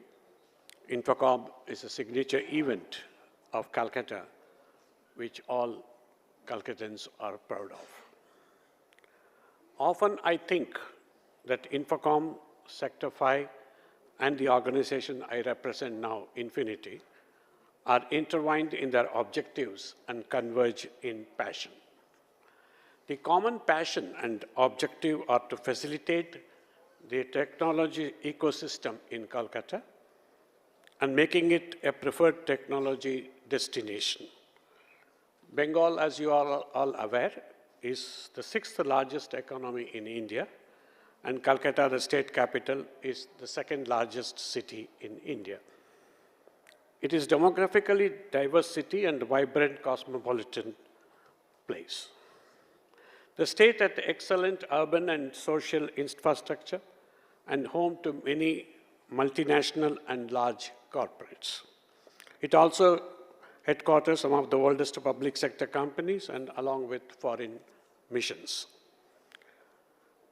Bengal is one of the largest in India's power distribution, quality and availability, and 24/7 power supply, as mentioned by the Honorable Power Minister, and has the 3rd largest road coverage in the country. Let me take you a rear drive on how Sector 5 started in the early 90s, from the marshy and watery wastelands and to Eastern India's high-tech happening point. The journey of Sector 5 is fascinating. The sprawling 430 acres of Salt Lake City is today the techno-commercial hub of Eastern India with more than 1,000+ companies.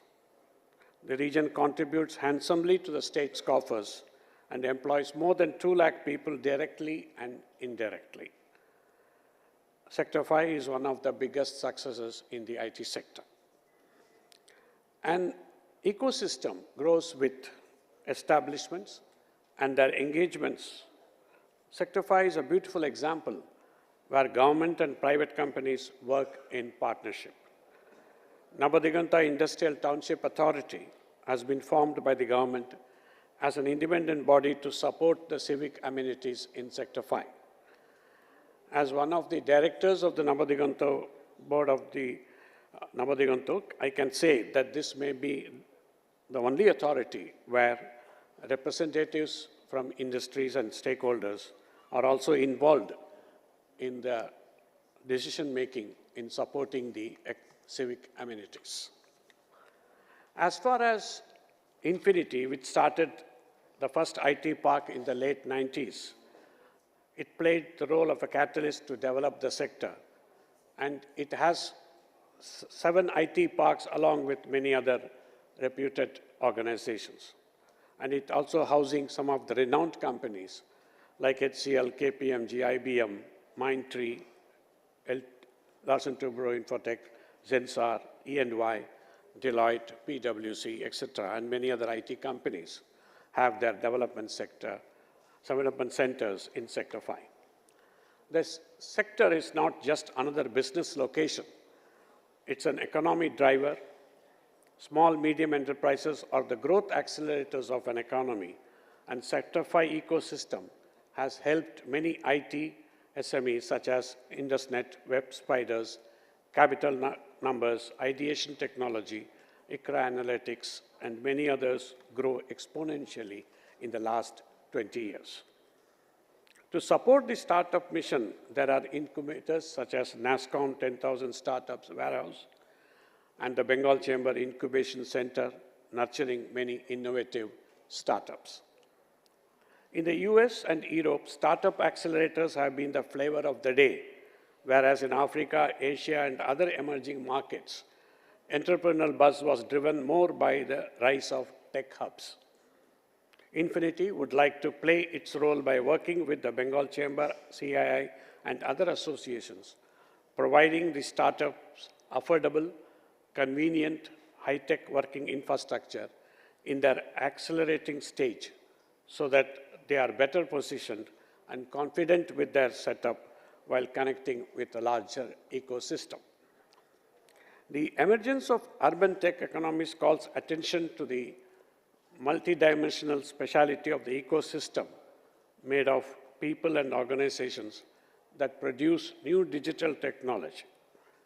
Availability of compliant office spaces with lowest rentals, uninterrupted power and water, proximity to airport and city, availability of all kinds of public transport, including metro, abundant residential units also available in the adjoining areas, safety and security to general public, proximity to entertainment destinations, multi-cuisine restaurants, hotels, green landscapes, and lake surrounding area, supply of quality, affordable manpower with lowest attrition are just some of the plus points which have allowed Sector 5 to chart such rapid growth in the past 2 decades. Salt Lake Sector 5 Stakeholders Association, which is formed with the objective to extend support to the unimpeded progress of Sector 5 in the days to come. We do represent the issues faced by companies at Sector 5 and act as their facilitator. As the president of the association, I would request the stakeholders to join us as our members so that with more resources, we may support the ecosystem with collaborative efforts. Prosperity, growth, longevity, innovation are all words communities love to be known for. Words like these attract new residents and companies, spur economic expansion, and ultimately bring new jobs to the area. Sector 5 Newtown, with efforts of government and interests of private players, has made a collaborative system. As a stakeholder in this ecosystem, I would request the interested players to come to Sector 5 and can assure all interested players a pleasant journey should you embark and experience to it. Thank you very much.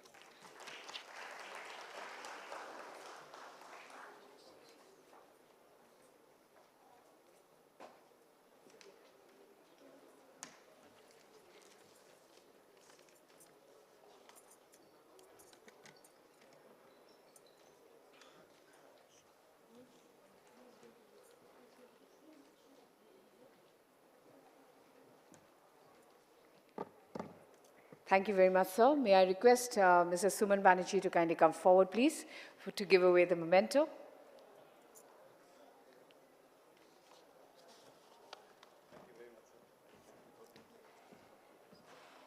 Thank you, Mr. S. Radhakrishnan.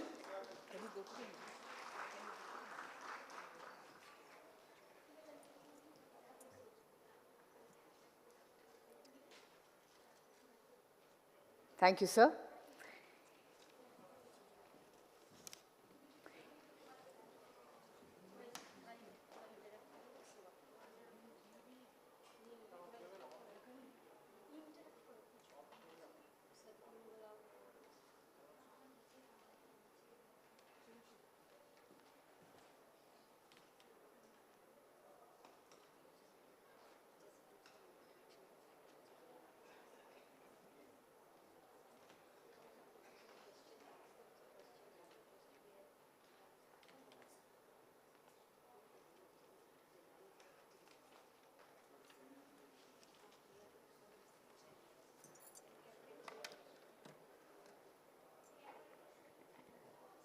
So we just wait for the mayor to come. The mayor is already on the way.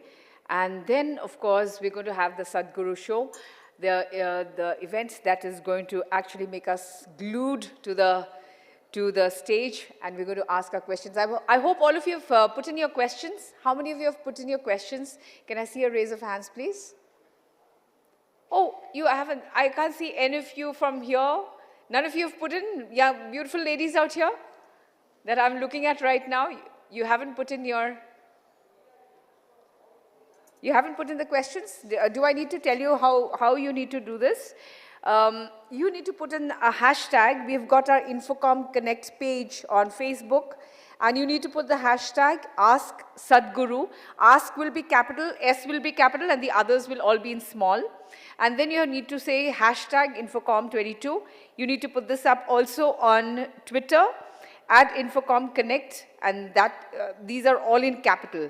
And then you need to just put in hashtag Ask Sadhguru. So you need to put in those questions, and three questions, best questions will be answered by Sadhguru here. So all of you, the ones who have asked, the ones which have been chosen, the delegates will stand up, the spotlight will be on them, and then Sadhguru will answer. So your name, your question will be done by the moderator here, and you'll have to stand and you'll have to actually, face Sadhguru so that he answers your question. So I hope all of you have done that. Yes, we were talking about reading, and so I saw a couple of hands which went up about reading, and how many of you, I've seen very few out of this entire hall of people. If I say that I have right now, I can see around, say, at least around 70 people here, 70 people.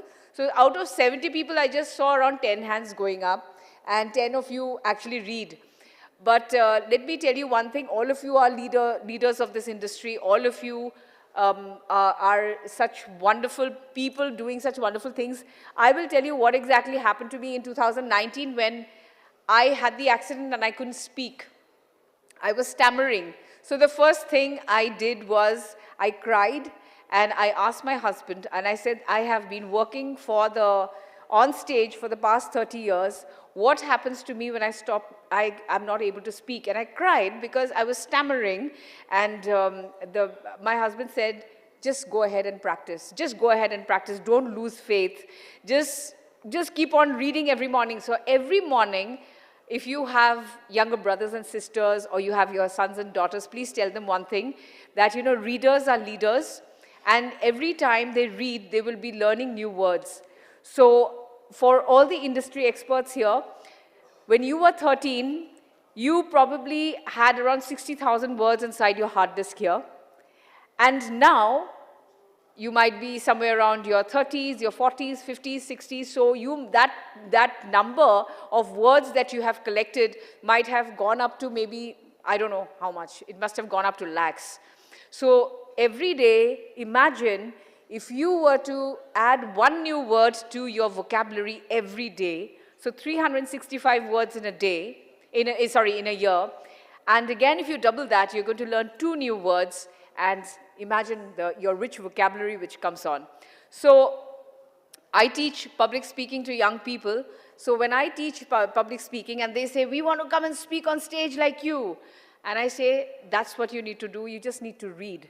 And back in Guwahati, what happened was, I'm actually a person from Shillong and I studied in Loreto Convent. So for me to speak in English is so much easier. So when I started anchoring, they would, somebody would come from the wings and say, speak in Assamese, speak in Assamese, speak in the local language. And I'm like, no, I can't do that. You have to give me a script. I can't do it. And then that's when I said, okay, I took the challenge. I said, now this is bad.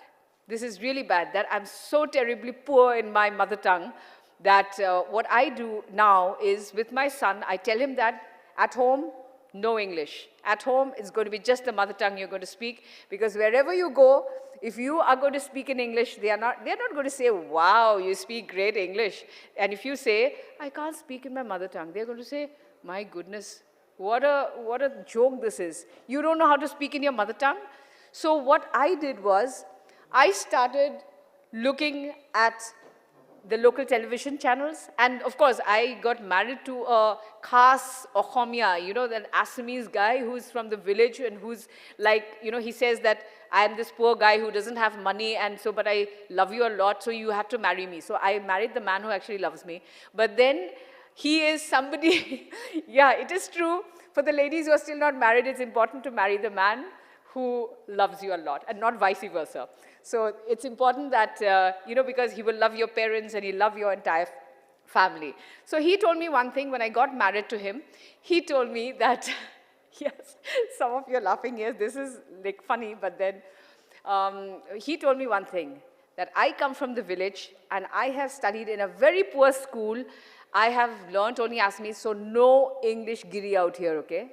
You are not going to do any English giri with me. You are going to learn the language very well. And believe me, because of him, because of the challenge I took.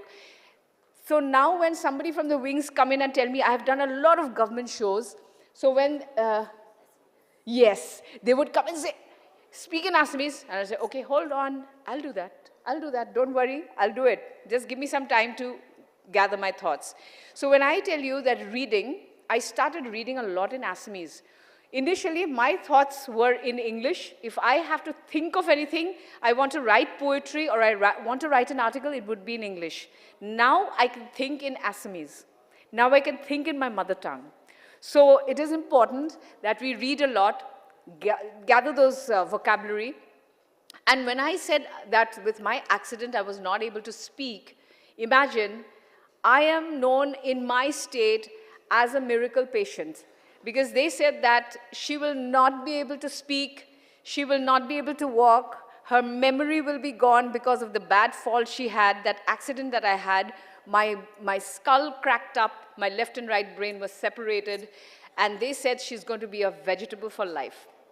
And that is when my mind started working. And I speak a lot on mind, because the mind is so powerful that it's unimaginably powerful. Unimaginably powerful. You can do things that probably you cannot imagine. So when I tell young people, and all of you are young, of course, I'm 16 going on 16. So, and I'm just 3 years old, because from my death in 2019 to now, I'm just 3 years. So like I'm the youngest kid around here. So if you're going to look at me, I'm the youngest person out here. And every time I have my birthday, every time I have my birthday, my husband would tell me, so today you are 20, 30, 40, 50 something. And I said, no, I'm always 16.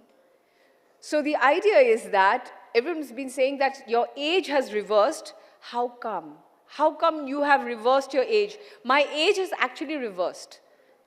I can do the things that I had never done before.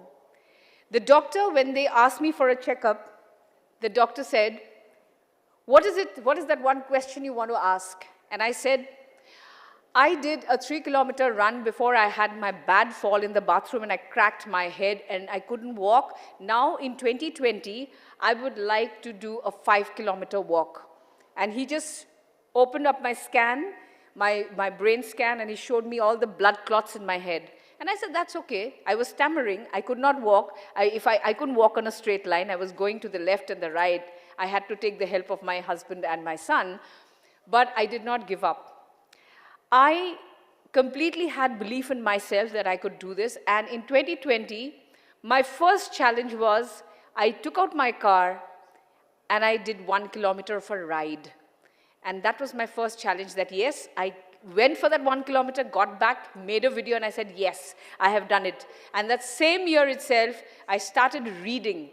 From the morning, 7 o'clock, 7:30 to 9 o'clock is my reading time. I just read, so that my voice modulation, my vocabulary, my intonation, everything comes back. And that is what has come back now, and I'm speaking to all of you. The other thing I wanted to say is that in 2020 itself, I did a marathon for 5 kilometers. Last year, I did a marathon for 10 kilometers. This year, I plan to do a half marathon. Next year, I plan to do a full marathon. So, like I said, nothing is impossible. Impossible is just a word in the dictionary. And everyone, like that cliched thing that we always say, I am possible. So I'd like to say the cliched, that statement, I am possible. And this is what has brought me till this place right now. I couldn't come in for the Infocom in 2019. I remember I was in coma for 10 days, and the first thing I was telling my husband is that I need to go to that Infocom. You know, I have my dates fixed up. I need to go to the Infocom. And my husband said, okay, she will go for the Infocom. And he called up my friend Raki, who was here before, and said that please cancel her tickets. She is unable to come because she cannot walk on a straight line. She goes all over the place. Her memory is very foggy. She's not going to be able to make it to Kolkata. So 2019, I was not able to come. But yes, 2022 now, right now, I'm so glad I'm in the centenary year. I am here. I'm able to speak to all of you where I was stammering all the time. I was crying because I could not speak, and I'm a stage person. Here I am speaking to all of you. Well, the universe has its way of working, and I'm really, really grateful. How many of you here write your journal, your gratefulness journal, your gratitude journal? Very good, ma'am.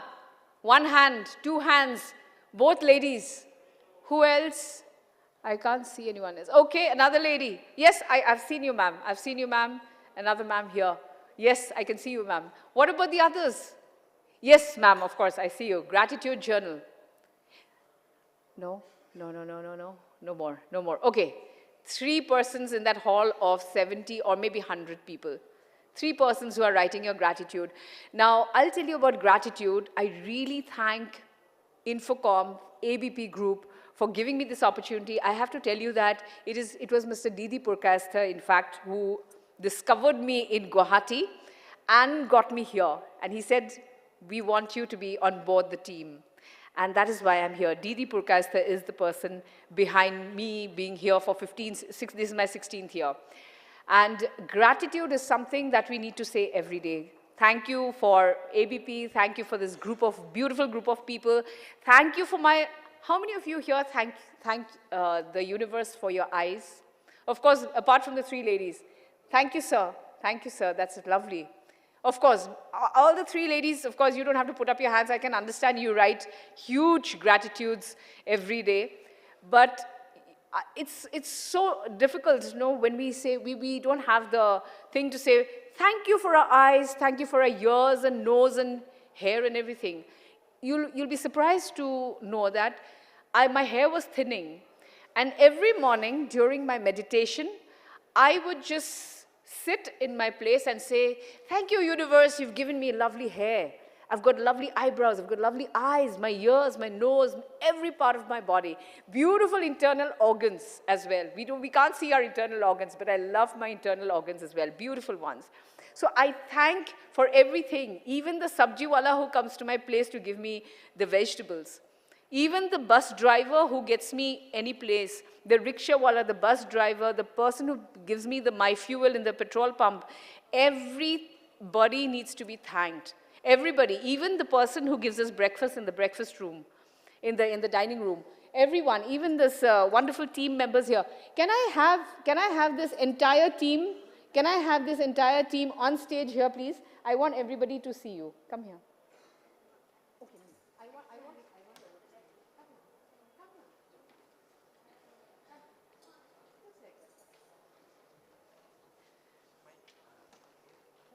Come here.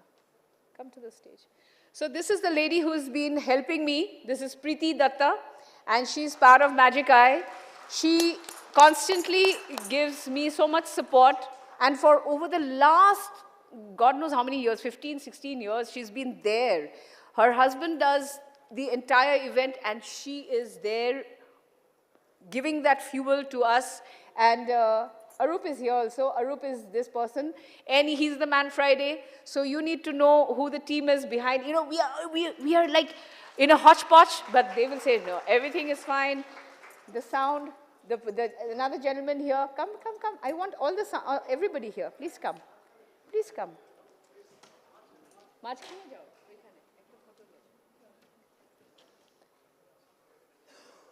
These are the people we need to say thank you. Where's the other team? Come here. Come here. Come. Why are you shy? You need to be there.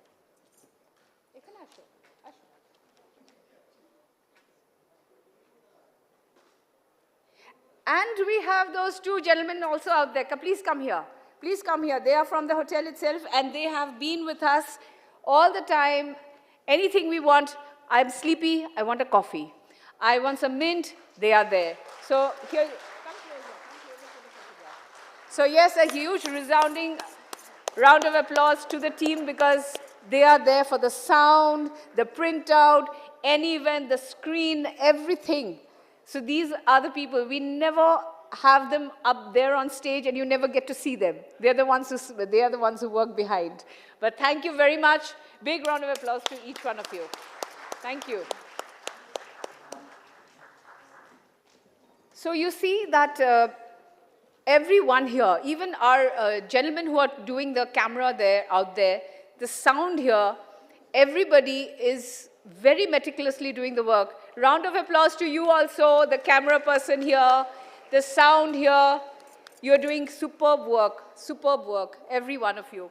And to each one of you here, do you know how special you are? Can you feel the specialness inside you?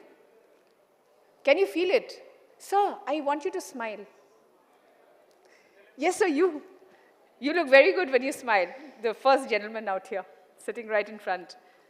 Everyone, do you know how special all of you are? Do you feel it? Yes, no, I can't hear it. Yes, of course you're special. Each one of you are so special. Have you ever tried this? I don't know. But then when you go home, what you can do is, you can put some ink here. You can put in some ink here or some paint here. And what you can do is, all of you, your husband, wife, brother, sister, mom, dad, all of you can put some paint on your thumbs or your fingers, and then put it on paper. And then see how different you are, each one of you. Each one of you will have a different fingerprint. All of you will think, okay, we are from the same family, so all of us are going to have the same fingerprint. But you know, in those little circles, you will see some difference or the other amongst each one of you. And that's the beauty that the universe has given us.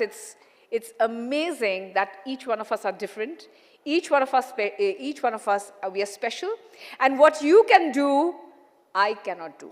I simply cannot do the things, the special things that you can do. That is why I call each one of you so special. I cannot do the things that you do, and you cannot do the things that I do. So it's just the vice versa thing, that I can do special things. But when I meet my students, there are certain things that they do that they teach me, and I come home enriched from my class, from my college, or wherever I'm going to do the training, that I feel very special that I've learned something from my students. And it looks like I'm giving a speech in the Infocom, right? It looks like this is my session, and I'm waiting for the mayor to come, and here I give a full lecture, and I'm not even aware that I've spoken for so much. Yes, sir. Okay, I will repeat the handle, right. You need to go into Infocom Connect page on Facebook. I think you've done that. The Twitter handle will be Infocom Connect. We are there at, it's at the rate, and the full thing is all in capitals, Infocom Connect, INFOCOMCONNECT. And there you need to set in your questions. You can send in your questions there. Hashtag Ask Sadhguru, hashtag Infocom 22. Have you got that? No, you need to use the hashtag. You will go to our page, the Twitter handle is at Infocom Connect. The Twitter handle that you will go to is at Infocom Connect. And there, in that, you are going to tweet hashtag Ask Sadhguru, put in your question, and then post it. Tweet, and then tweet it. Yes, sorry? Ask in capital, S in capital, and the rest is all in smalls. For Facebook, it is Infocom Connect, all in capitals, with no space, Infocom Connect.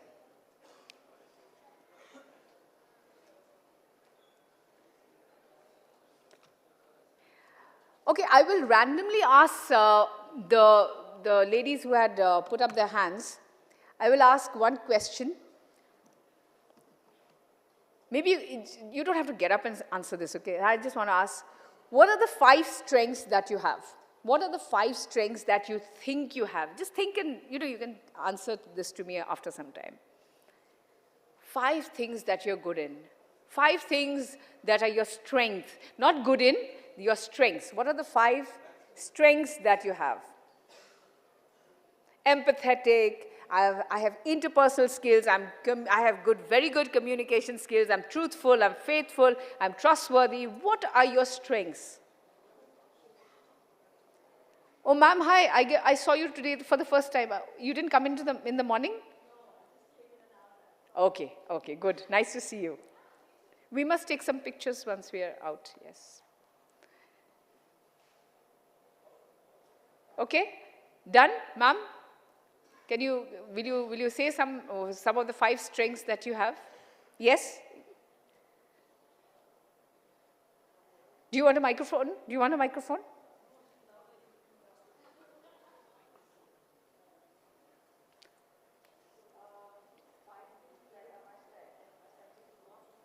Sense of humor, wow, nice.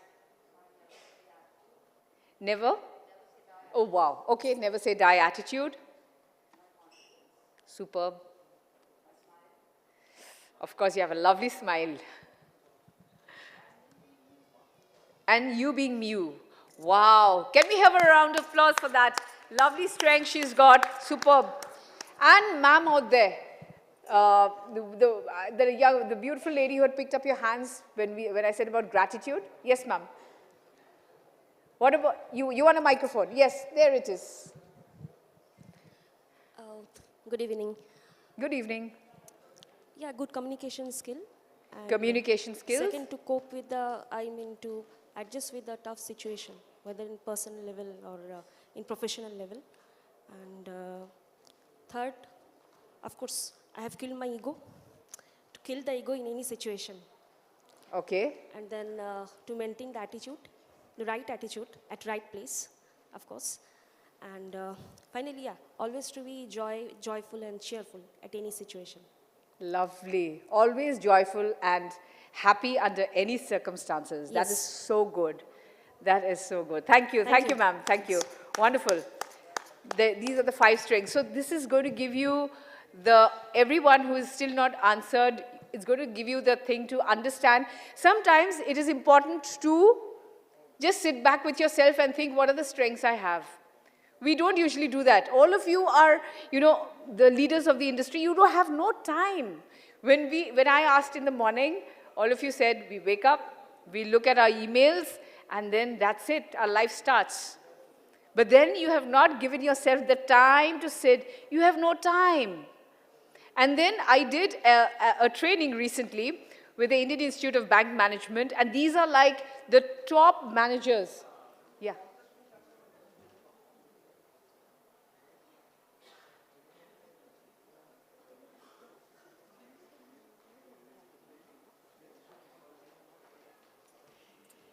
So yes, like I was saying, of course, the mayor is going to be here with us in another 10 minutes. So that's the information.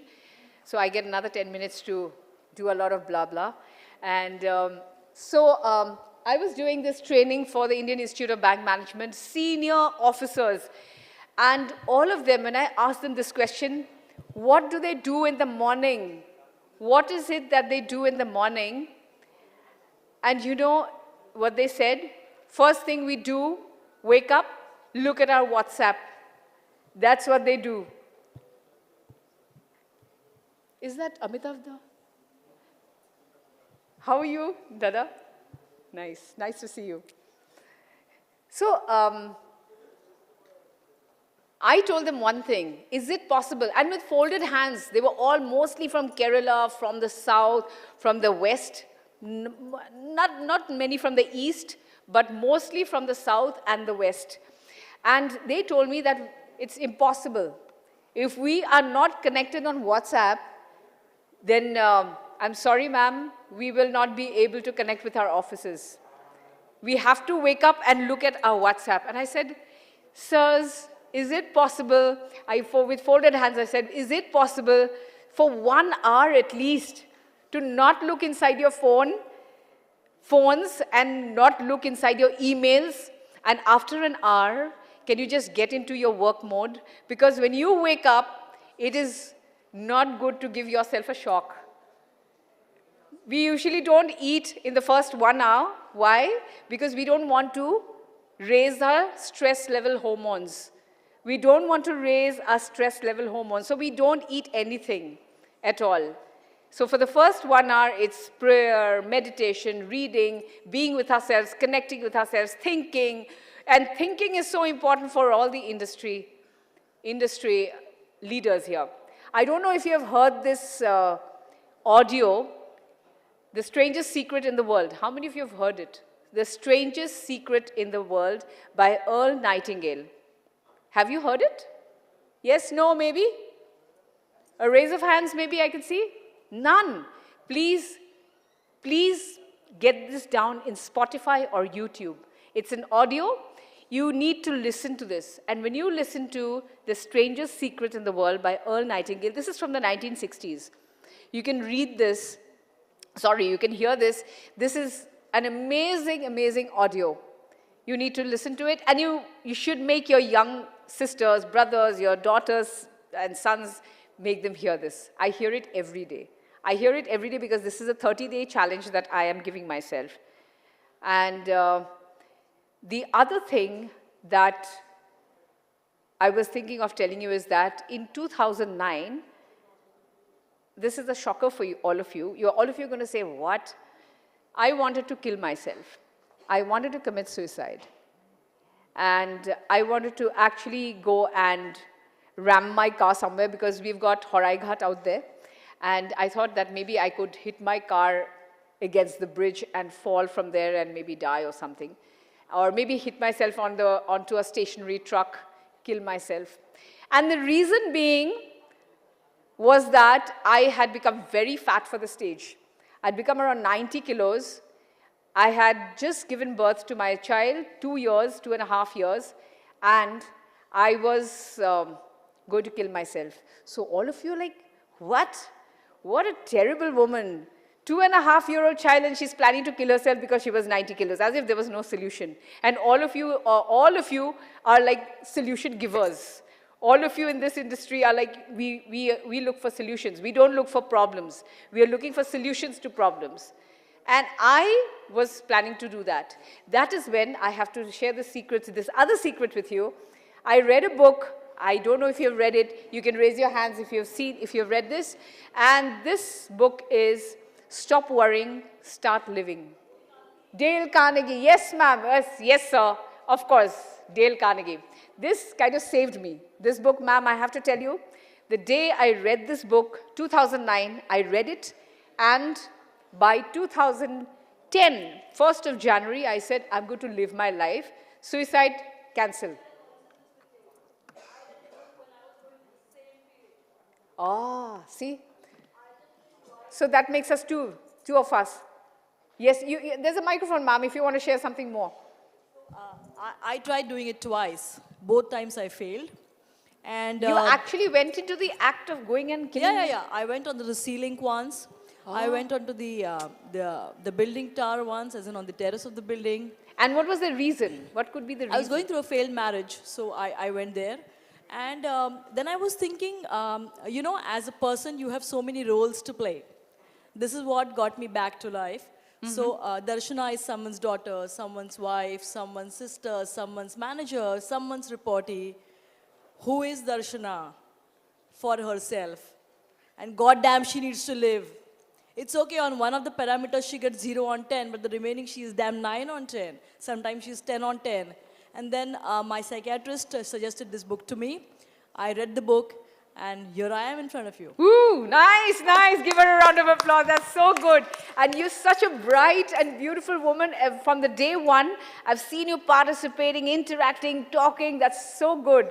And you've been smiling all the time. Yeah, because I know what's the value of a rebirth, and now every second is so damn precious for me. Yes. But I personally feel people who go through that stage, they're not completely wrong. They're just completely given up. People who go for these things are more courageous.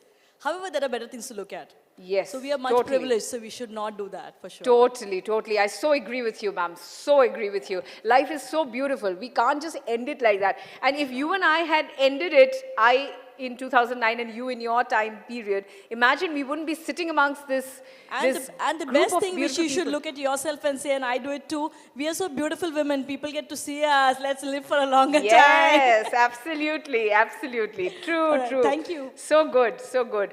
You know, so see, we have so many, I'm sure there are so many people who have stories like this that are so similar.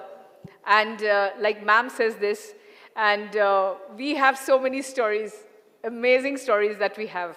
True. And it seems I have become a full-on speaker at Infocom. I should tell Khalida next time that I need a slot to actually speak on something. But then I'm holding on to the space because I'm waiting for the mayor to come. How many of you sing here? How many of you are singers? No time to sing. Shall we say that? No time to sing. Singing. Oh, good, sir. I have seen you for the last 15 years also. You have been with us for the last 15 years. Yes, you're fond of Rabindra Sangeet. I am fond also. I'm very fond of Rabindra Sangeet. Most of the songs, almost, not all, almost, because 2,500 songs are Rabindra Sangeet. So I know, I can... So are you going to sing something for us now? Huh? Will you sing something for us now? Right now? Right now? আমি কেমন করে গান করো যে গুণ not আমি তুমি কেমন করে গান করো যে গুণী আমি অবাক হয়ে শুনি কেবল শুনি তুমি কেমন করে গান করো যে গুণী Lovely, sir, lovely. Can we hear a round of applause? Superb, superb, sir.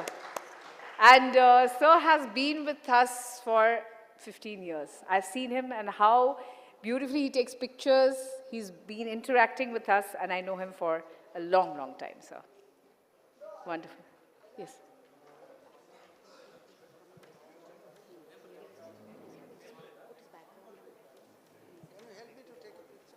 So finally, our guest is here. We are going to go into the next session.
Ladies and gentlemen, our keynote speaker, Mr. Firhad Hakim, the Mayor of Kolkata, Ministry of Urban Development and Municipal Affairs and Housing, Government of West Bengal, is here with us.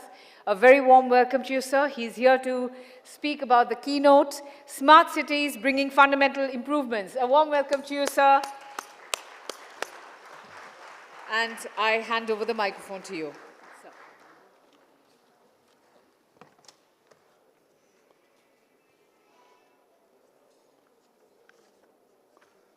This is indeed a smart approach that in other conference we have to sit together and once the speaker speaks and we have to listen there. But the approach is smart. Come directly, speak and go. What is actually the smart city concept? When I was not in urban development, we used to think smart city means smart people wearing tie suits, going around the city, as like in Mumbai. All the Bollywood stars goes around here and there, and we feel that it is a smart city. We don't feel Hyderabad is a sound city where the people with a dhoti lungi goes around, and we said, no, it is not a smart. But real meaning of smart city is to involve people with technology, upgradation of service for the people, and that is, I think, Hyderabad's ahead of Mumbai. Anyway, the smart city in urban development using information and communication technology and internet on things to provide useful information to effectively manage resource and assets. Also called eco-city, sustainable city, the smart city aims to improve the quality of urban services and reduce its cost. It stands out for its specific smart management, lifestyle, mobility, housing, as well as smart economy. Now we all have a wallet economy, and that is a smart economy. The main goal of the smart city is to reconcile the technology innovation with the economic, social, and geological challenges of the city of tomorrow. Benefits of the smart city. We are going for different conference for commitment and these and all. But the environmental impact, reducing the carbon footprint, is the main driver behind the development of smart city. And sustainable cities, improving energy efficiency, storage, waste management, traffic congestions are among the greatest advantage of the smart city.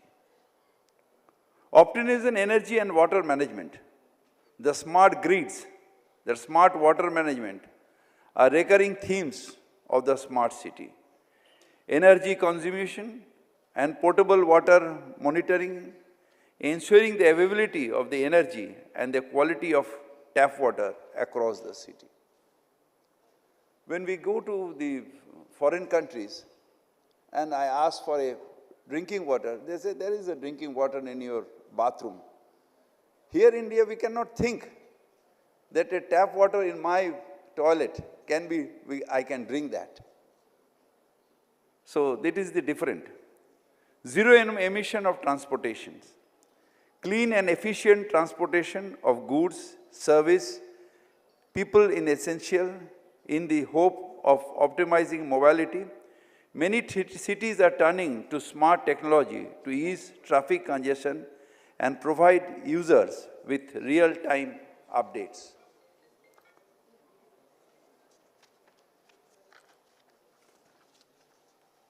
Security. The safety is the priority of all cities. But I must mention that, it is not written here, the safest city of India is our Calcutta. The security is a priority for all cities.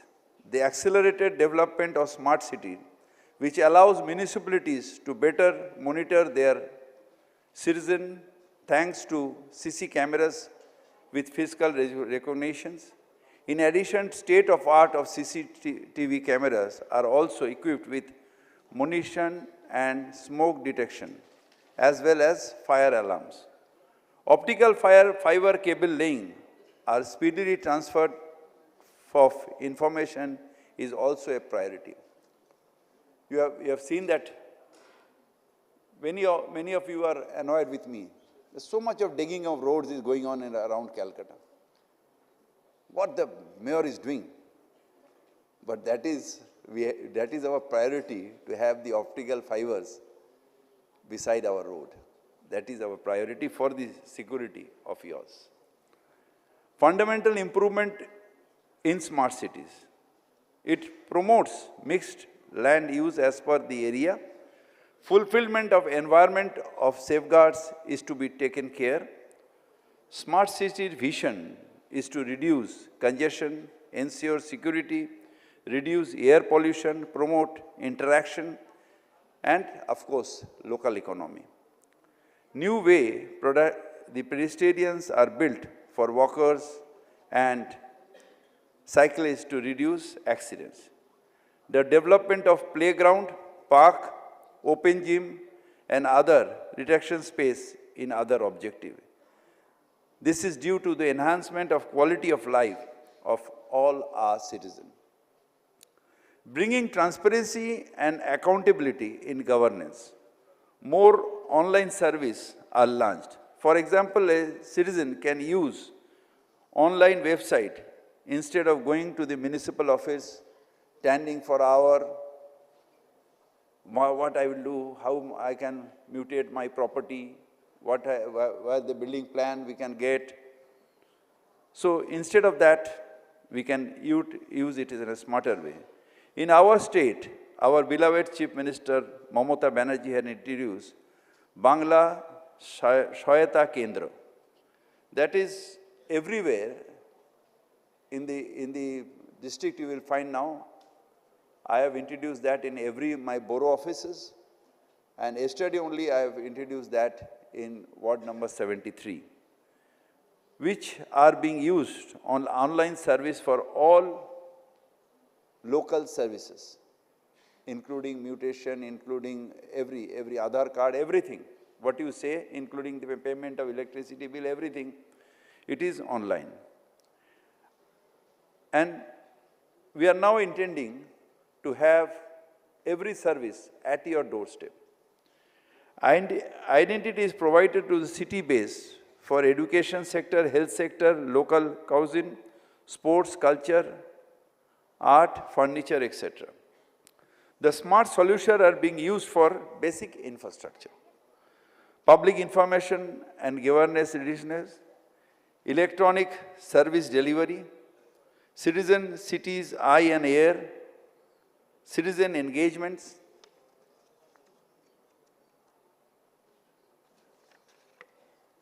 waste, composite, waste to energy and fuel, treatment of C&ND waste, water quality monitoring, renewable source of energy, energy efficiency and grid building, smart parking, intelligent traffic management system, integrated multimodal transport, telemedicine, trade facilities centers, skill development centers. These are the things that we will provide you online in Bangla Shoyata Kendra, as well as if you go to our website, that is available in your home too. As a mayor of Calcutta, I commit that after few months, no one has to go to the corporation office. Everything will be online. So when it is online, no one will say the word of corruption, or harassment. So that I promise as a mayor of Calcutta. Smart move by the state of West Bengal also to strive effective towards the clear environment in introducing smart city, that is the smart in its planning, smart in its approach, smart in its project execution, smart in social and environmental possibilities. My friend Babul is here, the famous singer, and now I am glad that he is my colleague in my ministry. So, just for an example, just you go opposite to this road, Dhapa, and you will see that a huge work is going on. The legacy waste, we are now reducing the legacy waste. And after 2 years, we will create a football ground there in Dhapa.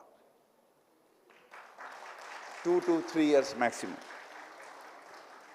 The New Town, Calcutta is smartly planned center for green urbanization. From vertical garden to green verge, New Town has been continuously providing to the climate conscious and sustainable responsibility. The city has also 25 vehicle charging stations for supply of uninterrupted power to electric vehicles. I'm telling this because I am also the chairman of HITCO. I am looking at New Town too. The smart city road design includes 20-kilometer barrier-free cycling track to minimize the traffic on the major arterial roads, aimed to saving non-renewable fuel consumption. There is still another 70 kilometers be added in the future and a fleet of 500 bicycles available for public sharing. Combat climate changes and its associated impact is currently the main priority for the transport sector.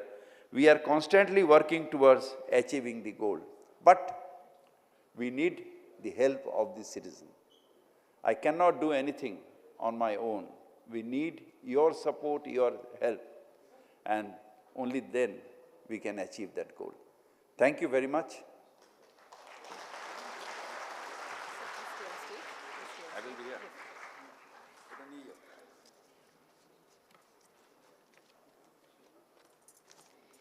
Thank you very much, sir.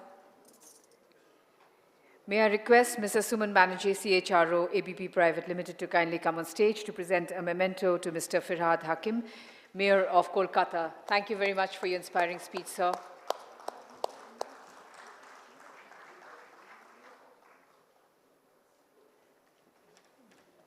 the middle. You should have gone to the middle. Oh, excuse me.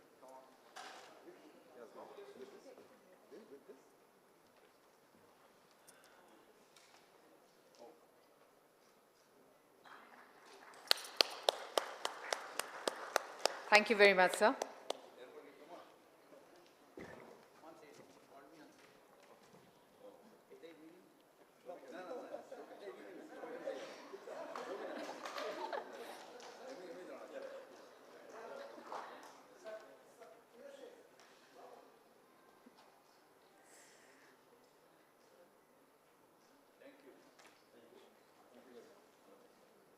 Thank you, sir. Ladies and gentlemen, we move on to the next keynote, Opportunities in Bengal, and our keynote speaker is Babul Supriyo, Honorable Minister, Ministry of Tourism and IT and Tourism, Government of West Bengal. A very hearty welcome to you, sir, and I request you to kindly come on stage to take over the microphone.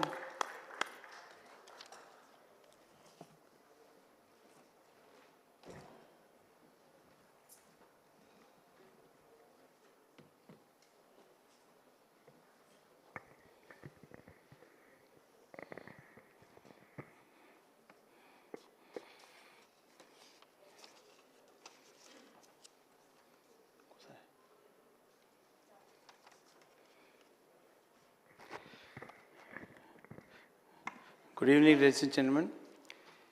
It's my pleasure to be here for this very informative and enlightening event that ABP hosts every year. This is the Kolkata chapter, and as you heard Firad having say, my senior colleague and a very good friend for many years beyond political boundaries or whatever we call that. A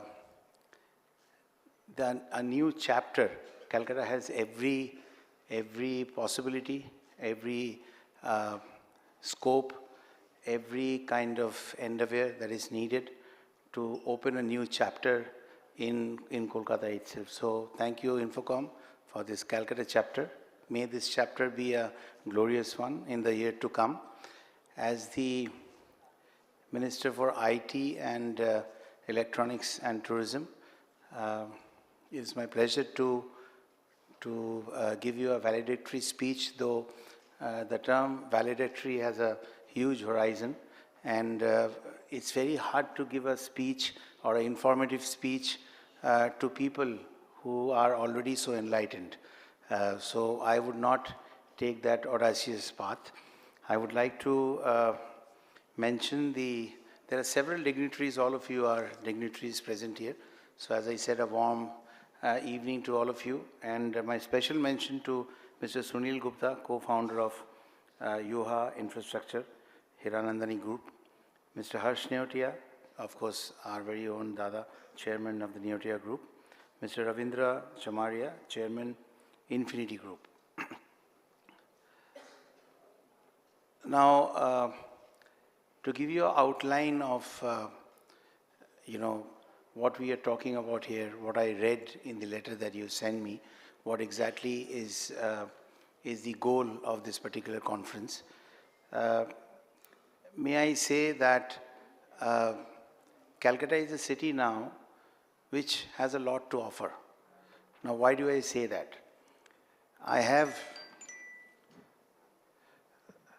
Normally mobiles are supposed to be in silent mode, but I'm here to speak, so everything is on. I have a bad sense of humor, but unfortunately I've been given 20 minutes, so you'll have to bear with it. I have been criticized on social media for speaking in English in functions in Kolkata, but I think when we are trying to make Bengal global, Bengalis understand English very well, and it's rather people who come from different states and all over the dignitaries who come even from foreign countries, they need to understand what we are really trying to express, and therefore I think English is the medium that if you can talk English, you can walk English, then probably you should walk that way so that people really understand what you have in mind. I have two ministries in which we have very experienced bureaucrats who have given me some fantastic written speeches to read out to you. But I will not do that, because I think that as a minister you should hold what you are aspiring to do, what your Honorable Chief Minister bestows on you as a responsibility. You should hold it close to your heart. So I would not read the matter from a black and white paper. Rather, I would put it in black and white in a practical manner, in a short speech. I'll try to do that. I think that if you go to different parts of the country, the more famous cities in terms of business opportunities, how much investment is being made there or has been made there, you will find that most of the cities are not only saturated, but probably super saturated. So if we talk about decentralization in different organizations where you empower people lower down in the order to take decisions and get the job done, then definitely we should also think about decentralization if we accept that these 2-3 cities, Bangalore or Hyderabad or Mumbai or Delhi, Gurgaon, Pune, these cities are very close to being saturated. A few of them are actually super saturated. So this is a place for the future to be part of our present. And if you see the endeavors of the West Bengal government in the last few years, I think that in terms of IT, in terms of tourism, we are really trying to break borders.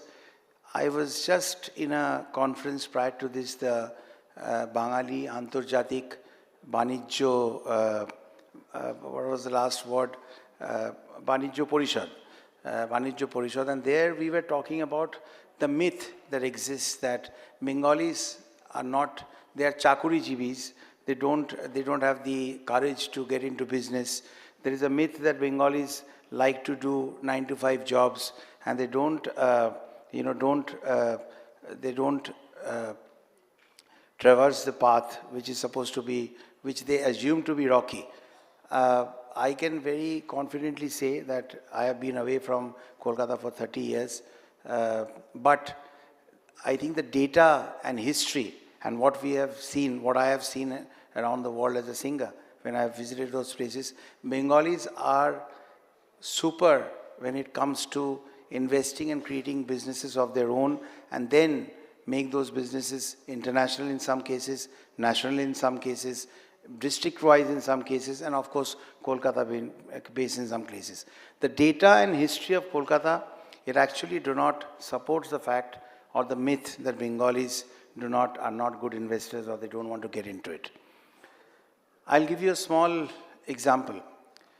A lot of people say that in Bengal there isn't land where you can invest and where you can come and open. There is some problem with land acquisition and all of that. Let me tell you that, the Salt Lake, Silicon Valley that we have, the actual cost of that land is 25 crore per acre. That is being offered, and it's all, the entire thing is sold. I think probably 1 or 1.5 acre might be still available.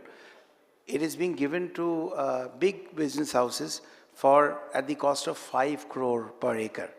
That's 1/5 of what the circle rate or what the rate, commercial rate is there. We have 22 IT hubs all over the state. And like if I mention a few, Noihati, Falta, Durgapur, if people talk about proximity to Kolkata, then these are the ones which are closer to Kolkata. And let me tell you that, say if I take the example of Noihati, the actual land rate as of today is more than 1 crore.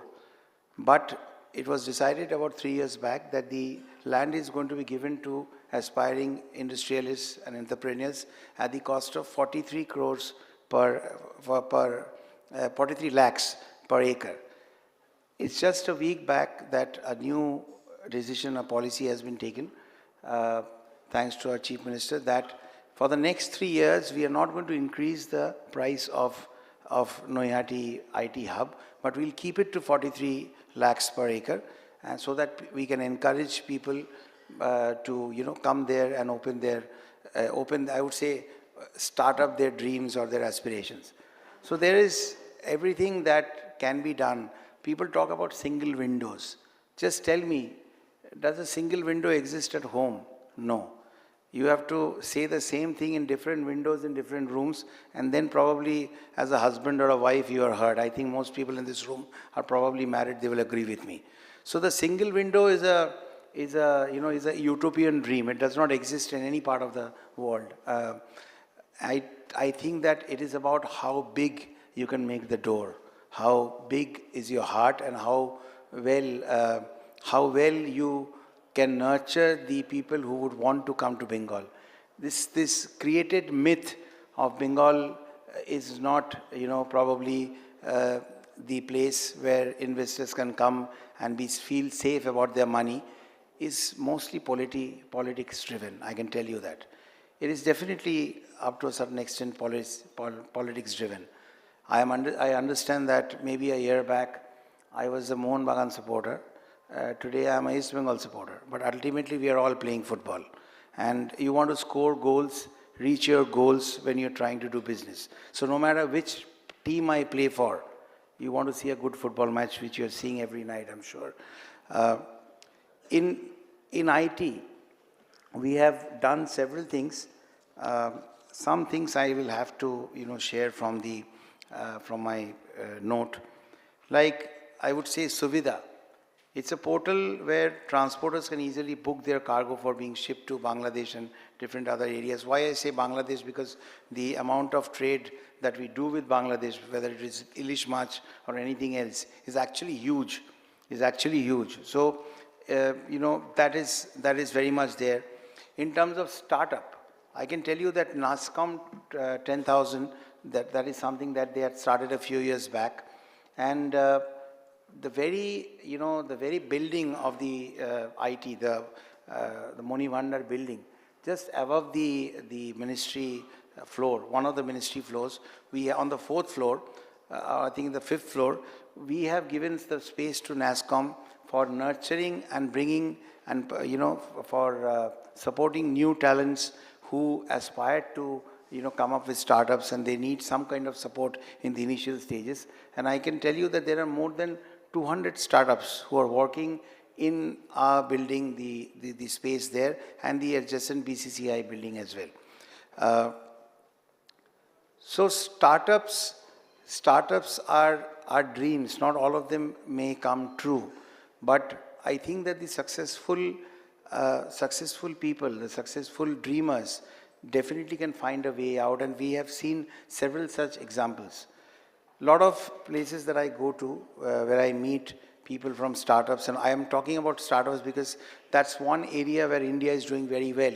We have several unicorns in the country right now, and there have been some phenomenal progress that has been done in that particular direction, and it also employs a huge chunk of newcomers, because startups are basically brought in by youngsters, and so what they employ, the people who come in there, in any case, India is the youngest country in the world, so a lot of youngsters can find good areas to work. Their workplace can also be a interesting place in terms of startup, because they go and join those startups in which they are interested. Some might go to tourism, some might go to IT, some might go to, different startups that come up. There are Mishti startups, there are Momo startups who have done so well and have gone public. So I don't need to name them because I can't promote a brand, but you also all know that what they are.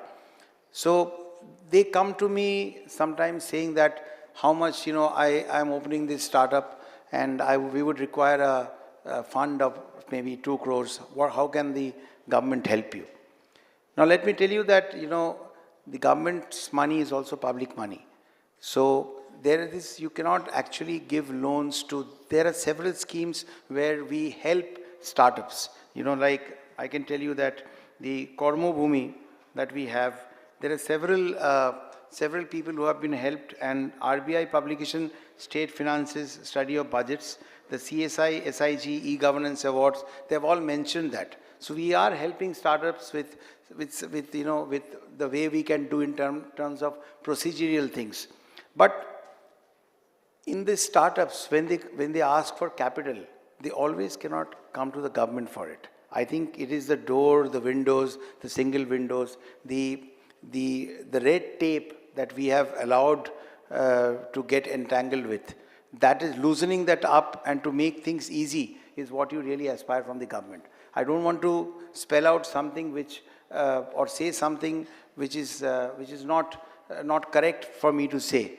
Even if you go to banks for loans, that's also public money, because people keep money as FDs in their banks. The banks have every reason to ask what your aspirations are, whether they see a future in that. So there might be those roadblocks. But I think if you talk about Kolkata chapter, then there are several very successful businessmen in Kolkata, very successful entrepreneurs in Kolkata, who are big, really big in their own rights. And if they can adopt and help one startup per year, or maybe 1 in 2 years, then Calcutta is going to be a different place. Trust me. Because you cannot always acquire public money, loans from the bank, or have the government help all the 500 startups with the amount of money that they want. Because there is going to be questions of accountability, because that is absolutely, as I said, public money. I can give you a very simple example. Mr. Ratan Tata. Why is he Mr. Ratan Tata? Why is he so unique? Why is he such a respected man? Because look at the number of startups that he has adopted, which he is helping every year. There are people from Kolkata who have received letters from him, who have received help from him. I think we have enough number, I think you will agree, that there are enough number of, I'm going a little bit out of the topic because I want to make certain points and not be repetitive about what has already been spoken prior to my speaking.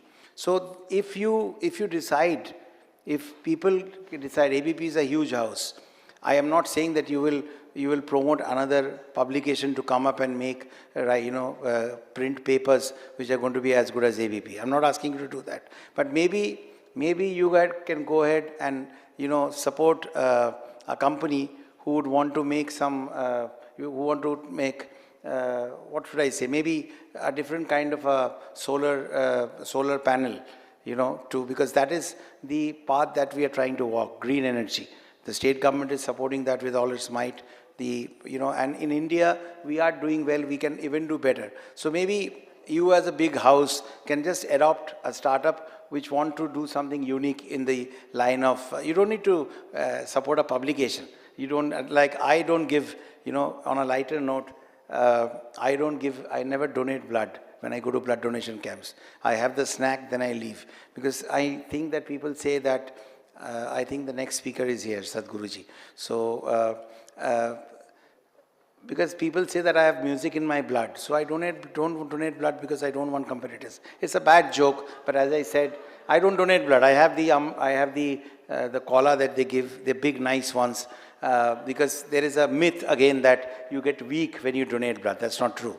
So they give you nice boiled eggs, which are nicely boiled, hard boiled. There is one mishti in there. It's a standard box. I love it in the morning.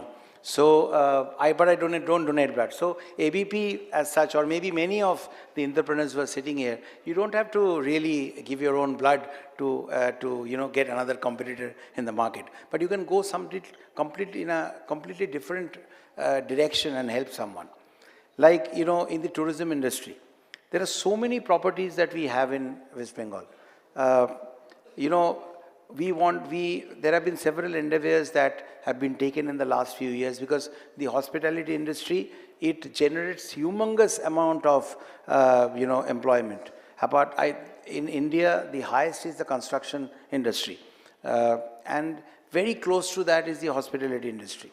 Now, in West Bengal itself, things were really close to zero. But in the last few years, it has been doing really well. And, we are in a state where geographically, topographically, we actually start from ground zero and sky is the limit. Because we have Ganga Sagar where, sea level altitude is, of course, zero. And then you go as high as Darjeeling, where we are very close to the second highest peak in the country, in the world rather, Kanchenjunga. So the scope is from the ground zero, from the sea up there till Darjeeling. You have different kinds of artisans, different kinds of music, different kinds of heritage structures, religious places. So tourism, there is something called homestay. Last year, the fact that it is growing is last year we had about 700 homestays. That's like PG, that's like paid guest. We had 750 last year. This year that has gone up to 1,963. And we are giving a subsidy of 1 lakh per homestay.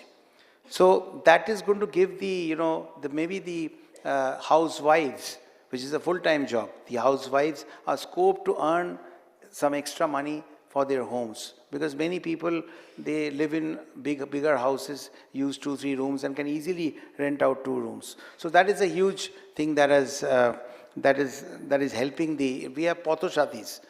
Potoshatis, which are like motels, as we say in America.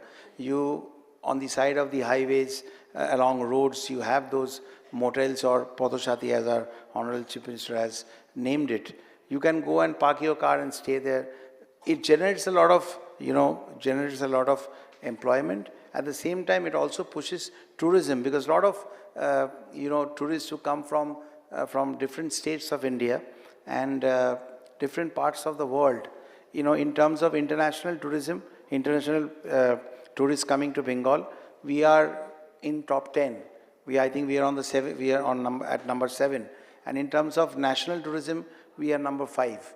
So Bengal has all those scopes, and in the sector of tourism, the amount of heritage properties we have and the beautiful, the scenic beauties and everything else that they offer, trust me, from the time I wake up in the morning, for at least an hour, I play the role of a travel agent. All my friends, several of my friends, they call me up to book those tourist lodges. It's a practical joke. 1 hour, I'm a travel agent. You can ask my wife, I have to do those booking that from the 17th of December to the 19th of December, someone wants to see a tiger in a jungle. I have to not only ensure that those dates are available without cancelling someone else's, but in most cases, they even expect me to get a tiger to, come and meet them. That is something that I cannot assure. But in most cases, if I don't get those 2 dates or those 2 rooms, normally socially I am isolated. But that is exactly, a joke is a very serious thing. So when I put it this way, I just want to highlight the fact that there is so much that West Bengal can offer, and so much is being done in these areas. Like, why are we saying that there is not much land, and where in the country, we do not face roadblocks or maybe the red tape when it comes to opening a startup. I opened a restaurant in Mumbai. I thought that, in Mumbai and in other places of the, tell me when my time ends, okay? Because I'm speaking from my heart. Normally when I go to musical functions, they give me 1 hour, 1.5 hours. But this is not something that I'm going to do here. But, if you where was I? What was I saying? Huh? Yes, I just wanted to ensure that you're listening to me, because people, that's exactly what it is. Because I see people normally listen to the first few lines, or they see that the minister has come, or whoever, someone has come, and then they get into Instagram reels. They're very interesting. So I just wanted to ensure that you're really listening to me. So in Mumbai, I opened a restaurant. I called it Riaz, R-I-A-Z, as in what I do every day to make sure that my voice works. I lost 17 lakhs in 6 months. And for the next 5 months, it's an 11-month contract. I fed people for free because there was nothing that I could do. There were so many licenses that I had to take. There's so many people that I had to pay under the table. There were not so many tables in the restaurant itself, the number of tables in which my files were. So you face it everywhere. You face it everywhere. So why malign Bengal? No, it's not like that. Go ahead. You want to, in this IT park here, I'm sure, in the next 1 year, you are going to see a few changes, because many things I don't do the normal way. I try to do it in a out of the box, out of the box way. And sometimes it works, sometimes it doesn't, and that's the way it is supposed to be. But I think you're going to see some changes, and thanks to our Honorable Chief Minister, I get full support in that. So the Silicon Valley that we have here, you are going to see a lot of change in the next maybe 1.5 years, 2 years. But as Bengalis, let us not spread this rumor that it's hard to open a business in Kolkata. I can give you examples of Delhi. I was there for 8 years. Try go and register your house in what is it? Not MCD. MCD is Mumbai. The municipal corporations in Delhi. Just try doing it. See how many friends come and meet you outside the office, offering to help you in exchange of some moolah. So just it exists everywhere. It's just the mindset. I've read in several books, several great novels and stuff written by great writers, where they have defined Bengalis as Chakurijibis. They have defined Bengalis have people who do 9 to 10 job, 9 to 5 job. Yes, we do waste a little time by playing too much caroms in the corner of every, in the road corners. Too many people playing carom in the evening, doing adda. That is all there. But that doesn't mean that Bengal has not done well. There are so many examples of great work, great new businesses that are starting even today. So let's not malign Bengal in a manner where people start to believe that, in Telangana it is very easy to start a business because they have made some hub and they're giving everything for free. See that, explore what what Bengal government is trying to offer you. A lot of people talk about, the Bengal Global Summit that we have and all that. I think that as Bengalis, this is the time where you should see Kolkata as a place where you can really do business and go to Noihati. As I said, the entire land, only 2-3 plots have been taken, but small lands, people who want to do small businesses, 1 acre, 1.5 acre, 2 acres, they are easily available. And just think, if you want to buy that commercially, how much you're going to pay? More than 1 crore per acre. You're getting it for 43 lakhs for the next 3 years. So why not go and open something there? So this has to be put away. Roadblocks, they exist everywhere. In 1992, when I left the Standard Chartered job, thinking that I would make it in Bombay, I was very confident. But the people who were not at all confident was my own dad, my mom, and people around me. They bullied me in such a manner. Sunday, it used to be a ritual where they used to say that, I'm going to be a beggar in Bombay. But I was willing to do that, because even if I become a beggar, I knew that I would do that by singing. So I would be close to what I love. So in Bengal, you see roadblocks everywhere. But in terms of what I said, where every big business house can adopt, or one startup in a year, there are several tourism properties where we are trying for PPP models, because there is a general belief that the government has no business to be in business. So therefore, PPP models and privatization, it does help and sometimes. So people from here, entrepreneurs from here, should come up and help the government. Because tourism industry, if I come to tourism, it's not one industry where I can go back to Navarno and say, this year you have allocated 367 crores for our ministry, but we have not received the entire money. Please give us the rest of the money. I don't think that is the right mindset. So the first thing that I thought, and I shared with our Honorable Chief Minister, is that tourism ministry, rather, I should have a date, maybe in the beginning of the first, in the first week of the financial year. As the tourism minister, I should go to Navarno and hand over a check to our Chief Minister saying, this is an industry which is supposed to earn revenue, this is what I am giving you, not the other way around. So that's one thing. And in a few months, I would not say months, maybe I'm trying it in 20 days. The meeting is right there on the 6th. In about a month's time, you will just have to dial one number. As you dial that one helpline number, every mobile is going to, we call from mobiles nowadays, no one call from landlines really. So the moment you call that number, there is going to be an automatic SMS that is going to be sent to you.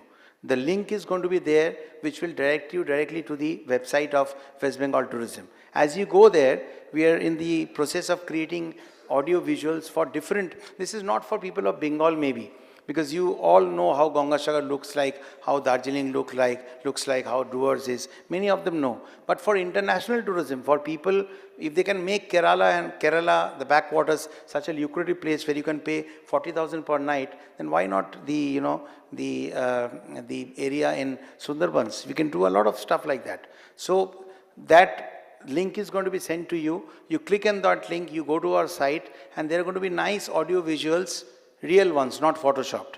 So you can see all the properties that we have, all the different schemes we have, all ecotourism, whether it is trekking, everything, forest tourism, tiger reserves, without guaranteeing that you are going to see a tiger, because we are all Royal Bengal tigers, so you don't need to see one.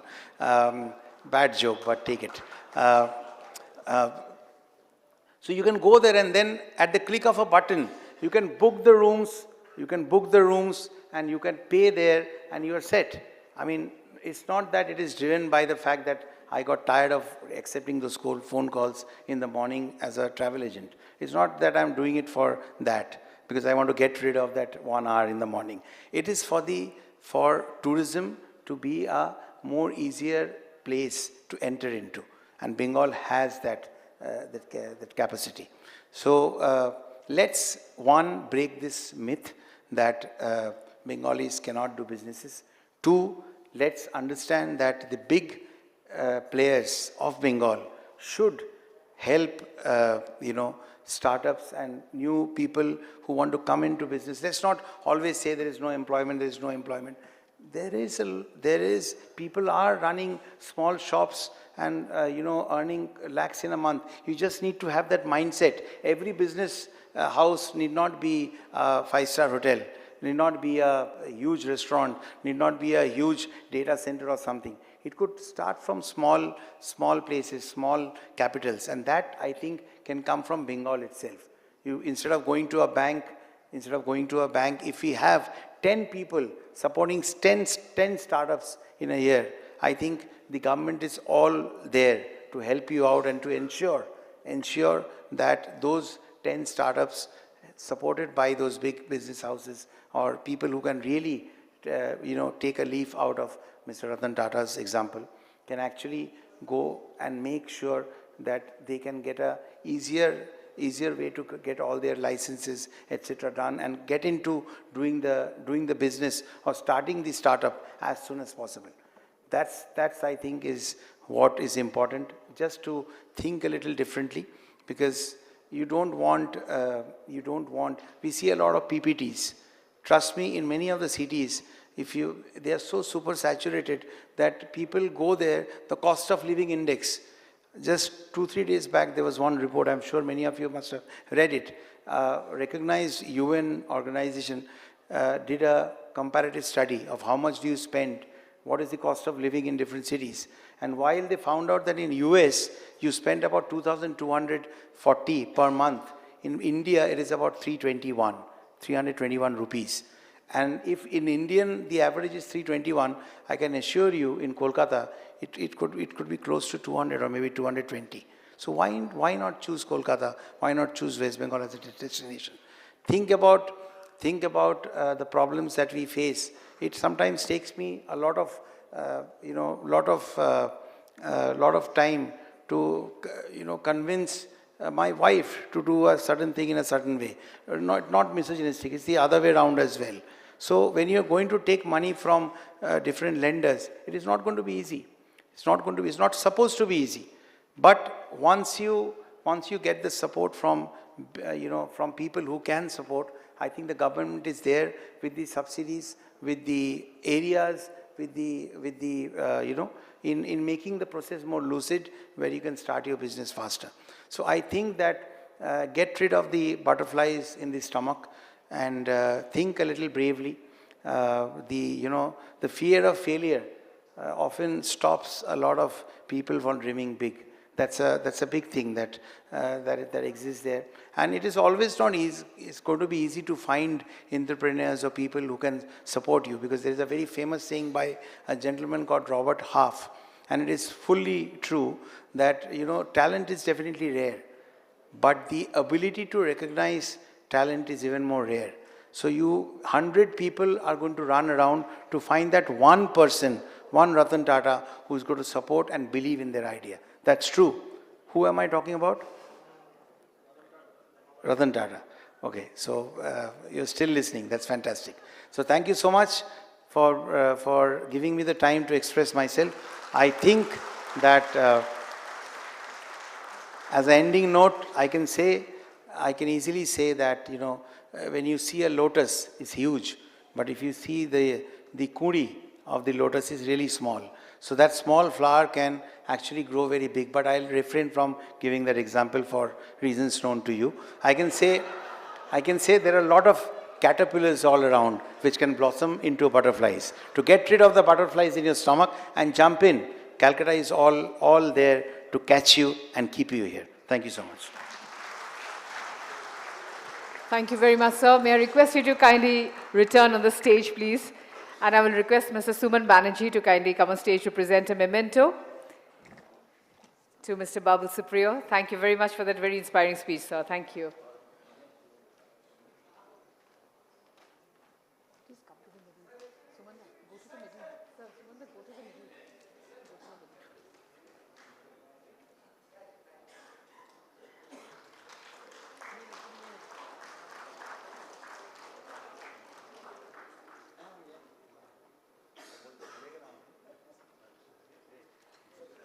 Thank you, sir.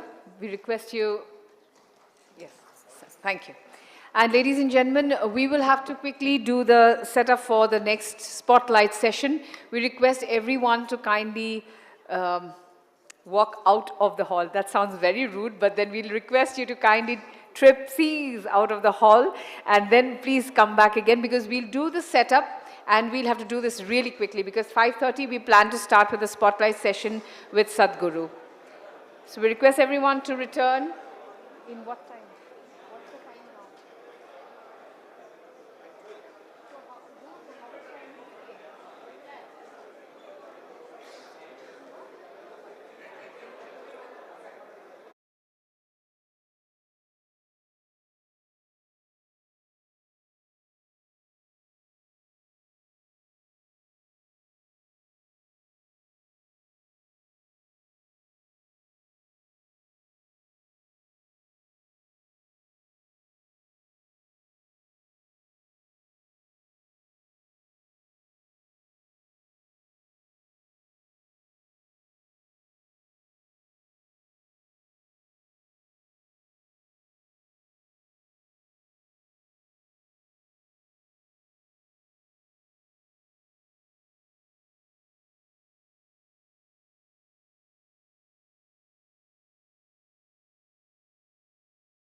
All of you have been waiting for the session to start. The yogi mystic and visionary Sadhguru will be in conversation. And this is the opportunity for all of you to send in your questions at Infocom Connect, that is info in capitals, on Twitter. Connect with us on Infocom Connect page on Facebook. And the hashtag will be hashtag Ask Sadhguru. Ask will be capital, S will be capital, and the rest are all in smalls. And again, hashtag Infocom 22. However, we have a couple of requests to make before we start off with our event, our spotlight session, which is going to be very intense. And as you know, when Sadhguru starts speaking, he carries off in a very intense and passionate manner. So I will request everyone present here to settle down. And of course, we will request you again not to make any kind of movements in and out of this hall. That will be very disturbing for Sadhguru to speak. And there's a request from Sadhguru's team. Please do not record any videos. You may take some pictures, but please do not record any videos. Keep your mobiles on the silent mode. And of course, if you need to keep asking or tweeting about the conference, please do so. You're most welcome to do that. Ladies and gentlemen, as this is the last session, we once again would like to celebrate another milestone of the ABP Group, which is the organizer of Infocom. We all know that the ABP Group has completed 100 years. Let's take a look at a short AV that embodies the spirit of ABP's journey over the last 100 years.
पता नहीं मेरी बेटी से जाके मिल लो, शायद उसे मालूम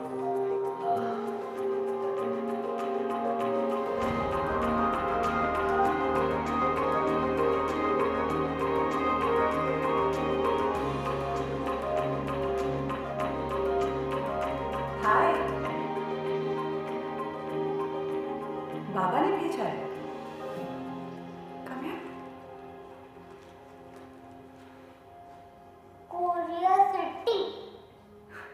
Korea city नहीं, क्यूरियोसिटी। वो क्या? That's what brought you here? जो तुम्हें यहाँ तक ले आया।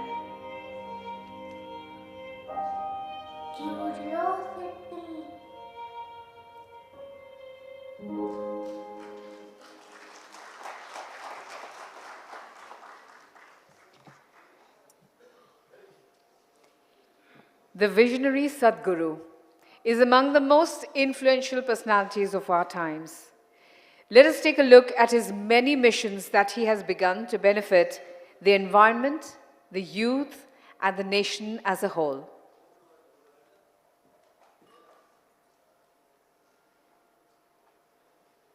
In the next half hour, you're going to meet a man who has a devoted following across India and indeed around the world. While yoga and meditation are at the core of his teachings to promote individual growth, the work of the foundation covers conservation, education and health. And you'll find him astonishingly pragmatic on a range of very modern-day problems. Let's meet Sadhguru. For the very first time in the history of humanity, we have the necessary resource, we have the necessary capability, we have the necessary technology to address every human problem on the planet. Even 25 years ago, we couldn't have dreamt of it. But the only thing that is missing is consciousness. Today, the spotlight is on a project called Green Hands in India. We started a mass campaign and 6 years I spent planting trees in people's heads. That's the most difficult terrain, believe me. And now in the last 6 years we've been transplanting it, and that's happening much more easily. Action for Rural Rejuvenation is mainly aimed at rejuvenating the human spirit.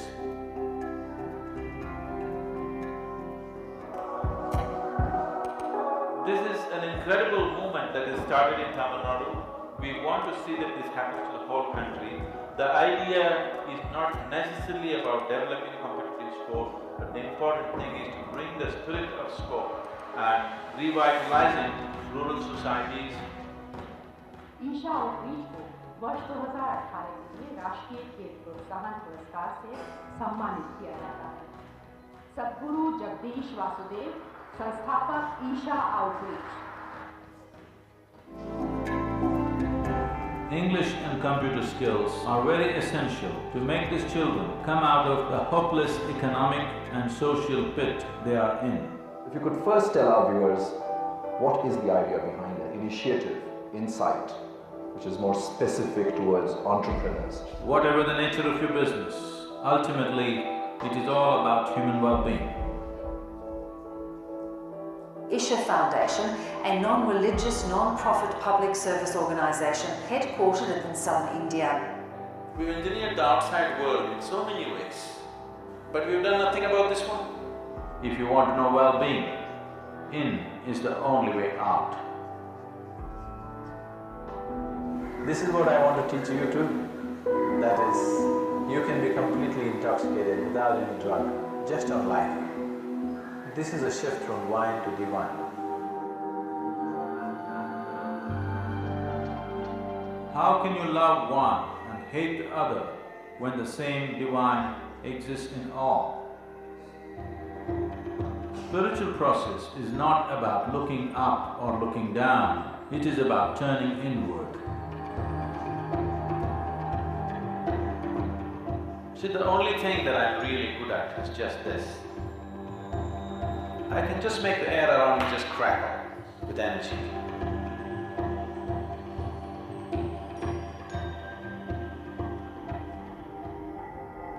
Adiyogi is the source of yoga, the first yoga. Adiyogi will inspire many generations to take up yoga. One truly remarkable thing that Sadhguru had done is he had made yogis out of ordinary common people. We're tracking a mammoth movement, an incredible rally starting from Kanyakumari, reaching up to the Himalayas, with the sole purpose of rejuvenating India's rivers. Every state is responding. This is concurrence and this is wonderful.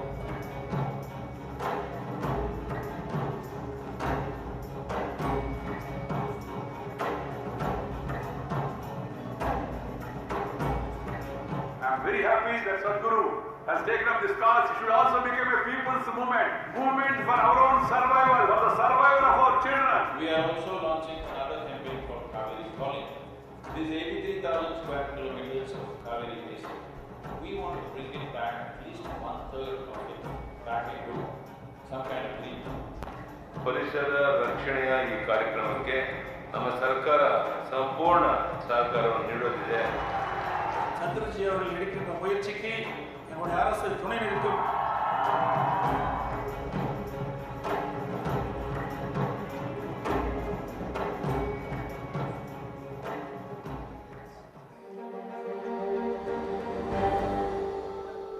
The whole purpose of this moment is to first to bring this home, that when you walk upon the soil, you know it is the source of your life. Keeping it alive is the most important thing. Will you make it happen? All of us come from the same soil. All of us eat of the same soil. All of us die and go back to the same soil. The soil is a unifying force. Soil is not our property. It's a legacy that's come to us from previous generations, and we must pass it on as living soil for future generations.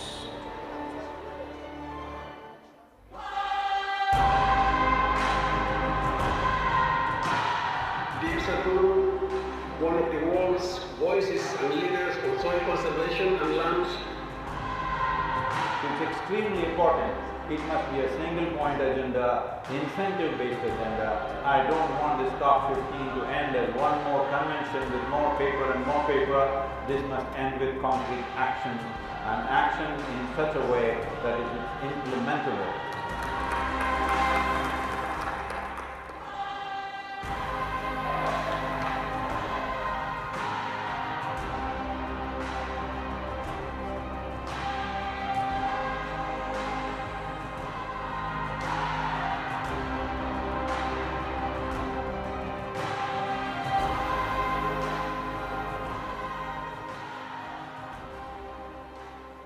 We are launching a campaign called Youth and Truth in the month of September. Youth and Truth, unplug with Sadhguru, ask whatever you want. I want to know the truth about ambition. Technology. Why do we have to wear a tie or a proper dress code in our place? What is the meaning of competition both for individuals and society? For every one of you, your life is precious, isn't it? This precious life, where are you going to invest it? What is it that will be worthwhile today and worthwhile after 50 years for me to invest myself into? You invest your life into that.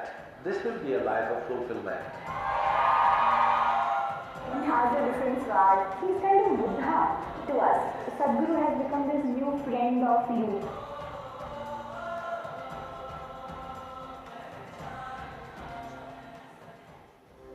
One important thing about Fashion for Peace is shifting back to natural fiber as much as possible.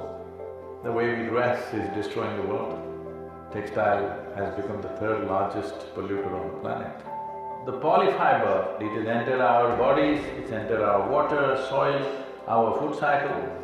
This is not just about fashion. This is going to make millions of people's lives. If you have to describe yourself in one word, would you consider wildlife as 2 words or 1 word?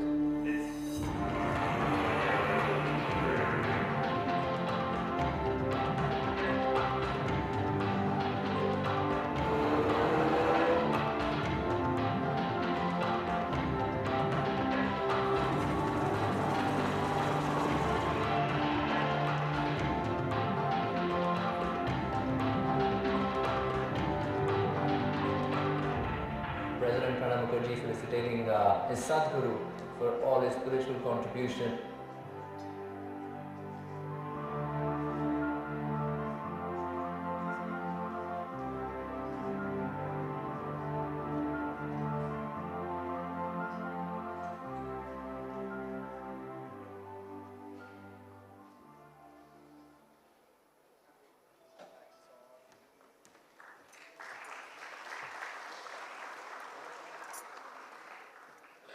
Ladies and gentlemen, I will now request Mr. Dhruva Mukherjee, CEO of ABP Private Limited, to kindly come forward onto the stage and begin the session as the moderator of this spotlight session.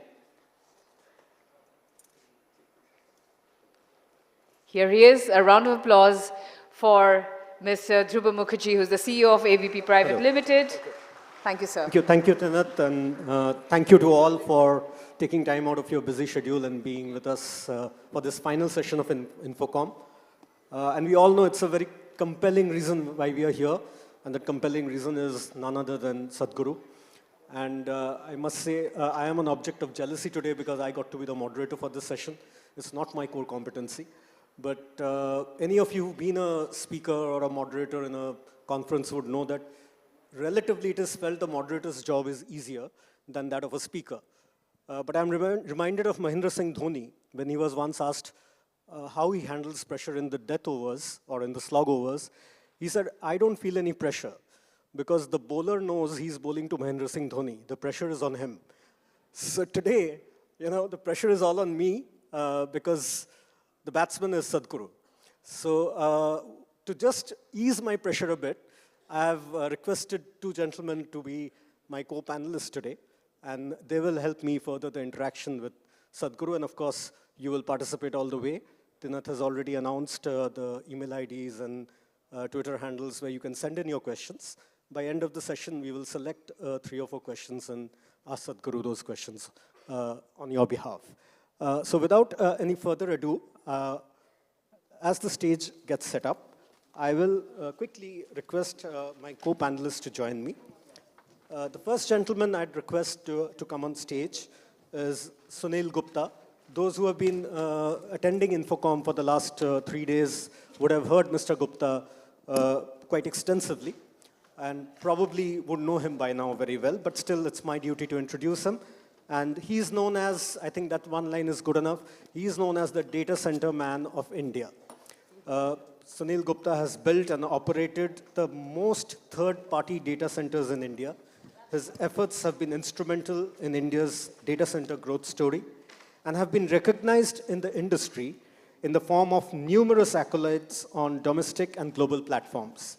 Sunil has been featured in the illustrious Data Economy's APAC 50 list and is one of the 100 personalities to watch out for in the next decade, who are poised to heavily influence the direction and transformation of the global data center and cloud markets. So when the world will get to know him and watch out for him, you would have already met him at Infocom. Keep that memory in your mind. With those words, can I welcome Mr. Sunil Gupta up on stage and request him to take a seat. The next gentleman I'd like to call is from our very own Calcutta, a gentleman who keeps an immensely low profile in Calcutta, but we all know him very well, and he's none other than Mr. Ravindra Chamaria. Armed with invaluable life experience, a passion for enterprise, and a desire to create winning collaborations, Mr. Ravindra Chamaria isn't your everyday stereotype businessman. As a first-generation entrepreneur, he has scripted several high successful businesses, both in India and abroad. The group name may be more familiar to you, Infinity Group. Infinity Group, under his chairmanship, has been living up to its name and maxim of creating infinite possibilities. And he keeps on doing it day in, day out. It's the Infinity banner with which his main project, Think Tank, catalyzed the Sector 5 of Calcutta. Those of you who know about Sector 5 will know. It was a very dormant suburb, and thanks to Infinity Group initiatives, it is now a vibrant and dynamic go-to address for many corporates in the country. He's also often credited with pioneering a green building movement in India. Under his leadership, Infinity has delivered path-breaking green projects such as Infinity Benchmark, Godrej Waterside, Infinity IT Lagoon, and Advance Family. But more importantly, as I said, he's a low-profile man who believes in giving back more than he receives from society. So with those words, can I ask Mr. Ravindra Chamaria to please come up and take his seat? Thank you, sir.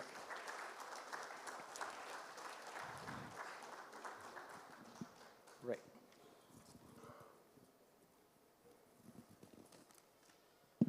Finally, I think this is the worst part, and I don't know, it's my audacity to introduce the man we have been waiting for, Sadhguru. I really don't know why he needs an introduction or whether it's the right thing to do, but I've been given something to read out, and I will do that, as if you don't know, but still, maybe it'll help you refresh your knowledge about him. So he's a yogi, mystic, and visionary. That's how we actually know Sadhguru as 3 words. He's among the most influential of our times, and that is absolutely beyond any debate.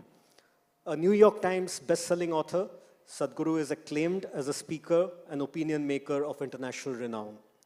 He is the only living Indian to have received 3 different presidential awards from 3 different presidents, and among which is India's highest annual civilian award, the Padma Vibhushan. 3 decades ago, Sadhguru founded Isha Foundation, we just saw a wonderful AV around that, a non-profit human service organization which is supported by over 17 million volunteers worldwide.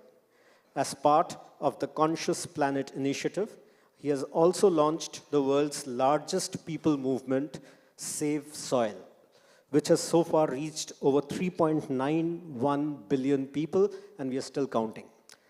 I think this is an introduction, and no introduction can ever do justice to the man and his thoughts and his mind and his entire being. I think you'll agree with me if I say that Sadhguru cannot be introduced. He's a continuum. And we are very happy to have that continuum pass through Calcutta, pass through Infocom this year. And may I welcome, along with all of you, Sadhguru on stage.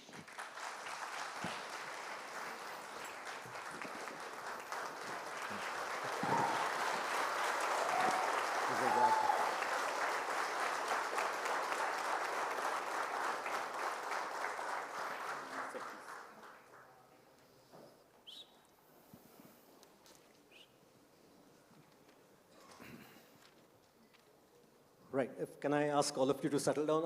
I know I would have done the same if I were at your place, so just control the child in you and stay calm.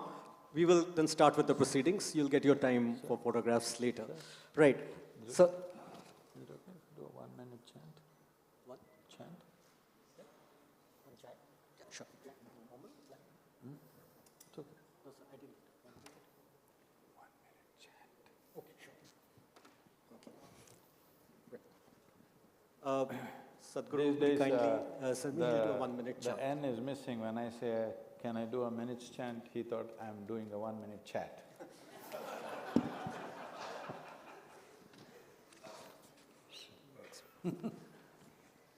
Sorry.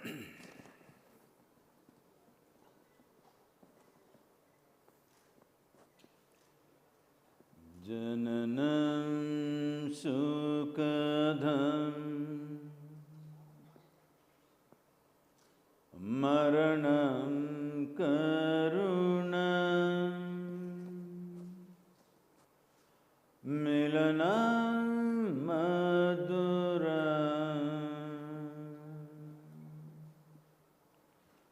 Smaranam karunam Kalavashadiha Sakalam karunam Samayadipate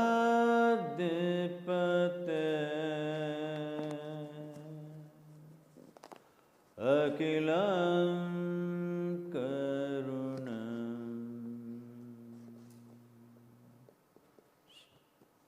Namaskaram. Namaskaram.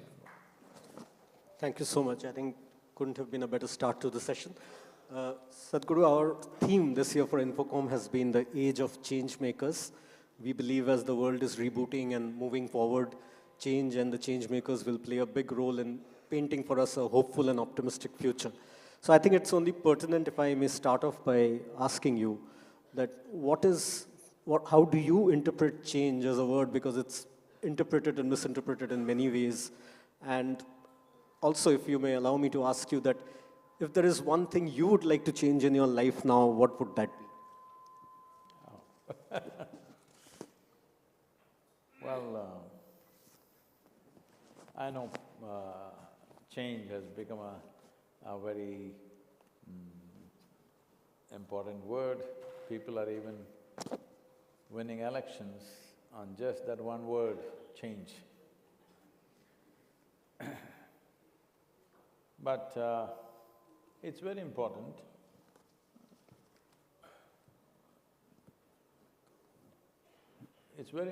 we understand that it must be a relevant change. Change for the sake of change could be disastrous. Lot of things are changing, not always for the good.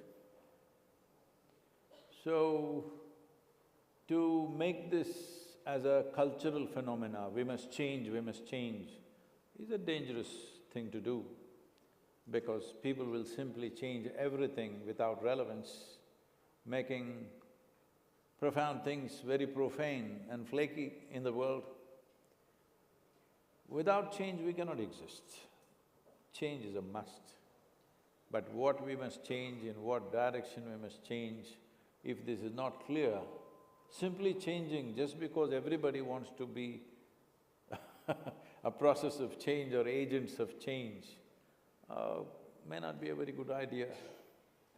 So, finding a balance between the foundations of life and what kind of fancy things we build on top of it is important. Changing everything all the time could lead us to a lot of trouble.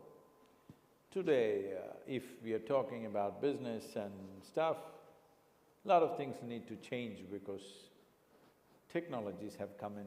If you don't change, then you will be left behind. That change is a must.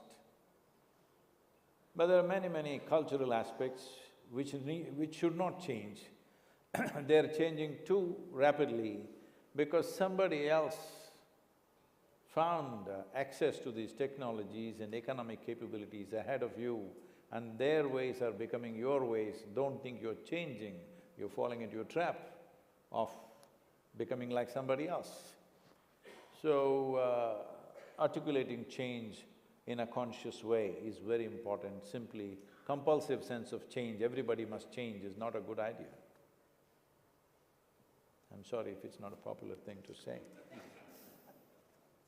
No. Thank you so much. And anything you would like to change in your life at this stage? With me? With myself? Oh, I would like to be another 25 years younger than I am. Thank you so much. I think Mr. Sunil Gupta ji, if you would like to ask something. Hello. Yeah. Sadhguru, we are talking about building a… Can I correct something for you? Sir. You're spelling the word yoga wrongly. No. Maybe Yota has come from yoga. No, his company is Yota, so I just thought…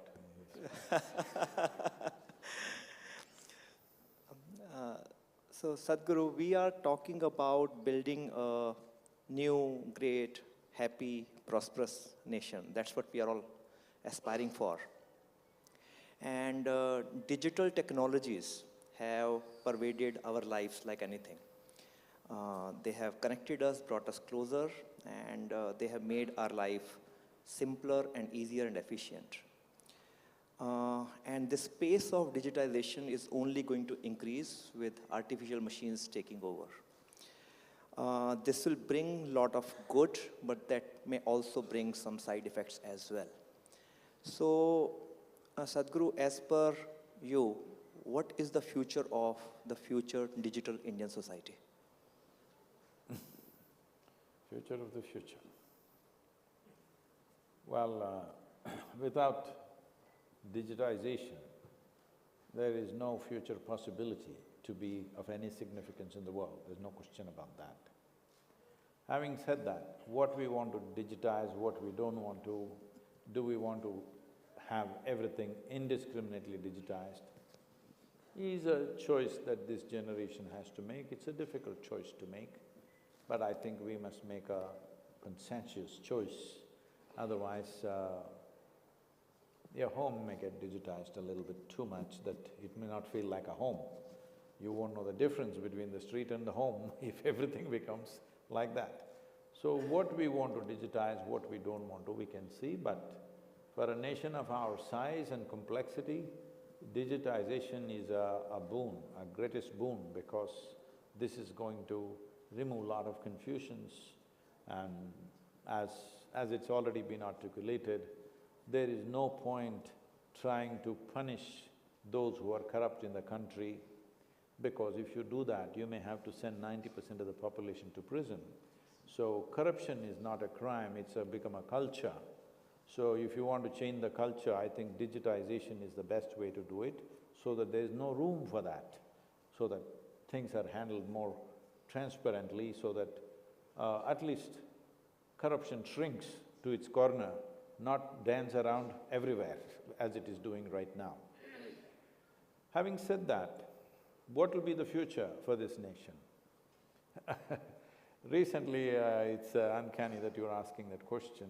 About 5 or 6 days ago, the IT minister of UAE, Mr. Omar, I can't get it to pronounce his name, I know him very well, and Omar said that the future of digitization in the world, in the next 5 years, it'll be in India. He's not wrong, I see it that way too.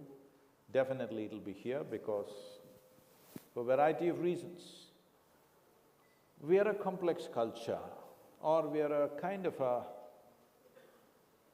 we're quite a colorful chaos most of the time.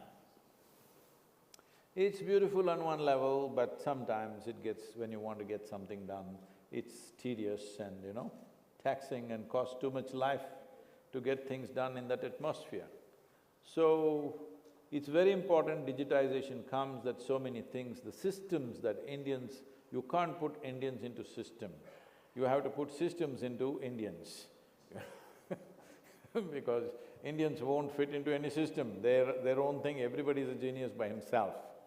So, putting systems into every Indian is important. So, digitization is super important for every country, but particularly for this country, it is extremely important. If we don't do that in time, we could forsake a lot of future possibilities. So how do I see it? Well, right now, even to get a birth certificate, I'm going very basic, even to get a birth certificate or a death certificate, it's a huge complication. You have to go to the office many times after you're dead to get the certificate. Or you must have somebody who will run to the office up and down to get this certificate. So, we need to simplify life means this, if we want to enjoy the cultural chaos of India, it's important the functional aspects of India are digitized so that we can still enjoy the cultural chaos of who we are. Thank you so much. I think, Mr. Chamaria, would you like to ask any question? Sadhguru, I've been in the business of enterprise all my life. So by profession, a businessman who has tried to create wealth. My first question is, therefore, how can dharma and capitalism complement each other? Dharma and? Capitalism complement each other in the way best suited for 21st century India. And a corollary question to that is, what is our surging middle class and robust GDP, etc.? Is it also time for us to learn how to conduct our prosperity? How to? Conduct our prosperity. Conduct our prosperity. Sir. See, the reason why an individual person or a society or a whole nation seeks prosperity or affluence is, in the beginning, when there is poverty, in the beginning, our idea of prosperity or our idea of affluence is, we must have a choice of nourishment. We can eat what we want. Once that is satisfied, then it is a choice of lifestyles. Lifestyles are chosen the choice of lifestyles will come to you once you have affluence. But what kind of choices you make has to be a cultural process. Culturally, if we make something aspirational, when you have money, you will choose that. Right now, I mean, I'm not giving a commentary on the social situation, but just to bring it into perspective. See, for example, when I was growing up, in our homes, they're discussing marriage alliances for my cousin sisters and others who are older than me. And many times I've heard this, no, we can't give our girl to that family, in that family they drink. No question of giving our girl to that family, not that the boy is drinking, somebody in the family drinks, we can't give our girl there. Because once they're drunk, we don't know how they will behave, what they will do, this kind of thing. But today, if you don't serve alcohol, nobody will come to your wedding, all right? This shift has happened in 35 to 40 years' time. So this has happened not because everybody wants alcohol, but drinking alcohol or walking around with a glass of wine or champagne has become aspirational. Because the Western cultures are doing it, we also want to do it. The symbol of affluence is you must carry at least a glass of champagne in your hand, even if your tongue doesn't like it, it doesn't matter, you must carry it in your hand, otherwise you're no good if you're carrying water. What are you? Hello? If you're just carrying a glass of water, you're just not good. So it's very important as affluence comes, our choice of how we express our life, how we find expression to our lives, those choices are cultivated and curated in the society. So in this culture, it's been like this, I'm sure some parts of Bengal also is like this. In Tamil Nadu, things are slowly changing, but still, if you go to a wedding, let's say, outside the big chowdhuries, you will see from a Mercedes to a Bentley to a Rolls-Royce, everything is parked. And there are also hundreds of TVS mopeds parked, all kinds of things parked. But if you go inside, everybody is just in white shirt and white dhoti. You can't make out who came in the Bentley, who came in the moped. Everybody is sitting there in the same way.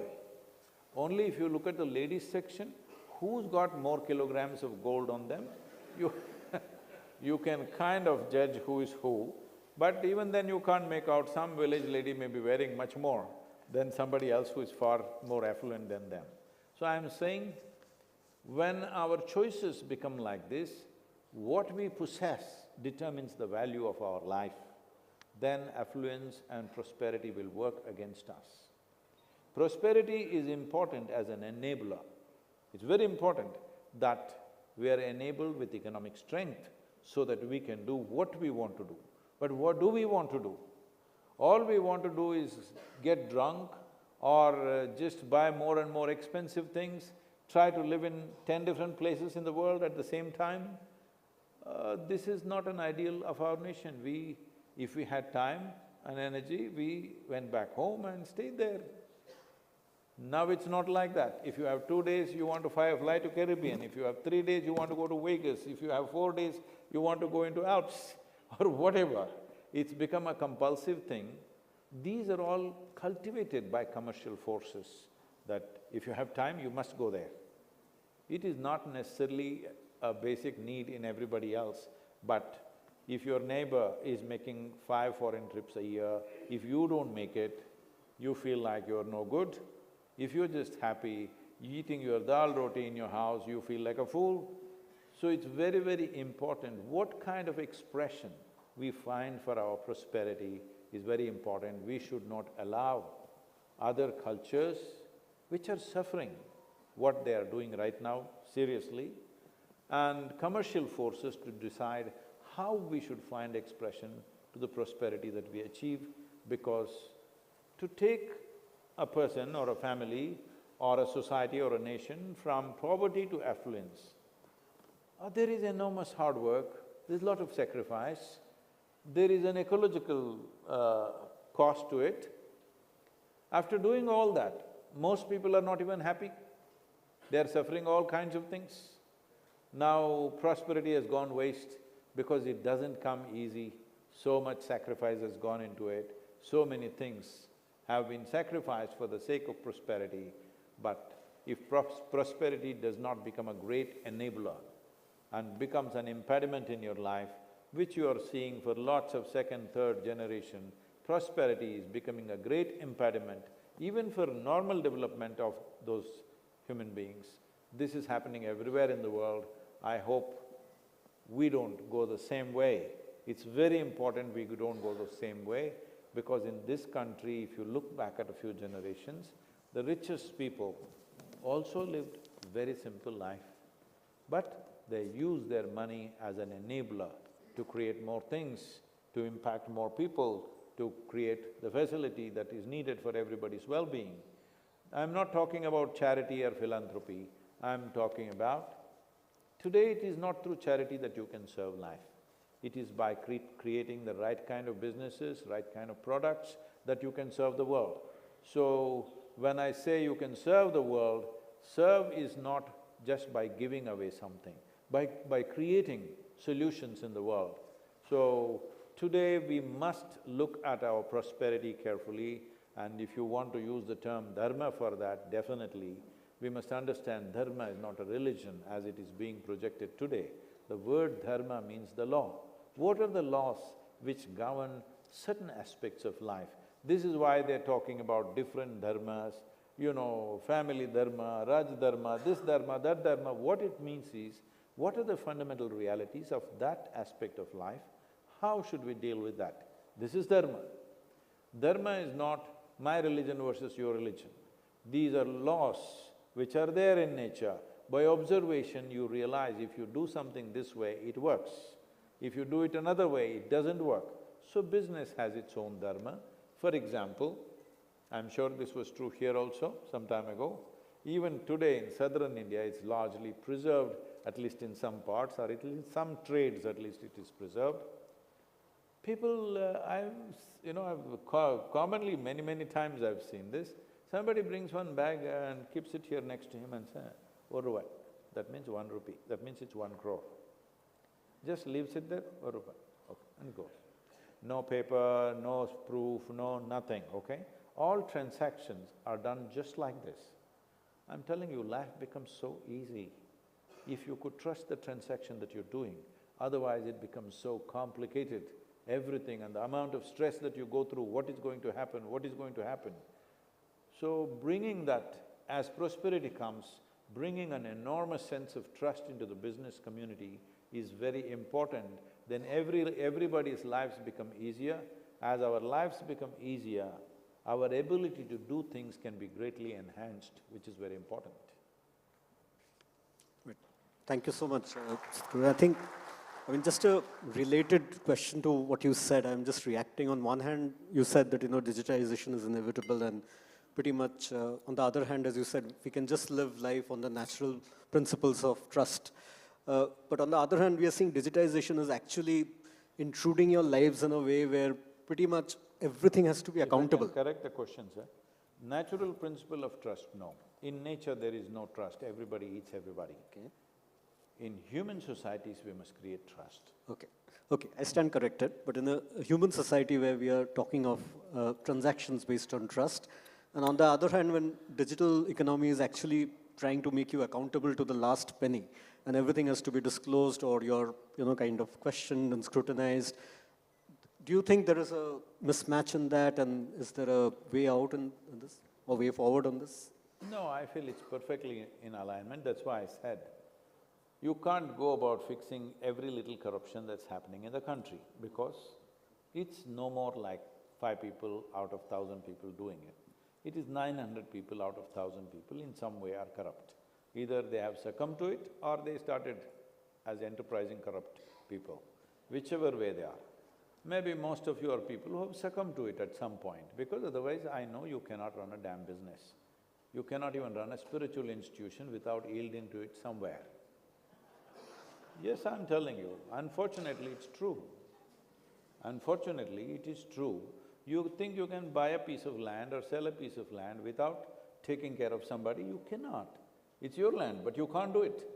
Somebody will put a spanner in the works. Anything that you want to do, this is there. So digitization will eliminate that. Transforming every corrupt person into a honest person, that's a dream, but hasn't come true. But digitization could do that it eliminates that possibility altogether. So if you and me can sit together, this is my table, you want to buy it. Digitally, if we can buy it, transaction is over, we don't have to go to any office, nobody comes in between, it's done, all right? So in that sense, it is not against each other, it is very much in alignment that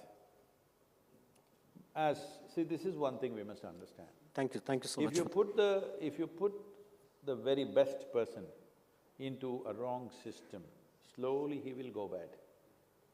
Even if you take a very negative person, put him into the right system, slowly he will get corrected. So creating right systems is as important. Thinking that great people will come and they'll fix everything, that is also needed to some extent, but creating a system which is transparent, there is no room for such things, is as important as trying to cultivate honest and clean people. Thank you so much for the clarification. I think I'll move to Mr. Gupta. I think as a business leader, is there a question that you have? Yeah. He's building clouds, sir, not… Clouds, yeah. So he'll come with a helicopter view, I think. Sadhguru, what is your guidance for the business leaders of today, people like us, to nurture the next generation, the bubbling new generation with lots of energy? How do we convert them into ethical, impactful leaders of tomorrow?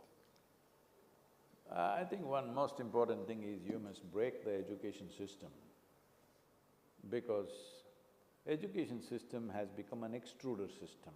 You take every kind of people, put it into a pipeline, press them all into one form and they all fall out as the same product. This is going to destroy all genius in the world. This is going to destroy all creativity in the world. In India, we've gotten into this madness that everybody should go through academic education. Different people have aptitude for different things. Everybody should become a PhD, it's a nonsensical idea.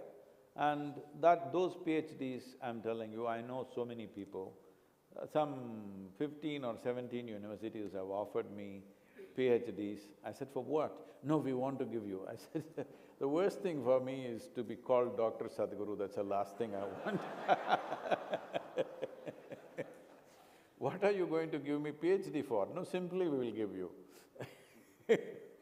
So there are all kinds of theses which people have written, which is just trash, which nobody reads, fortunately. Nobody reads this, it's all packed and kept somewhere, it's just waste of paper, that's all it is. Because somebody wants to earn 2 alphabets, which is supposed to be some kind of a passage through the society. These things have to socially also change, that when you don't value it, they will not go and try to get the doctorate, you know? It's important. So, why I'm saying you must crack the education system is, we're just breeding children in the wrong direction, that it's all about one being better than the other. From kindergarten, it's all about how you should be on top of everybody else.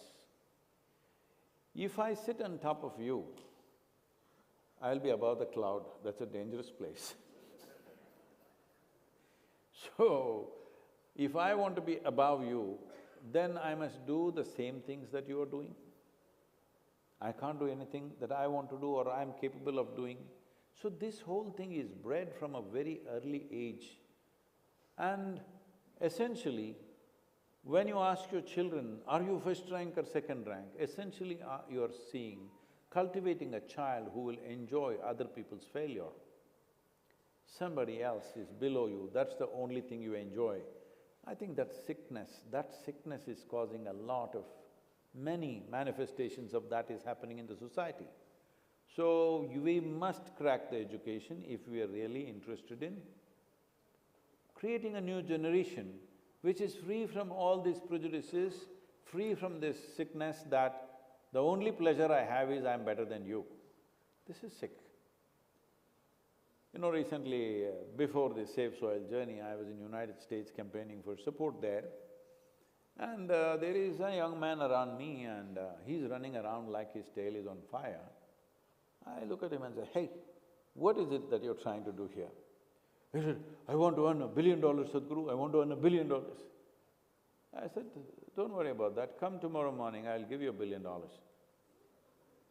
He said, yes, you'll give me $1 billion? Yes, I'll come tomorrow at this time, I'll give you. He had come with 8 of his friends. I said, see these 8 guys over here, I'm going to give all of them $10 billion. He said, Sadhguru, why you're giving 10 to them, only 1 to me? Arey, just now you told me your life's dream is to have $1 billion. Now if they're getting 10, you can't be happy? So this madness has gotten into us. Human beings will not explore who they are, what they're capable of. They will not unfold their genius if they're trapped in this, I want to somehow be better than this guy all the time. Sickness. If you want to cure this sickness, we need to transform the education. But we have millions and millions of children. Can we really create ideal schools? We are doing with a few hundred children, very transformed education system, but can we scale it up? No. If you want to maintain the quality, you can't scale it up. If you scale it up, it'll become mechanical process. See, first of all, we need to understand a child, a human child, compared to other creatures, my numbers are just off the cuff, not really exact numbers, but approximately like this. For every other creature, nature fixes everything about them up to 90%. 90% they're fixed by nature. 10% latitude to develop their own little individual nature. With the human being, only 10% is fixed, 90% is by nurture. When this is the case, how you nurture your children becomes the most vital thing. Now, you know, parents can't be at home because both father and mother have to work. It's nuclear families, there is nobody at home. At school, they're all professionals who just come to and go home. A child grows up in an uncared for atmosphere and he will create an uncared for world. Prosperity is not going to fix that. It's very important we create a caring and a concerned society. That will not happen when children grow up in uncared for societies or especially uncared for schools. So if this has to change, we need to change the way we are educating children. Everybody has to go through 12 plus 2 plus 3 or whatever. This is not necessary. It is necessary different people should train for different things. Everybody has to go through academics. What will everybody do? Learning tidbits of physics, chemistry, mathematics. What will you learn? What will you do with it? When I went to school, I just couldn't figure out what is it that they wanted out of me. One guy comes and talks about biology, I get interested and I start thinking about it. 45 minutes later, they ring the bell, another guy comes and starts talking mathematics. I can't understand because I'm still thinking biology. My mind is totally gone into biology and this guy is talking this. Before I think, what is he counting? Is he counting plants, seeds, trees? What is he counting? Already they're talking chemistry, somebody is talking literature. This is madness. This is not education. This is just madness. Nobody has any profound involvement in any subject, simply something, education, everybody got a number, everybody's got a degree. This is a meaningless form of education. It's very, very important. I know you can't change the entire world. Each one of you in your own way, in whatever capacity you can do, if you do that, it is good because I know there is a compulsory education law, but there are ways to break it. See, if a farmer's son wants to go to the farm during the harvesting season or the planting season and learn about that, he's not allowed, his father will be arrested if he takes his son because it's child labor. With this kind, we will lose everything. We have made a survey in the country. Not even 2% of the farmers want their children to become farmers right now. In another 25 years, who is going to grow this food for you which is right now so assured? Hello? with 1.4 billion people, people who know how to make this magic of transforming mud into food, if they are gone, what will you do? But this is how we're educating everybody going to education. Today, there are millions of youth in the age group of 18 to 23, 24, because out of false, misplaced compassion, we have done this, that up to 9th standard in most states, you don't have to pass an exam, you keep going from class to class. Today, I can show you millions of children who are in this age group of 17 to 23, who are in 9th standard, 10th standard, and then they drop out, but they can't add 2 plus 2. They have the attitude of the educated. They're wearing blue denims, that means they must be educated. But they don't know nothing, because they are passed without any real, test of any kind. This is done because children were dropping out. Yes, we want to educate, but what kind of education? Simply something that came from elsewhere, simply rubbing it on such a large population, we could convert this tremendous demographic dividend that we have into a disaster if we do not skill the youth. If you don't skill the youth, you kill this nation. Thank you so much. I think that note, Sadhguru, I read somewhere that you yourself was not very keen to follow a post-secondary education, and your parents nudged you to follow it. And then, of course, you got enrolled in Mysore University, you topped it also. But is this coming from the same experience that you talked about, the disillusionment of what education comes? No, I was not disillusioned, I was engaged with something else, so I didn't go to school. Right. So maybe that's a topic for another day. Mr. Chamaria, coming back to you, you espouse a lot of causes and you work in the society on that. You want to ask Sadhguru on anything in particular? Yes, you have been doing campaign on this Save the Soil. My question is, sir, what prompted you to do this campaign? And also, how do you convert your, cause into a mission which the whole world responds to?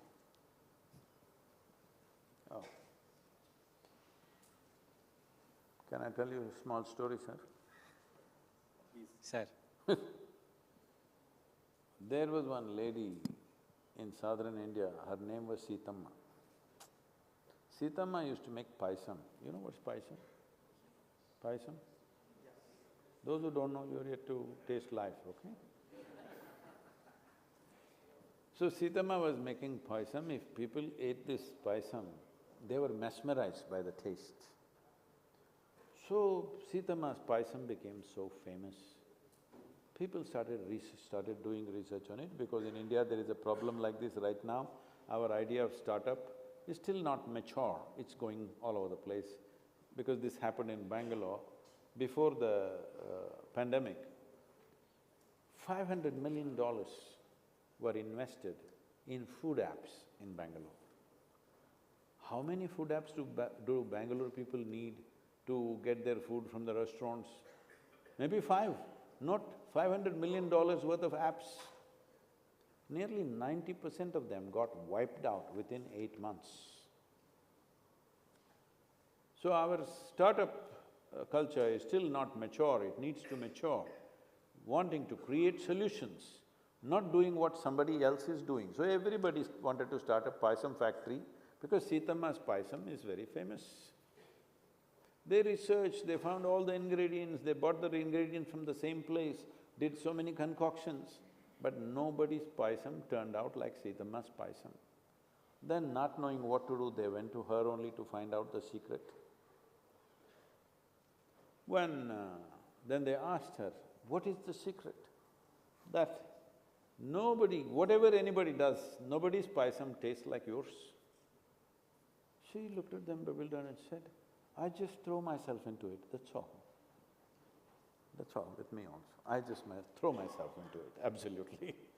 Not holding back anything. That could be the last thing I do in my life. But we do it, not for what will happen after this, will I survive this, will I not survive this? There is no such thought in my mind. When I do something, today what I'm doing, I throw myself into it, if this is the last thing I do. And you also, I'm asking you, whatever you're doing today, how do you know that is not the last thing you may do? You have some guarantee about tomorrow? Anybody has come with a guarantee card, I'm asking? Hello?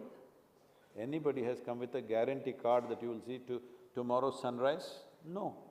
I am always conscious about this, so today I do it really well. I don't know if tomorrow comes, I'll handle that. So, whatever is important, whatever I see as important, I will make sure, especially if it's important, it should succeed, isn't it? Why means, see, I've been living here on this planet for over 6.5 decades. I know what's happening around me. People ask me, are you a soil scientist? Are you an environmentalist? Are you an ecologist? Are you this, you are that? I'm none of those things. I'm like a worm who crawls in the soil. Tell me, a worm knows more about the soil or a soil scientist? Maybe intellectually not articulated, but a worm knows more about everything that's happening there, isn't it?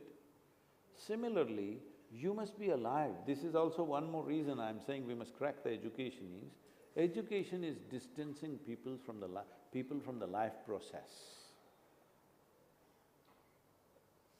If you're alive to life around you, how can you miss what's happening around you? How can you miss all the life disappearing? Do you have to read statistic? No, if you pay attention, it's all there. It's simply there. If you just take a walk around in the rural Bengal, if you were here 50 years ago and today if you take a walk around, you know how much destruction has happened, isn't it? Do you have to read a book on that? Do you have to collect statistics? Maybe to articulate you need statistics, but to know you don't need all that because it's clearly there. Human experience is very important, but human beings are largely not experiencing life. Most of the time they're busy with their own psychological drama, their own thought and emotion has become a cosmos by itself, that they have completely shut themselves off from creation. There is no experience of creation. So, everywhere I go, this has been happening in university, everything, where did you study, where did you study? Suddenly they want to know which university I went to. He said, I went to Mysore University. Yes, I went to the university, but rarely entered the classroom. That's why I know so much about the soil, because I sat in the garden. I sat in the garden. So, I have been in this world, everything is… anybody can know, you don't need any extrasensory perceptions to know this. If you have attention, you can know. There is no attention. Right now, this is one more thing when it comes to attention. We think information is everything. See, information empowers you for your survival. Information does not open anything big. It's the keenness of attention which opens up everything. But there is no room for attention, as I said. Somebody comes and talks mathematics, next they talk literature, next they talk chemistry, next they talk biology. Where is the attention? I started my life like this. When I was 4.5 years of age, I suddenly realized I don't know anything. Everybody around me seems to be knowledgeable, but I do not know anything. If you give me a glass of water, I don't know what is water. I'm staring at this water for 1 or 2 hours, trying to figure out what it is. I know I can drink this water, I know how to use this water, but I don't know what is water. Do you know even today? Even today you do not know what is water. If I found a leaf, I'm sitting with for 4 or 5 hours, still I don't know what is the leaf. If I sit up in my bed, I'm just staring at the darkness for the whole night. My dear father, being a physician, started thinking I need psychiatric evaluation. This boy is always staring at something. It looks like he's lost it. My problem is, I look at this, I still don't know this, I'm not able to move my attention to something else because I still don't know this one. The value of attention has been completely destroyed by the education system. I must tell you this because you're all business people. Andrew Carnegie is somebody you've heard of. Andrew Carnegie was making so much money in his time that it looked absurd. It's not like today there are Zuckerbergers and Musks and others, where in a matter of 2 years they're $100 billion, something, whatever, leave that. That's a different kind of thing, the world has changed in a different way. But at that time, there were steps as to how much money you can make. But this guy was leaping through all the steps and making enormous wealth. So the government became suspicious that he may be committing some crime. They set up an investigation by the Congress committee. So they investigated him thoroughly and they didn't find anything wrong. Then they asked, how do you make so much money? He said, see, I can hold my attention on something 5 minutes at a stretch. Can any of you do that? They said, oh, what's the problem with 5 minutes, we can do it. He set up an experiment. Nobody could pay attention for something more than 5 to 10 seconds. Then he said, you should not be running United States. Because human attention can open up any aspect of the universe. Without attention, information, what is information? What is already known? Hello? We are eulogizing this era of information. Yes, for those who are not capable of knowing, disseminating information is important. But those who want to explore, those who want to unlock things, information is not the thing, attention is the real thing. Information is a step or a stage on which we are sitting. We must stand on it and look at something else. But right now, information has become like quicksands, people are sinking into it. They are covered with information all the time. No, you must stand on the information that you have and develop a keen sense of attention. Education should orient itself towards attention, otherwise enhancing human attention, because human attention can break through anything, unlock anything in this universe, if it is keen enough. Thank you. Thank you so much. For the sake of time, we'll do just one question before we go to the audience. One final question from you, Mr. Gupta. Sadhguru, history tells us that any progress, evolution of a nation brings along with its conflict. We can see that happening even in today's world, and manifestations of that are visible in today's India as well. So, can peace and progress coexist in today's India? I don't see where history says that. Those in the past, many nations have progressed by unleashing violence on some other nation, all right? But there was no violence in their nation. But a time has come, almost all territories where you could unleash violence are largely over. The only piece of land that is left is probably Central Asia, so now they are doing it there. Otherwise, almost all the other places are kind of over.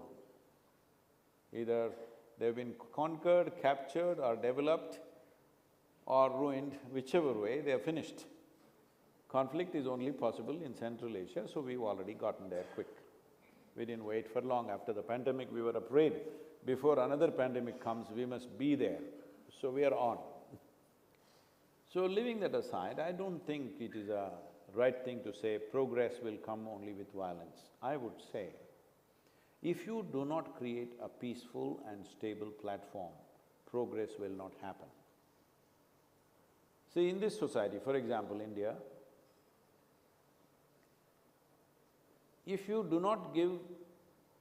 See, there is no society which is absolutely peaceful, there is no such thing. There are issues everywhere, small things are there. But will we keep it small or will we make it into a big flare is our social competence and management and politics and everything. If we do not create an image that this is a law-abiding society, there is no violence and everything is fine, you think people would want to invest in your country, I'm asking. Hello? Hello? It's a question. No. But right now we have these issues. I was just talking to somebody. See, somebody is burning a bus in Delhi, unfortunately. They travel by the same bus and they burn it, and tomorrow they complain there is no bus. They burn the bus. Now there are 230 or 240 television channels in the country, and there is of course online social media stuff. Now that bus burns across the world. Across the world, that one bus burns in everybody's eyes, and it looks like the whole India is burning. It's very important. If you have a wound in your body, do you go about exhibiting it to everybody on the street? You cover it and see how to heal this. Hello? That's a sensible way of doing things. Not that our nation is free of everything, there are many issues. Do we want to paint ourselves with that and show it to the whole world? Here is our problems, look at this. Some of us are busy doing this all the time. We don't know what their agenda is. People say so many things, conspiracies and works, leave that aside. But I'm saying, every one of us, if we don't see how to create a peaceful and stable society, just the digital cloud is not going to do it. We need a peaceful society to enjoy the digital cloud, all right? So it is very, very wrong for us to think that if prosperity happens, violence will happen. No, only when peace happens, prosperity happens. It's the other way around. Thank you. Mr. Maria, your final question. Sir, at every level, everybody wants to do better and better. And like government, industry, doctors, everybody put together. And looks like that the collective effort will bring dividends of a lifespan of 10–15 years, extended lifespan. How one individual can handle that extended lifestyle? Extra life, how to lifespan, 10–15 years lifespan. So the first question I thought I answered, if they can make me 25 years younger, because there's so much work to do. So extra life, how to handle? See, I must… see, this is not a business question, this is a very existential question. What do I do with my extra time I get? Okay, if I live to be 90 or 100, what do I do? Because they used to retire you when you were 56 years of age.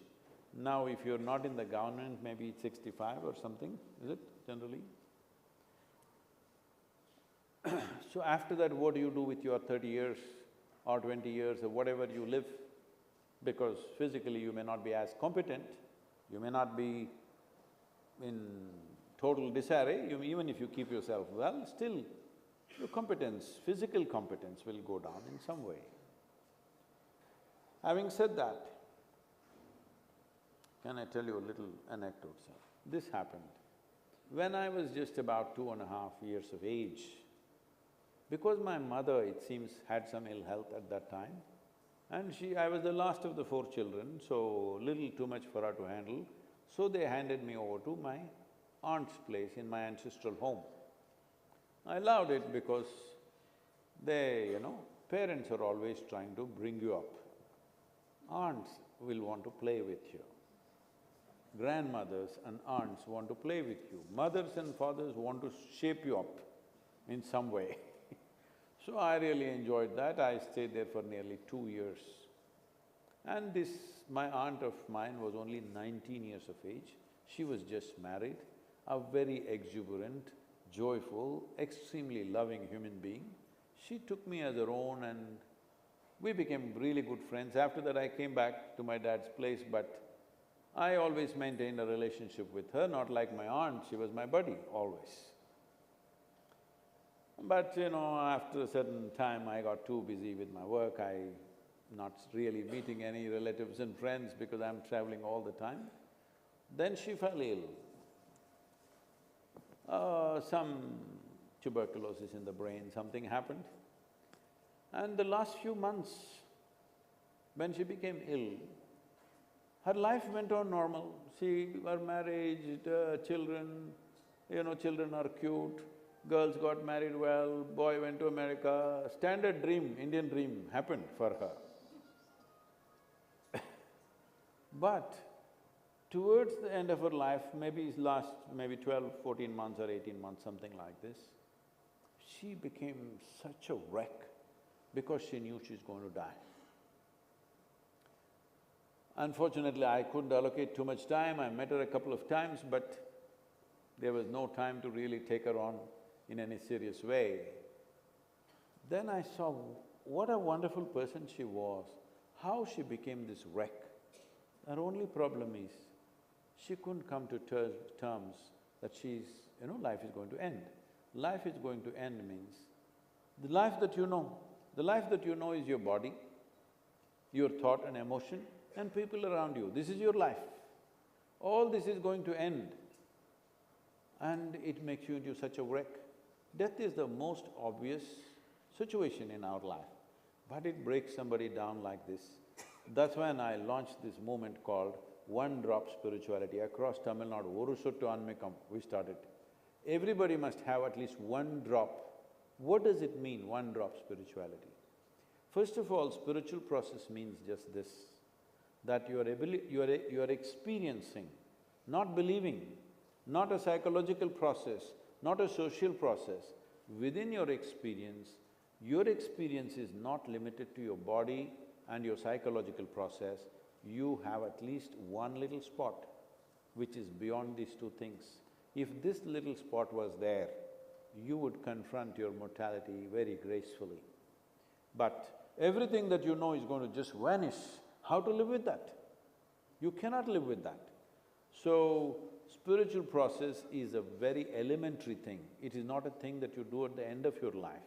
It's a very elementary thing. This is why in this culture, from the time you're born, every ritual, everything that you did is talking about mukti, mukti, mukti. Because if you do not attain to this liberation within yourself, from your own physiological and psychological processes, if you are not free from that, then you don't know what to do, and you might have lived a very creative and wonderful life. Towards the end, you become such a miserable nonsense, simply because you don't know how to handle the most inevitable aspect of our life, which is our mortal nature. So it is very important that it should not start in that last 15 years. See, if you buy a phone, all of you have a phone? This lady is showing it to me. You have a phone, right? Is that a smartphone or a dumb phone? Smartphone. See, you say something is smart or someone is smart only if they are smarter than you, isn't it? Yes. So when you got your phone, should you read the user's manual within the first 3 days or after 3 years when you're discarding it? Hello? When should you read it? Within the first 3 days. So when should you explore the spiritual dimension of who you are? At the earliest possible time, not just before you leave, okay? It's very important. But it doesn't matter if you didn't start early, sometime you can start. That sometime need not be tomorrow, it must be today. Because spirituality does not mean going to the temple, going to the heaven, doing this and that. It's about turning inward, to know this life as deeply as possible. Because it is true with your phone, the more you know about it, the better you can use it, isn't it? Why is that not true about this? The more you know about this, the better you can use it.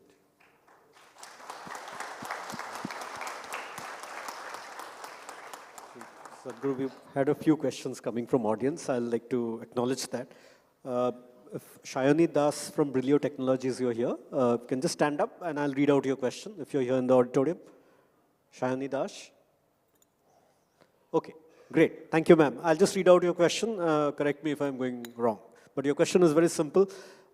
Is tolerance a virtue? Is what she's asking. Tolerance. Is tolerance a virtue?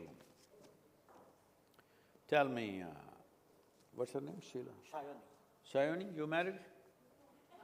No, okay.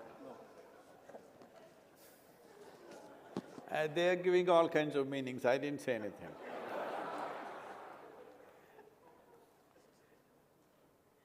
See, Sayoni, let's say you're going to your friend's house every day and you're spending time there and coming home. After 1 year, you realized they were actually tolerating you. Is it a virtue for you, I'm asking? If they had told you, just get out of this place, it would have been better, isn't it so? Hello? If they didn't want you, if they had told you, just get out, 1 day of hurt, you would be out and you would be okay. But for 1 year, they tolerated you. Very painful, isn't it? So don't tolerate anybody. People want some dignity of acceptance. Nobody needs to be tolerated. If you're not your kind, do namaskaram and move. Hello? No need to tolerate. Tolerance is not a virtue, but unfortunately it's being promoted. There are countries where there is a ministry of tolerance. Once it so happened, a minister was sitting in the front row. I know he's some minister in some country. I didn't know what minister he is. He's a prominent person in the nation, I know that much, and I'm speaking. Somebody else asked similar question and I went and ripped the tolerance apart. Then post that meeting, they come to the dinner table and say, "This is our tolerance minister." I said,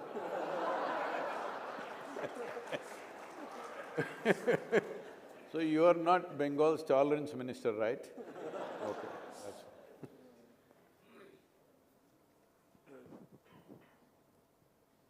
Right.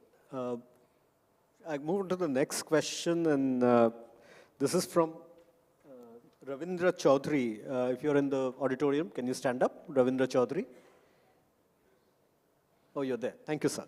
Your question is how to teach everyone to give back to the nation, because giving back is not something which happens in a very noble course. Am I right? Is that your question? Right, good. Thank you. How to give back to the nation? How to inspire, he's saying teach, I would say he's basically talking about how do you inspire everyone to give back, and because it's not something… To the country, yeah. I think the nation should form a sensible and dynamic tax policy.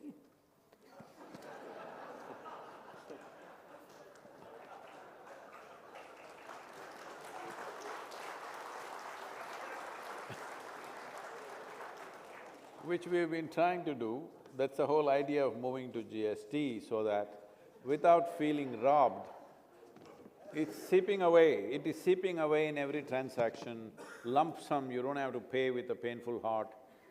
It's seeping away everywhere. So, please sit down, sir. I'm sorry. See, this is very important. See, a lot of these things, I mean, these two things are related, because in the world, this new age, these kind of philosophies are floating around, tolerance, giving back, doing this.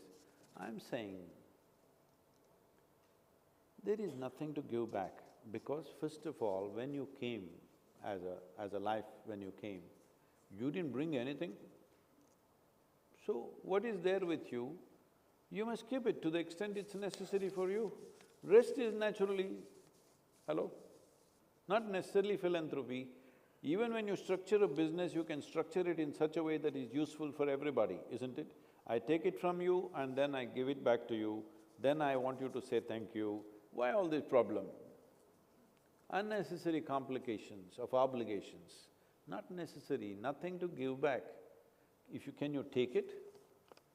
Is there a container service at the end? With your funeral, is there a container going, I'm asking? No. So what is there to give back? Anyway, it'll be taken back. If you're if you're sensible, you'll keep what you need. Rest will be going where it has to go. What you need may be different from what somebody else needs. Maybe you need this much, maybe I need this much, it's okay, we don't have to make judgments about that. Different people may have different needs, but everybody must look at this. How much do I need?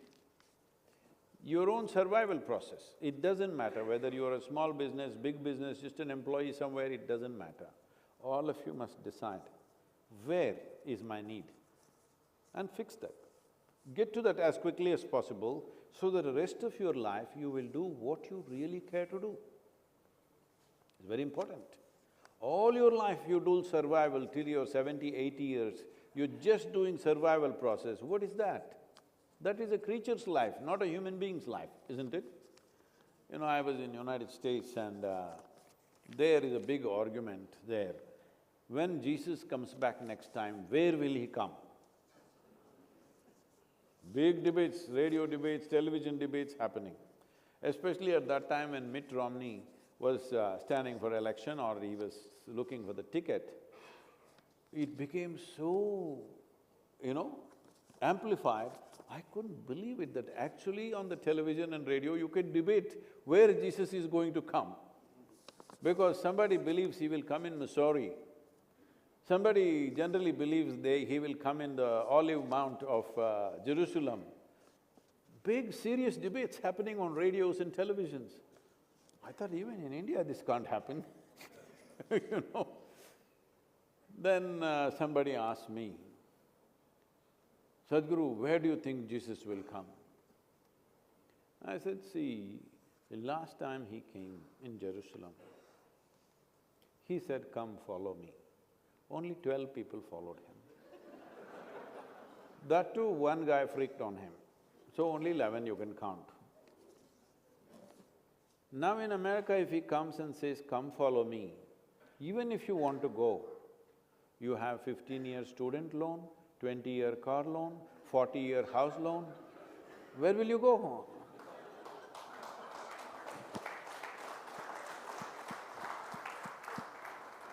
You can only go to the bank, you can't go anywhere else. So you structure your life like this and you will come up with all kinds of philosophies, I must give back, I must do this. Don't do all this. You decide. It is your judgment. Like that boy was going about saying, I need $1 billion. If your goal is 100 billion, do it. It's up to you. I will not decide that number. I need this much of economic well-being for me to live well. This is what I need. You decide what that is. Try to get there as quickly as possible. After that, do what you really care for, what matters to you. If you do genuinely what matters to you, believe me, it'll matter to everybody.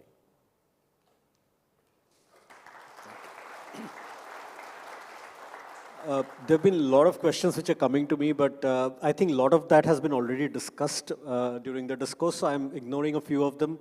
I hope you'll excuse me for that because we don't want repetition. I'll just finish with one final question, maybe a little personal but interesting. Sadhguru, Sanjay Prasad from CSC, are you here? Can you stand up? Yeah, thank you, sir. His question is, what would you like to be in your next incarnation and why? Oh.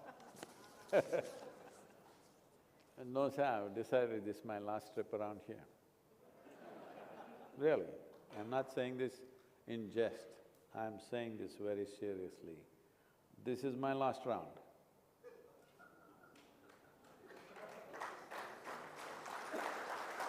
Yes. I think we all concur that there can be only one Sadhguru. I think that's where it is. Reincarnation's quite irrelevant. I think I speak for everybody, so thank you so much for your time. And listening to you like rejuvenates us, it just recharges us for the life ahead. Whatever takeaways you have given, I think I don't have the audacity to sum it up out here, but it'll remain with us. And if we are able to do justice to our lives, we will always be grateful to you for showing us the way. So on behalf of all of us, I'd like to thank you, and we'd like to all hand over on behalf of all of us a small token of appreciation. As you know, this is the… As 5th December is the World Soil Day, yeah. We are launching a whole movement to bring it up, as already it's been said, that over 81 nations are forming policies and the remaining are going, but we are concerned about the pace at which they will do it. So keep the pace up. We are reigniting a whole movement across the world because this is also footballing season. We are using the football as a way to do things, and we want all of you… I've kicked this ball already and it'll get launched on 5th December. Many celebrities and important people around the world are kicking the ball and making videos, and the Safe Soil ball has to roll everywhere on the planet. I want you also to be part of it because Bengal has a footballing culture. Now if I kick the ball, if you head it straight back to me, I will give you a little bit of South Indian soil, how is that? No, you can't. You can try it. That's okay. Right. I think we are pretty used to football and playing game. Once again? No? Okay, one more chance.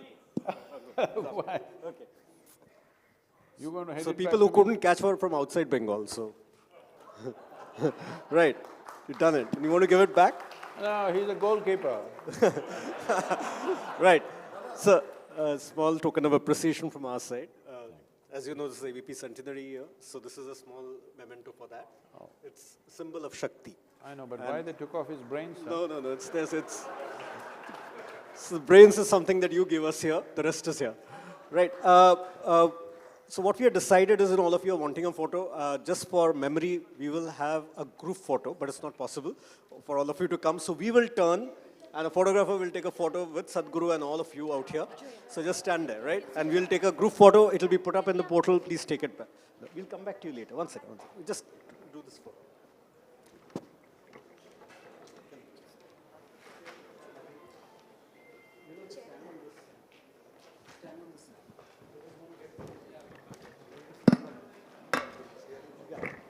Just don't please don't come up. Everybody will get otherwise. Everybody should come. Right. Great. They're all closed up, huh? We're covering. Wait. Just yeah, the further you go, the better it will be. You will be out of focus. Right. Hold the chair. That's why you have to move back. Otherwise, Hey, don't call him uncle, he'll get angry. Thank you. Thank you.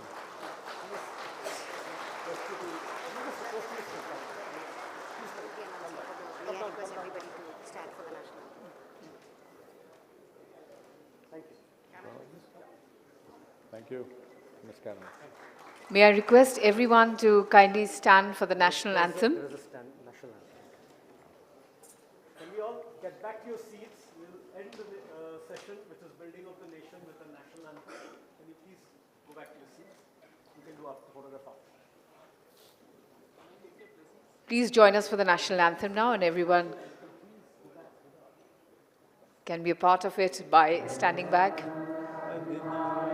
Jai Bharat Bhagya Vidhata, Punjab Sindh Gujarat Maratha, Dravir Utkal Banga, Vindhya Himachala Yamuna Ganga, Uchchala Jaladi Taranga.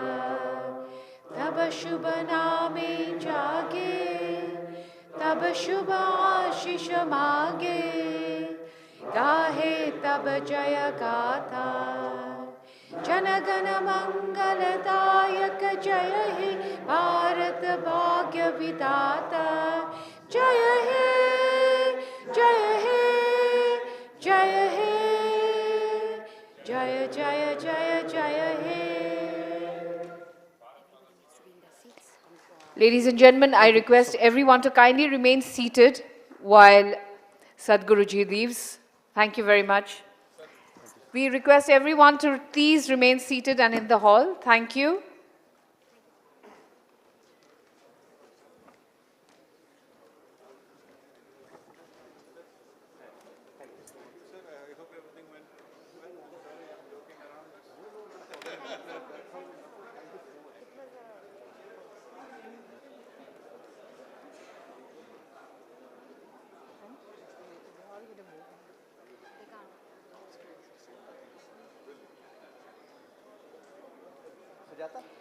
Ladies and gentlemen, we'll again request you, the doors will be opened only after some time. Please hold on for just a couple of minutes, please.